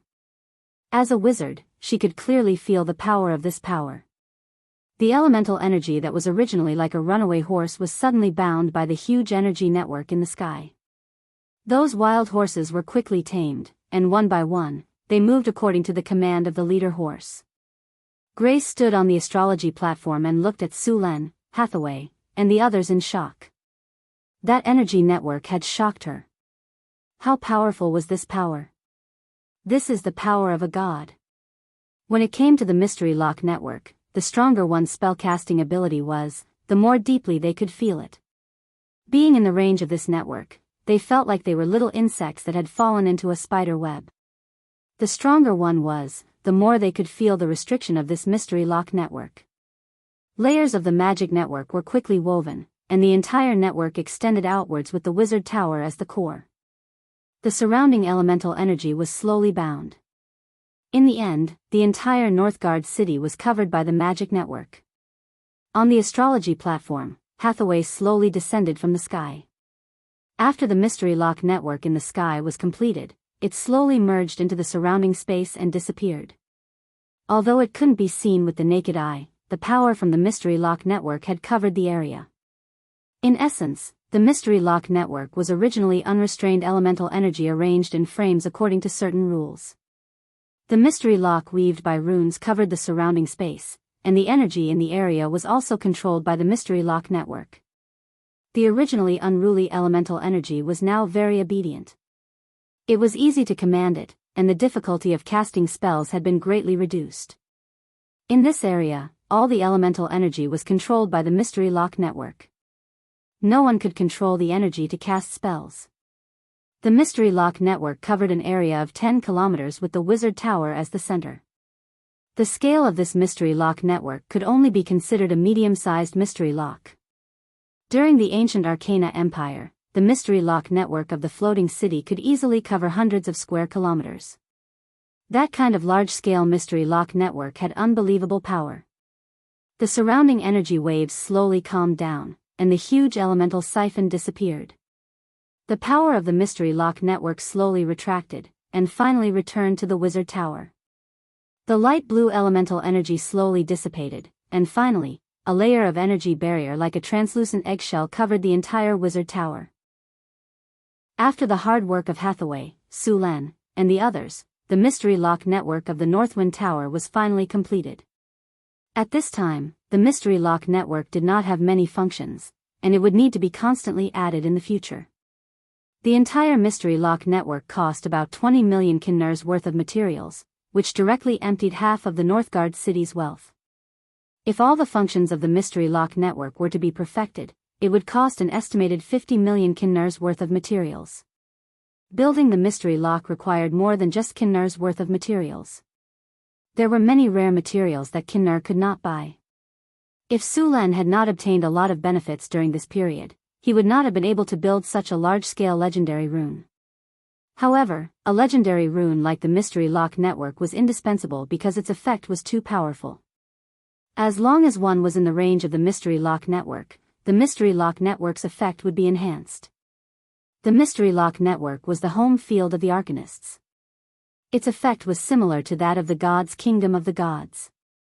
Of course, compared to the gods' kingdom of the gods, the mystery lock network was far inferior. Of course, if the mystery lock network could be mounted on the floating city and supported by the mice energy nucleus, it would basically be comparable to the gods' kingdom of the gods with intermediate divine power. According to the division of the Arcane Empire, the strength of a great arcanist with a top-level floating city was close to that of an intermediate divine power. Of course, there were still some differences in the specific strength. Looking at the mystery lock in front of him, Sullen's heart was full of joy. After the mystery lock was completed, Su Lan also obtained the authority of the mystery lock. A huge amount of elemental power entered Sullen's body from the mystery lock. Sullen's wizard profession, which had reached grade 4, began to improve in an instant. A little light flashed in his soul from between his eyebrows, and then his whole soul quickly transformed. His originally powerful soul became even stronger.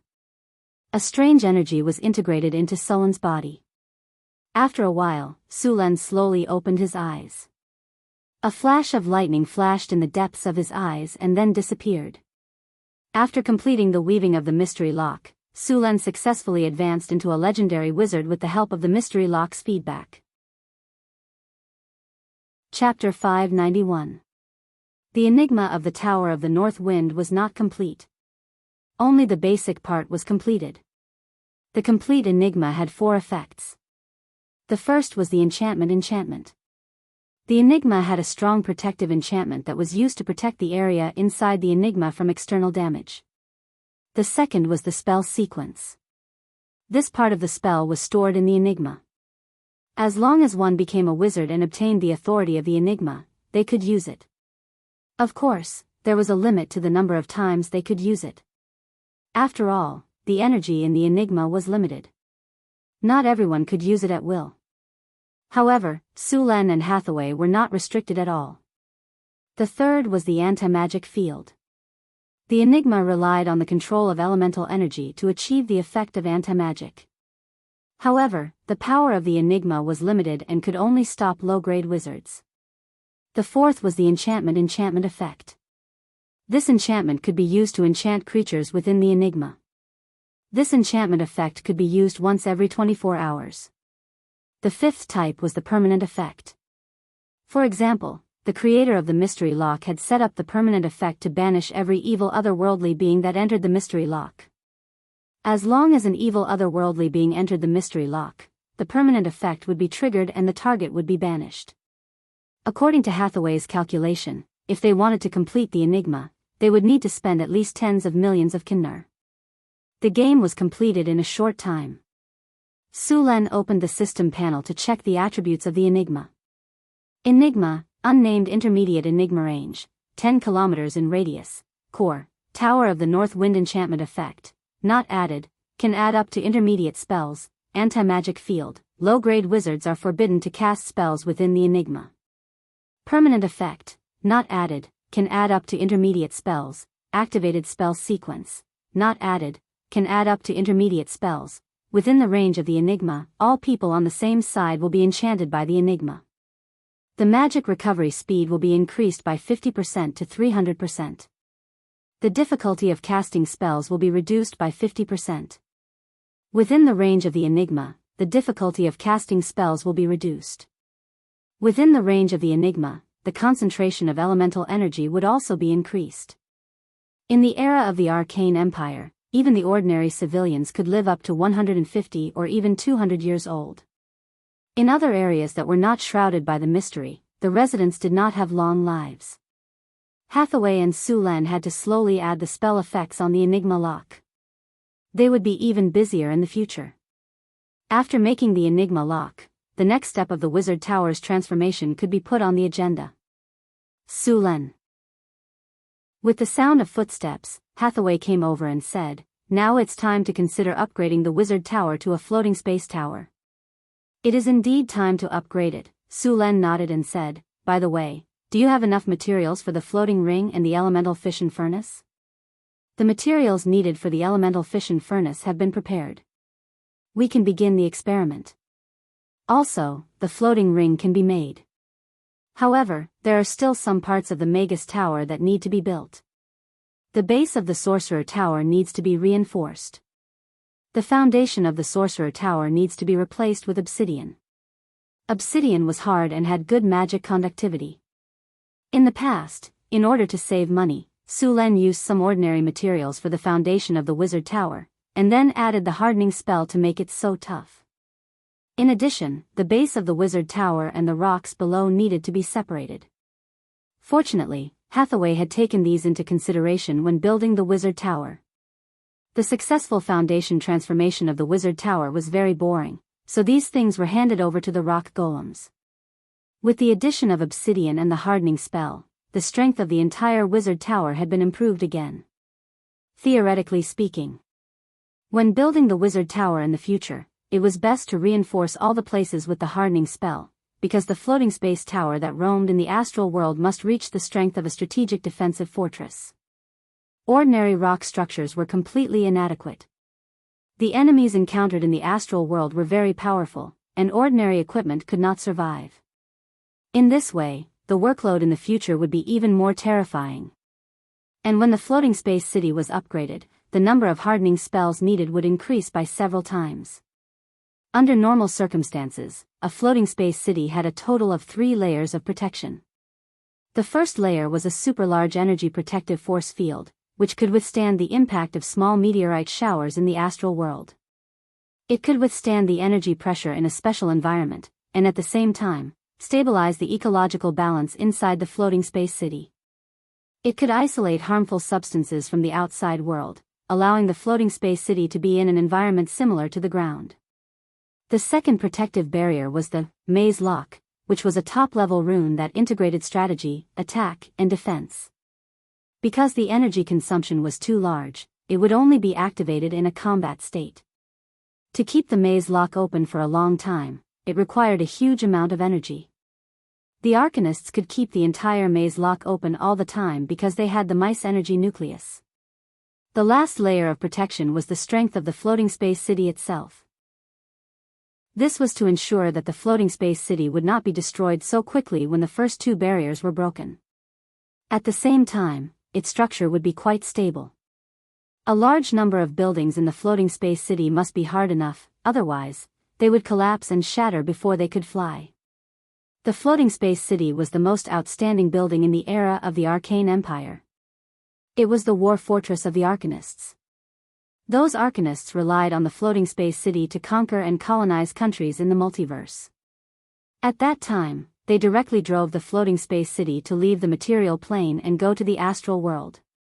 When leaving the range of the main material world, it was easy to have problems if the base was not hard enough to escape gravity.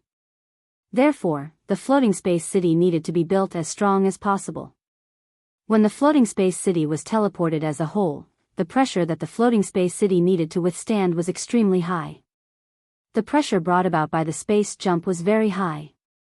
If the strength was not enough, the floating space city would directly collapse and disintegrate during the teleportation. From the era of the Arcane Empire to the present, the number of times that the floating space city had been teleported as a whole was very limited. The few recorded teleportations took place in the battlefield with the gods.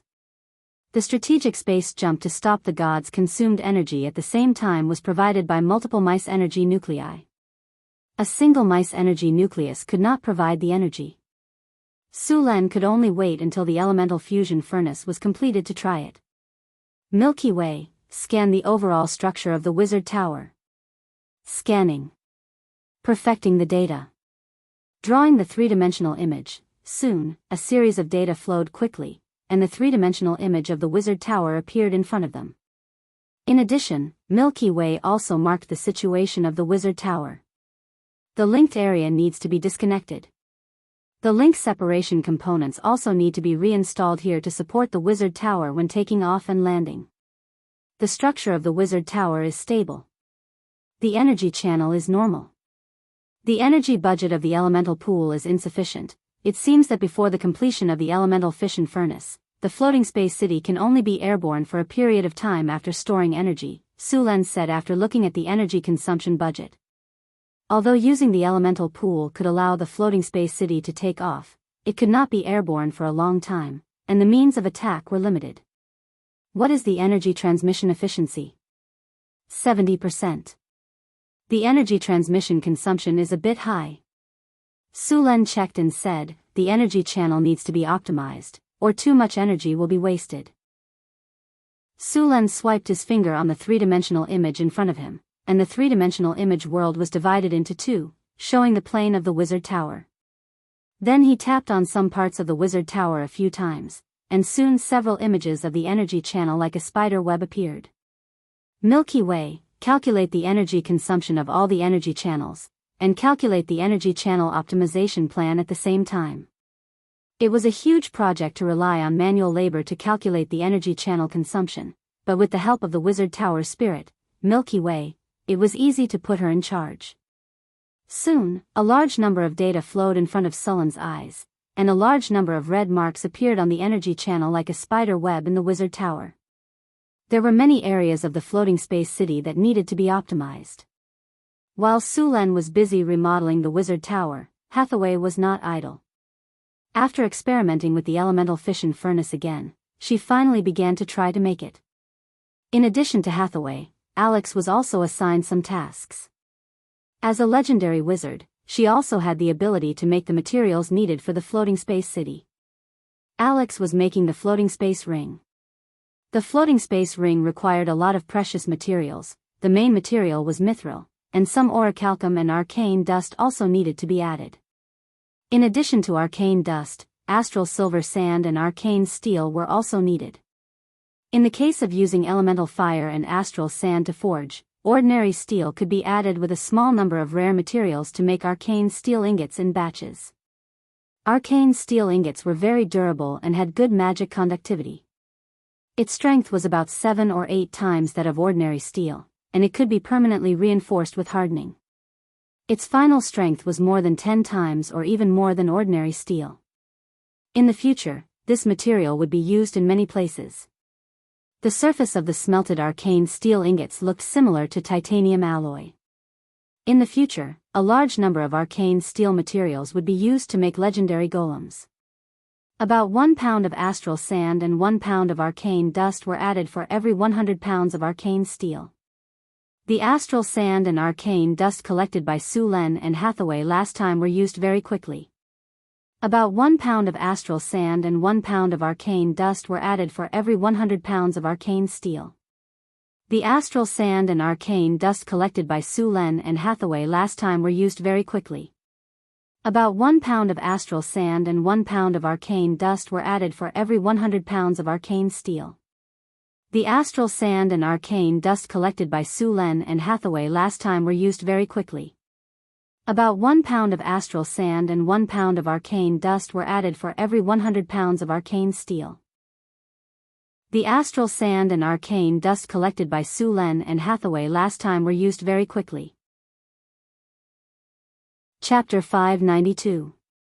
Hathaway gently waved the magic staff in her hand. A light flashed, and a few fist-sized magic pearls flew up. The energy in the elemental pool was constantly being drawn out, and the concentration of elemental elements in the room was shockingly high.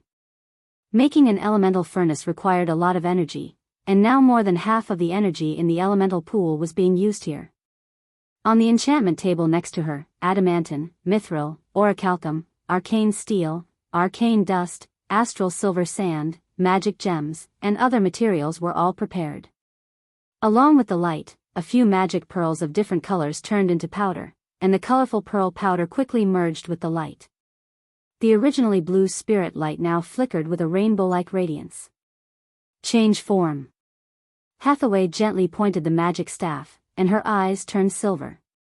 Magic light flew out from the magic staff, and the arcane steel ingots on the enchantment table directly floated up and gradually melted. As the arcane steel melted, the rainbow-like light also merged with it. Creation. The melted arcane steel quickly turned into silver metal under the light, and this piece of metal continued to transform into the shape that Hathaway wanted. At the same time, the arcane dust on the enchantment table quickly disappeared, and a few blue-silver crystals appeared in front of her. Elemental fire. With a light shout, the surrounding mana instantly surged. In the next second, a cluster of light blue flames appeared out of thin air, and then instantly grew stronger like adding oil to a fire. The light blue elemental fire had a very high temperature, but this kind of fire that was researched by wizards was very easy to control. It was suitable for refining potions, and it was very useful for making other things. As the fire grew stronger, pieces of metal ingots quickly melted in the elemental fire. Hathaway gently waved her hand, and a few magic gems instantly turned into countless sparkling powder that merged with the fire. The originally silver liquid in front of her quickly turned into a blue-silver liquid. Large amounts of liquid metal continuously fused with various materials, and then transformed into various shapes under the spell of creation. The structure of an elemental fission furnace was very complicated, and it required a lot of parts. Hathaway constantly controlled the elemental fire to refine. A day quickly passed. Even a legendary wizard would feel a little tired after such a long time of high-intensity casting, but the results were very good. While Hathaway was making the elemental furnace, Su Len was also commanding a large number of workers to modify the bottom of the wizard tower. The bottom of the wizard tower had to be replaced with obsidian, and the connection to the ground had to be disconnected. This kind of work couldn't be done by ordinary workers. Fortunately, there were many gray dwarves in the northern city, and they directly dug according to the blueprint. The bottom of the wizard tower had to be completely hollowed out, and then connected with the metal runes. When the tower was lifted, the metal runes used to connect the tower would be separated, and they would be used to connect with the tower when it was landing. The Durgar's excavation skills were very advanced. Apart from the main support points, the entire bottom of the tower had been hollowed out. Next, a large number of metal constructs would be installed. The efficiency of the hundreds of gray dwarves was very high. It only took a few days for the bottom of the wizard tower to be completely excavated. A large number of hardening spells were cast on the excavated space, and the whole ground became very hard. In addition, a large number of wizard apprentices were installing the metal runes. In another laboratory in the wizard tower, Alex was refining a floating ring. In the middle of the experiment, a floating ring with a diameter of about 5 meters quietly floated in the air. Alex was concentrating on engraving runes on it. Silver spell energy constantly outlined runes, and then after fusing with mithril and astral silver sand, they slowly merged into the floating ring. The floating ring flashed, and in the next second, a rune appeared on the floating ring. At this time, a large number of runes had been engraved on the floating ring, and the runes were connected from head to tail, covering the entire floating ring. As the last rune fell, the floating ring suddenly burst into a dazzling light, and then the light dissipated, and everything returned to normal. The wizard tower's work lasted for 2 months. When Sulen finished installing all the metal runes at the base of the wizard tower, and the wizard tower's energy circuit was optimized, Hathaway's work was almost done. In the laboratory, a powerful energy wave shrouded this place. Hathaway embedded the last energy crystal in the rune body in front of her, and then put in the already prepared element fission fuel. With a strong light, the high-tech elemental furnace in front of her slowly started up. An amazing energy wave was transmitted from the elemental furnace, and the surrounding energy channels quickly lit up. The powerful energy filled the wizard tower in a flash. The whole wizard tower shook slightly at this moment, and a powerful elemental tide spread out from the wizard tower. Phew, it's finally done. Looking at the elemental furnace in front of her, Hathaway's tired face flashed with a trace of relief. Sulen, who was instructing the craftsman to check the metal runes, suddenly felt a powerful energy coming from the wizard tower to China. The energy wave was a little shocking, and the aftermath was more than 10 times stronger than the elemental pool and the wizard tower at full capacity. This is the elemental furnace? Sulen was slightly stunned, and then he reacted. Hathaway did it. Then, a teleportation light flashed on Sulen's body, and in the next second, he appeared on the astrology platform.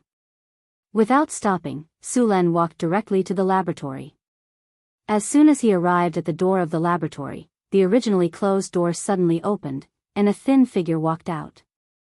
It was Hathaway. Seeing Sulen walking in hurriedly, Hathaway smiled at him and said, "It's done. You've worked hard."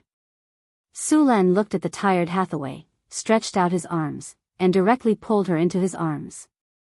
"Don't worry about these things for now. You're tired now and need to rest. Everything can wait until you've rested." "Okay." Hathaway nodded gently, and then lay in Sulen's arms like a kitten. Sulen waved his hand gently, and the door of the laboratory suddenly closed. Then, Sulen pointed his finger lightly, and streaks of lightning shot out from his hand. As soon as these streaks of lightning appeared, they quickly merged and connected, and soon formed a lightning net that enveloped the entire laboratory. Seeing that the lightning net had sealed the laboratory, Sulen nodded, and then smiled at Hathaway. He directly lifted her up with his arms, and in the next second, the teleportation light flashed, and the two disappeared from the wizard tower. Sulen put Hathaway on the bed in the bedroom, and then watched her fall into a deep sleep. Only then did he walk out of the room, and put away his smile, and restored his dignified expression. Guards. 2 guards appeared in front of him. "You two stay here. Without my order, no one is allowed to go in and disturb her," Sulen ordered directly. "Yes, sir." The 2 guards bowed and saluted. After arranging Hathaway, Sulen left. The preparation work in the wizard tower was almost done, and the next step was to wait for the test. Sulen came to the wizard tower.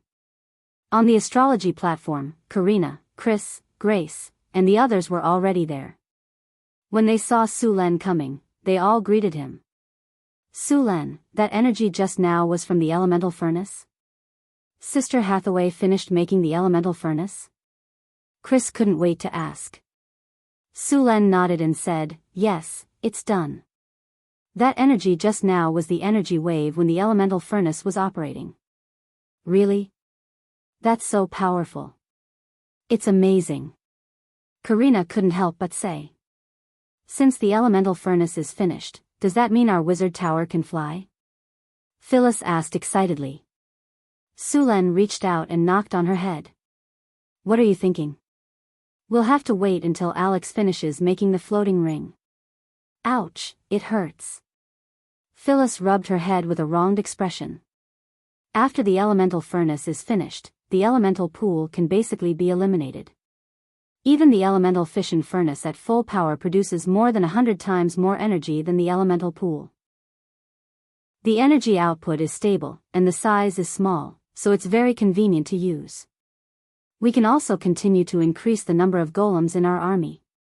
Originally, the Tower of Northern Wind could only use 2 to 3 legendary golems and 3 to 500 stone and steel golems. If there were more of them, the elemental pool would run out of energy. Now that they had the elemental furnace, they wouldn't have to worry about the energy shortage even if the number of golems doubled. Oh, right. We got a lot of dragon blood from the dragon we killed last time. Get ready. I'll give you a dragon blood baptism in a few days to further increase the purity of your dragon blood. By then, you should be able to use some spells. Sulan pinched Phyllis's pretty face. Really? I can use spells? Phyllis was pleasantly surprised. She grabbed Sullen's arm tightly with both of her arms. Those amazingly developed weapons kept rubbing against his arm, and they were very elastic. Of course. After the dragon blood baptism, your dragon blood will be further improved, and your strength will also increase. As a dragon disciple, you're born with the ability to cast spells. Of course, a warlock's ability to cast spells is weaker than a wizard's, but you should pay attention and try to be a wizard in the future. I understand. When will the dragon blood baptism be carried out? Phyllis asked eagerly. After I'm done with all the things I need to do. Sulan smiled and said, the dragon blood baptism can be carried out 5 times in total. If you encounter a black dragon, a blue dragon, or a green dragon in the future, you can carry out another dragon blood baptism. After a few baptisms, your body should be comparable to a legendary warrior's. You're tuning into the Carefree Valley YouTube channel. Don't forget to subscribe and join us on this journey to catch the most captivating stories.